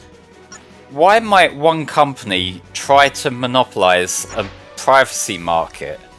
Yeah, that is pretty questionable. Yeah, like the company there, Cape Industries, I think they're called. I don't trust them as far as I can throw them. You know? Like, you want to do your research for... Like, I'll just say this as someone who has not been paid for shilling a VPN. The one that I use is Mulvad. And the reason I like that is that not only does it have the standard, like, region-changing shit that everyone else gets, but they know nothing about me. I do not need an account for that. I have, like, the number they gave me that they use to authenticate the fact that I've paid. And also, I paid through Bitcoin Cash. Okay. So there's that extra degree of separation that they themselves, if they get raided by, like, a corrupt government or something, and, you know, they demand logs, they have nothing to give them. And that has happened. They have been raided before, and, like, it's based in Sweden. The Swedish government weren't able to actually find anything. Which, that's the sort of, like, that to me is much more promising than this company who has your fucking PayPal with your real name on it, you know? Yeah. Yeah, they like tried to get the info and the company is like, I don't know, lol. Yeah, basically. It's like, literally all they have is that this number has paid us this amount of money. There's no, like, logs, so they aren't tracking what sites you've been to or anything. But also, that's the other thing about the VPN ads that you want to make sure you properly understand. VPNs are not foolproof privacy tools.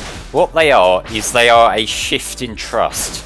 The reason why you want one of those, the reason why you want a VPN, is if you do not trust your ISP to keep you safe, and you trust the VPN company more, you route it through the VPN as a workaround for that. That's what it's intended for. You can still have holes in your security if you aren't careful, if you accidentally overshare things. And that's something that a lot of the time when people have leaks, have private information leaking, it's more that they've given people enough information about them that they've basically been able to just put it together like a jigsaw. Yeah. So, like, the technology is useful, but it's not everything. Here I use crypto. Crypto is quite useful for the privacy element. A lot of the people went into crypto over the last couple of years because they wanted to get rich off it, and it's probably not going to happen. But for things where, like, you say for security purposes, like with a VPN, it's useful to just have some to hand. Mm-hmm. So how many more of these levels do we have? I remember this train level. I remember this one. Yeah, I remember the boss at the end. I don't know if he's going to be here in this version or not. I think we're about halfway. All right, yeah. Ow. I think I remember that this being about halfway in Spark 2, from what I recall. Yeah, it's kind of hard to gauge because, like, obviously this is just the levels. We're skipping the bosses and the story and whatnot. Right, yeah. Like, I know that our edited stream LP of this last year was just under an hour 40, but that was with the cutscenes and everything. Mm-hmm, yeah. And the boss fights, which I don't think there was too many of, but yeah, those were in there too. Yeah, there were a few. We did have the one throwback boss fight earlier that sort of abridged 3 different bosses from the second game together, which was cool. Ow. So since we're not covering it, what is the super secret boss fight like in this, if you know much about it? I couldn't tell you much about it off the top of my head. I just remember it being a bit of a spectacle. Ah, okay. The way you unlock that is that once we've beat all these Spark 2 levels, I'll unlock like a sort of bloody palace kind of mode where it's like an endurance against enemies.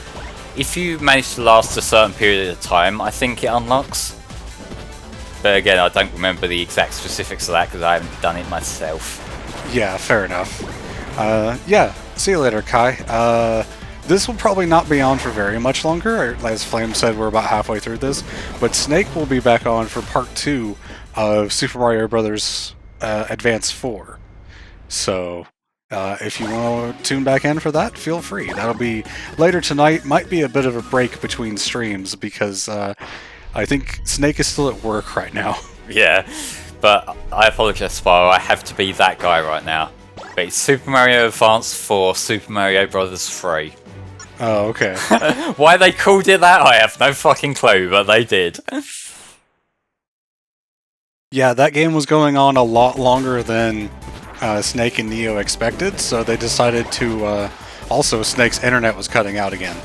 So they decided to cut off where they were at and finish it later. Yeah, it was one of them runs that was just cursed in multiple ways, but...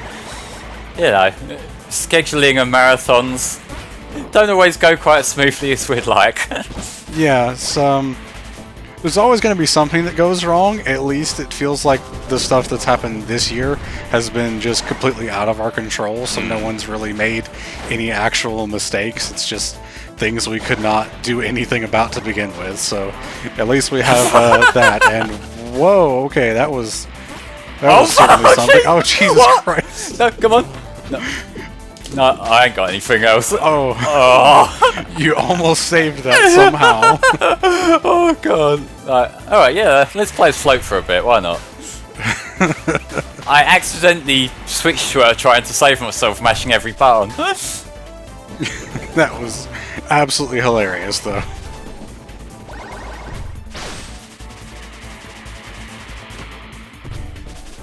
Have we had any major game breaks yet this marathon? I don't remember. I know we've had a few glitches here and there, but... We've had some crashes on a few games, because I had a crash in Metroid Prime 2, which was very unfortunate and never happened in my testing, so thanks for that game. I don't know if we had anything weird happen in Naruto or anything like that. I can't recall anything like super glitchy happening in any of the games, so far my curse has not reared its head, aside from, you know, speedrun tricks that may have been done. Oh boy. I did not see it coming, but in the game's defense, I also wasn't looking properly.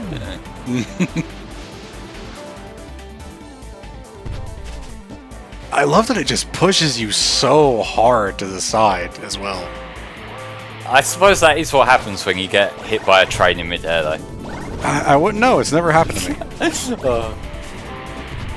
But yeah, I guess it makes sense that you get knocked away really far. It is a little disconcerting how suddenly it happens.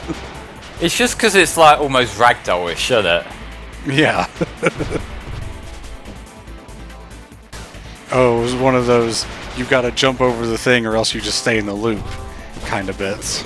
Basically, yeah. There was one of them in one of the levels earlier, I seem to recall as well.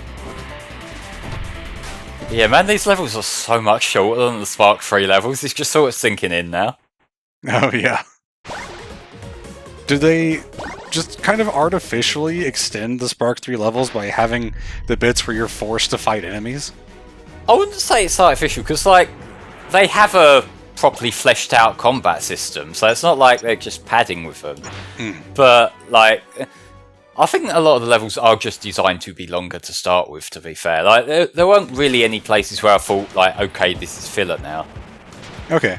There was a couple points when I was watching, granted I came in like halfway through the game, that kind of seemed like you just reached a point where there was a barrier and enemies spawned that you had to take out, that you would have otherwise just been able to run through.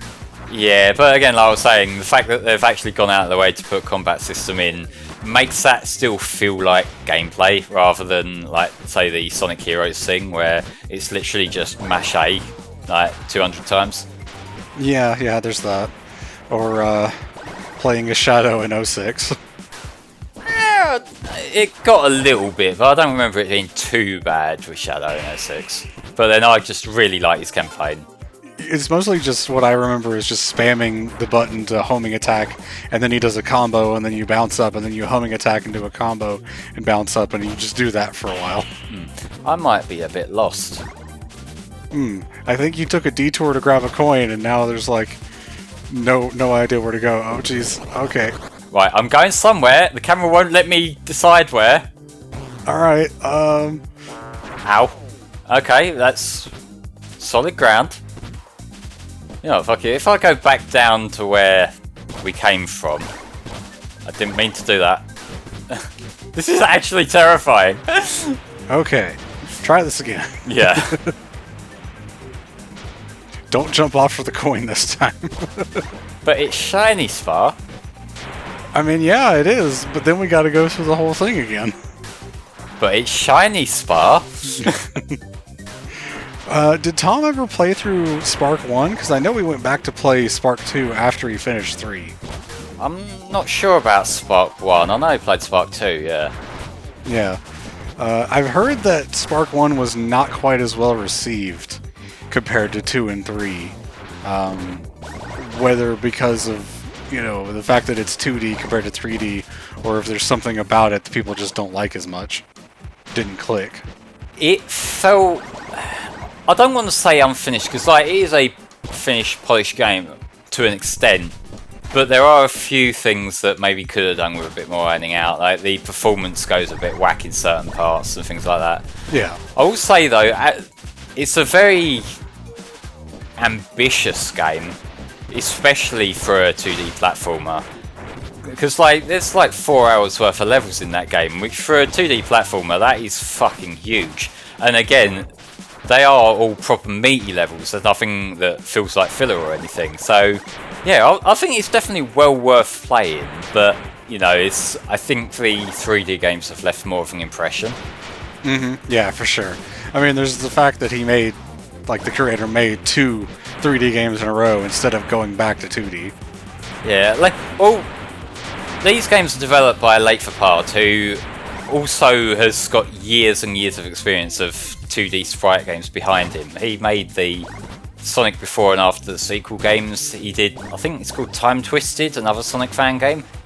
Okay. And then after he'd wrapped up all of those, he moved on to Spark the Electric Jester. Okay, yeah. He had already had a good pedigree in that, but, you know, I feel like he was able to flex a little bit more in 3D, and that seems to work for him very well. Yeah. Hopefully we can get back on the path to get the rest of the way back up here now. We've got 2 choices. Up or down? Basically. Well, up is the way forward, so I guess down is no good.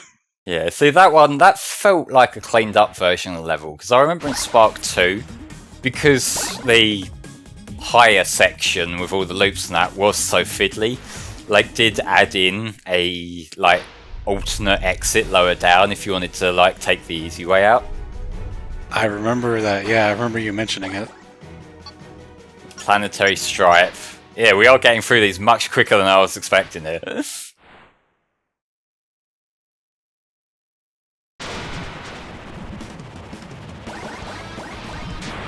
God, I love this guitar so much. It does sound pretty nice over the blips and bloops of the other sound effects.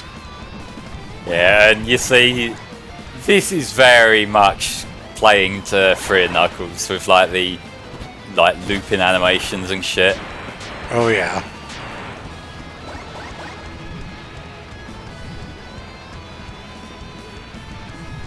Well, I think something else that I kind of appreciate about Spark 2 is that a lot of these later levels are based on areas from the first game, and although it's not a like explicit lift from it, it does adapt the ideas of the levels to 3D pretty well. Yeah. But like some of the later levels in the first game did get quite difficult, so you know they definitely scaled that back in 2, I feel. So what would you say is your favorite fan game of this type, whether it be based on Sonic or something else? I would say like the Spark series as a whole I think is my favourite series, and I would say that still because of like the easy parry and stuff, I think 2 is still my favourite. But this is very close. Like this is a much bigger experience in a lot of ways, and I think that the majority of what it tries to do lands. So you know, like I feel like it's evolved past just being a Sonic-like by this point in the franchise. Yeah, that's fair enough. I'd say for me, the only fan games I've ever played were like ROM hacks of Pokemon, so I guess I'd have to give it to one of those personally. Yeah, I haven't really experimented much with many fan games. Like, not that long ago I did play through a randomizer run of Pokemon Leaf Green, but that's about it really. Yeah, which that I honestly wouldn't even really call a fan game in and of itself, because that's more of just taking the main game and moving stuff around, as opposed to something like what Drayano does, like the Renegade Platinum that I did, which adds in a bunch of different changes, which I think is a bigger deal. It's odd, I'll say that. I do actually have experience working with a team who were working on a fan game many, many years ago. I just never got around to playing any of the other stuff that was being worked on around that time. That was the Pokemon Acanthite Pokemon fan game, which unfortunately never got finished because like we were all a bunch of kids at the time, and kind of eventually realised that when everyone starts taking their exams, it means they're not necessarily in a point to be getting yelled at by an undiagnosed me who's getting frustrated at a lack of progress, but you know. Yeah, understandable. I recently, just a few months ago, did play Pokemon Infinite Fusions, which I would say is a really solid Pokemon fan game just as a game by itself, in the way that it changes the story of Pokemon Gen 1 to make it fit with the fusion theme, and also because of all the custom artwork that is in the game for all the fused Pokemon as well. Not every fusion has custom artwork, but it's quite a lot of them. I'd say at least 60% of the fusions that you can make, which is pretty solid when you've got every Pokemon up through Gen 5 available in the game. Oh yeah, like it's one of the things that I'm very prone to having moments of noticing things that look unofficial with fan-made sprites, and that has put me off of things before. I'm getting completely annihilated here. Yeah, they're just not leaving you alone to do this. I just want to charge and get a bit of speed. There we go. Alrighty. I don't think a Pokemon fan game with all the regions is going to ever work. That is far too much to balance, realistically. See, the problem with that is, no matter what you do, you're going to be level 100 at the very latest, I would say, by the end of the third region. Yeah. And then you've got the others to go through, and you can't balance anything at level 100. because then everything's just a level 100 for the next 4 regions. Look, and I don't want this to come off as sacrilege because I love Gen 2. It's a fantastic game, a lot of soul. But look at how much of an unbalanced fucking mess that is. And that's why doing multiple regions in itself takes a lot more consideration. Because that's just got 2, and that's kind of all over the place. Breaking the level cap comes with its own issues, gaming indication. That's like a whole nother set of problems, because then you have to think about how does stat growth work when you go past level 100. Do the Pokemon still keep learning moves past this point? Like, you know, how do we start balancing things like this? Because the way things are balanced up to level 100 now, or really most Pokemon games don't even get that far. So we're talking about most games are balanced up to, you know, maybe 60 or 70 at the highest for some stuff. So some stuff is balanced up to like 60 or 70 at the highest, and you're thinking about how evolutions work.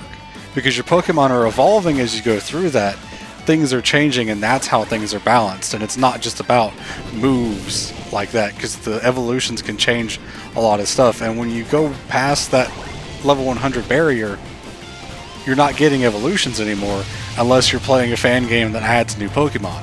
And then you've got to balance those things as well. And it's just a whole mess of stuff that, you know, I kind of don't trust a lot of fan game creators to make those kind of changes. The thing that I think made Infinite Fusions at least somewhat balanced was that it's not just the player that had fusions available. All the NPCs did too. Struggling a bit here because I've got the wind that blows you down, which makes jumps a lot harder to gauge. Ah, okay. But yeah, like the things, it is just a case of balancing. There's a lot that goes into balancing RPGs in general.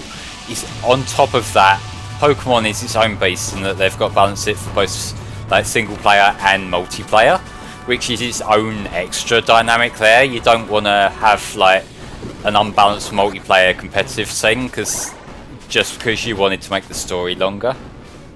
And then there's the fact that the multiplayer, as far as I'm aware, is balanced for doubles instead of singles, but most of the single player is focused on single battles rather than doubles. So, you know, that's just like an entire extra layer of work that needs to be done for balancing. Well, I think different tournaments play different rules, so like, there's some VGC rules singles, some are doubles, but like, even then, you know, it's just another factor you've got to account for. Mm-hmm. Yeah, I think someone mentioned actually a few days ago in the HFC Discord that they made 2 Pokemon in Scarlet and Violet that are almost completely worthless on their own, but together in a double battle work great. And then the main game has literally one spot that has double battles and they're not anywhere else. So, oops, they didn't think too well for that one. Nah. That doesn't even scratch the surface of my problems with Scarlet and Violet, but you know. Yeah. That's another one to look forward to. I think we're covering that after Future Redeemed and Metroid Prime Remastered, so it'll probably be next year before Tom and I get to that one. That's fair. At least then at that point you'll have all the DLC out and you'll be able to change things up a little bit there, see what's up. Mm-hmm. I don't remember this level from Spark 2 at all. Like, I think this might be the last one or the second to last one. I do distinctly remember this section, but for some reason it feels like the thrusters pushing you down are a lot harsher than they were. Or maybe it's because I'm just not, like, I'm having more trouble here because I don't have the good parry from Spark 2 that I was sort of using as a crutch. That might be it, yeah, because you could just do that to get through a lot of the obstacles. Alright, need to be careful here because I think it starts shooting a big laser through. Yeah, let's get back. Or not. Need to just be careful from here on.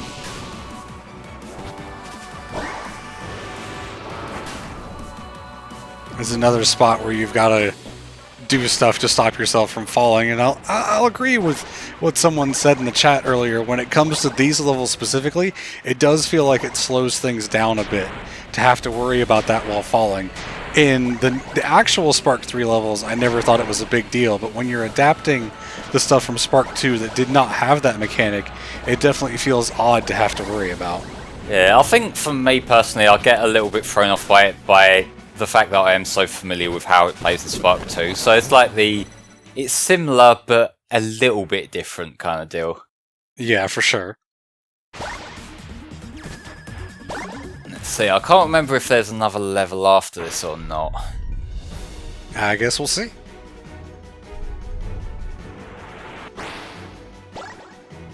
What is this? Apocalypse Thruster, this is the one. Alright.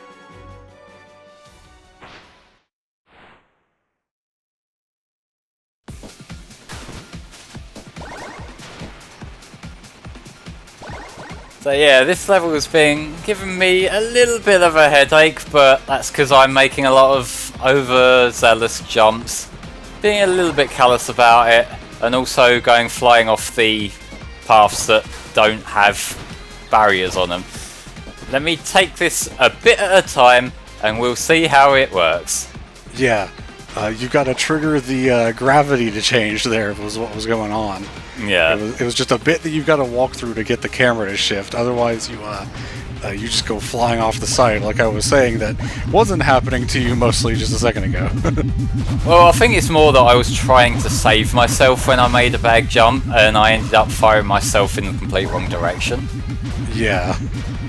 So it is an unironic skill issue. I'm not going to try and palm this off on any physics shit. Oh well.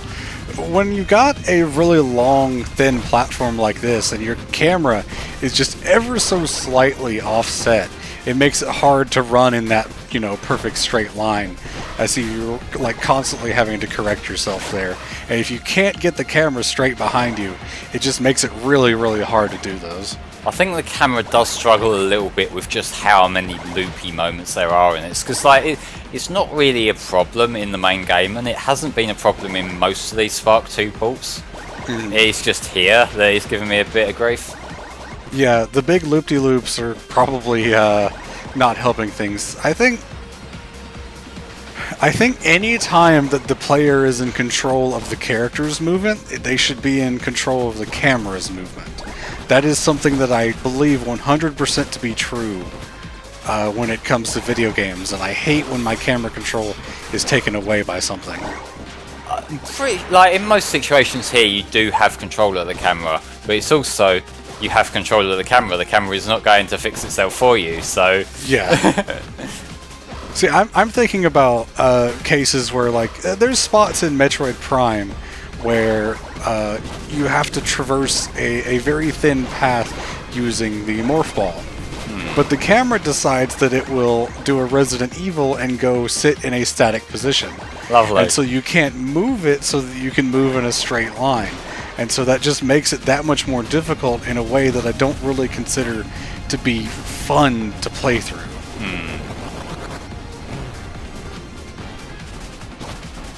All of this being said, I do still love Metroid Prime, and obviously Prime 2, since it was one of the games that I picked for the marathon this year. Yeah, it's one of those slight little niggles that throws things off a bit, Mm-hmm. A lot of the stuff like that, I think, is mitigated somewhat by replaying the game over and over so that you get used to the differences in it. And I've replayed Prime 2 so many times, with and without randomizer. Ooh, nice save there.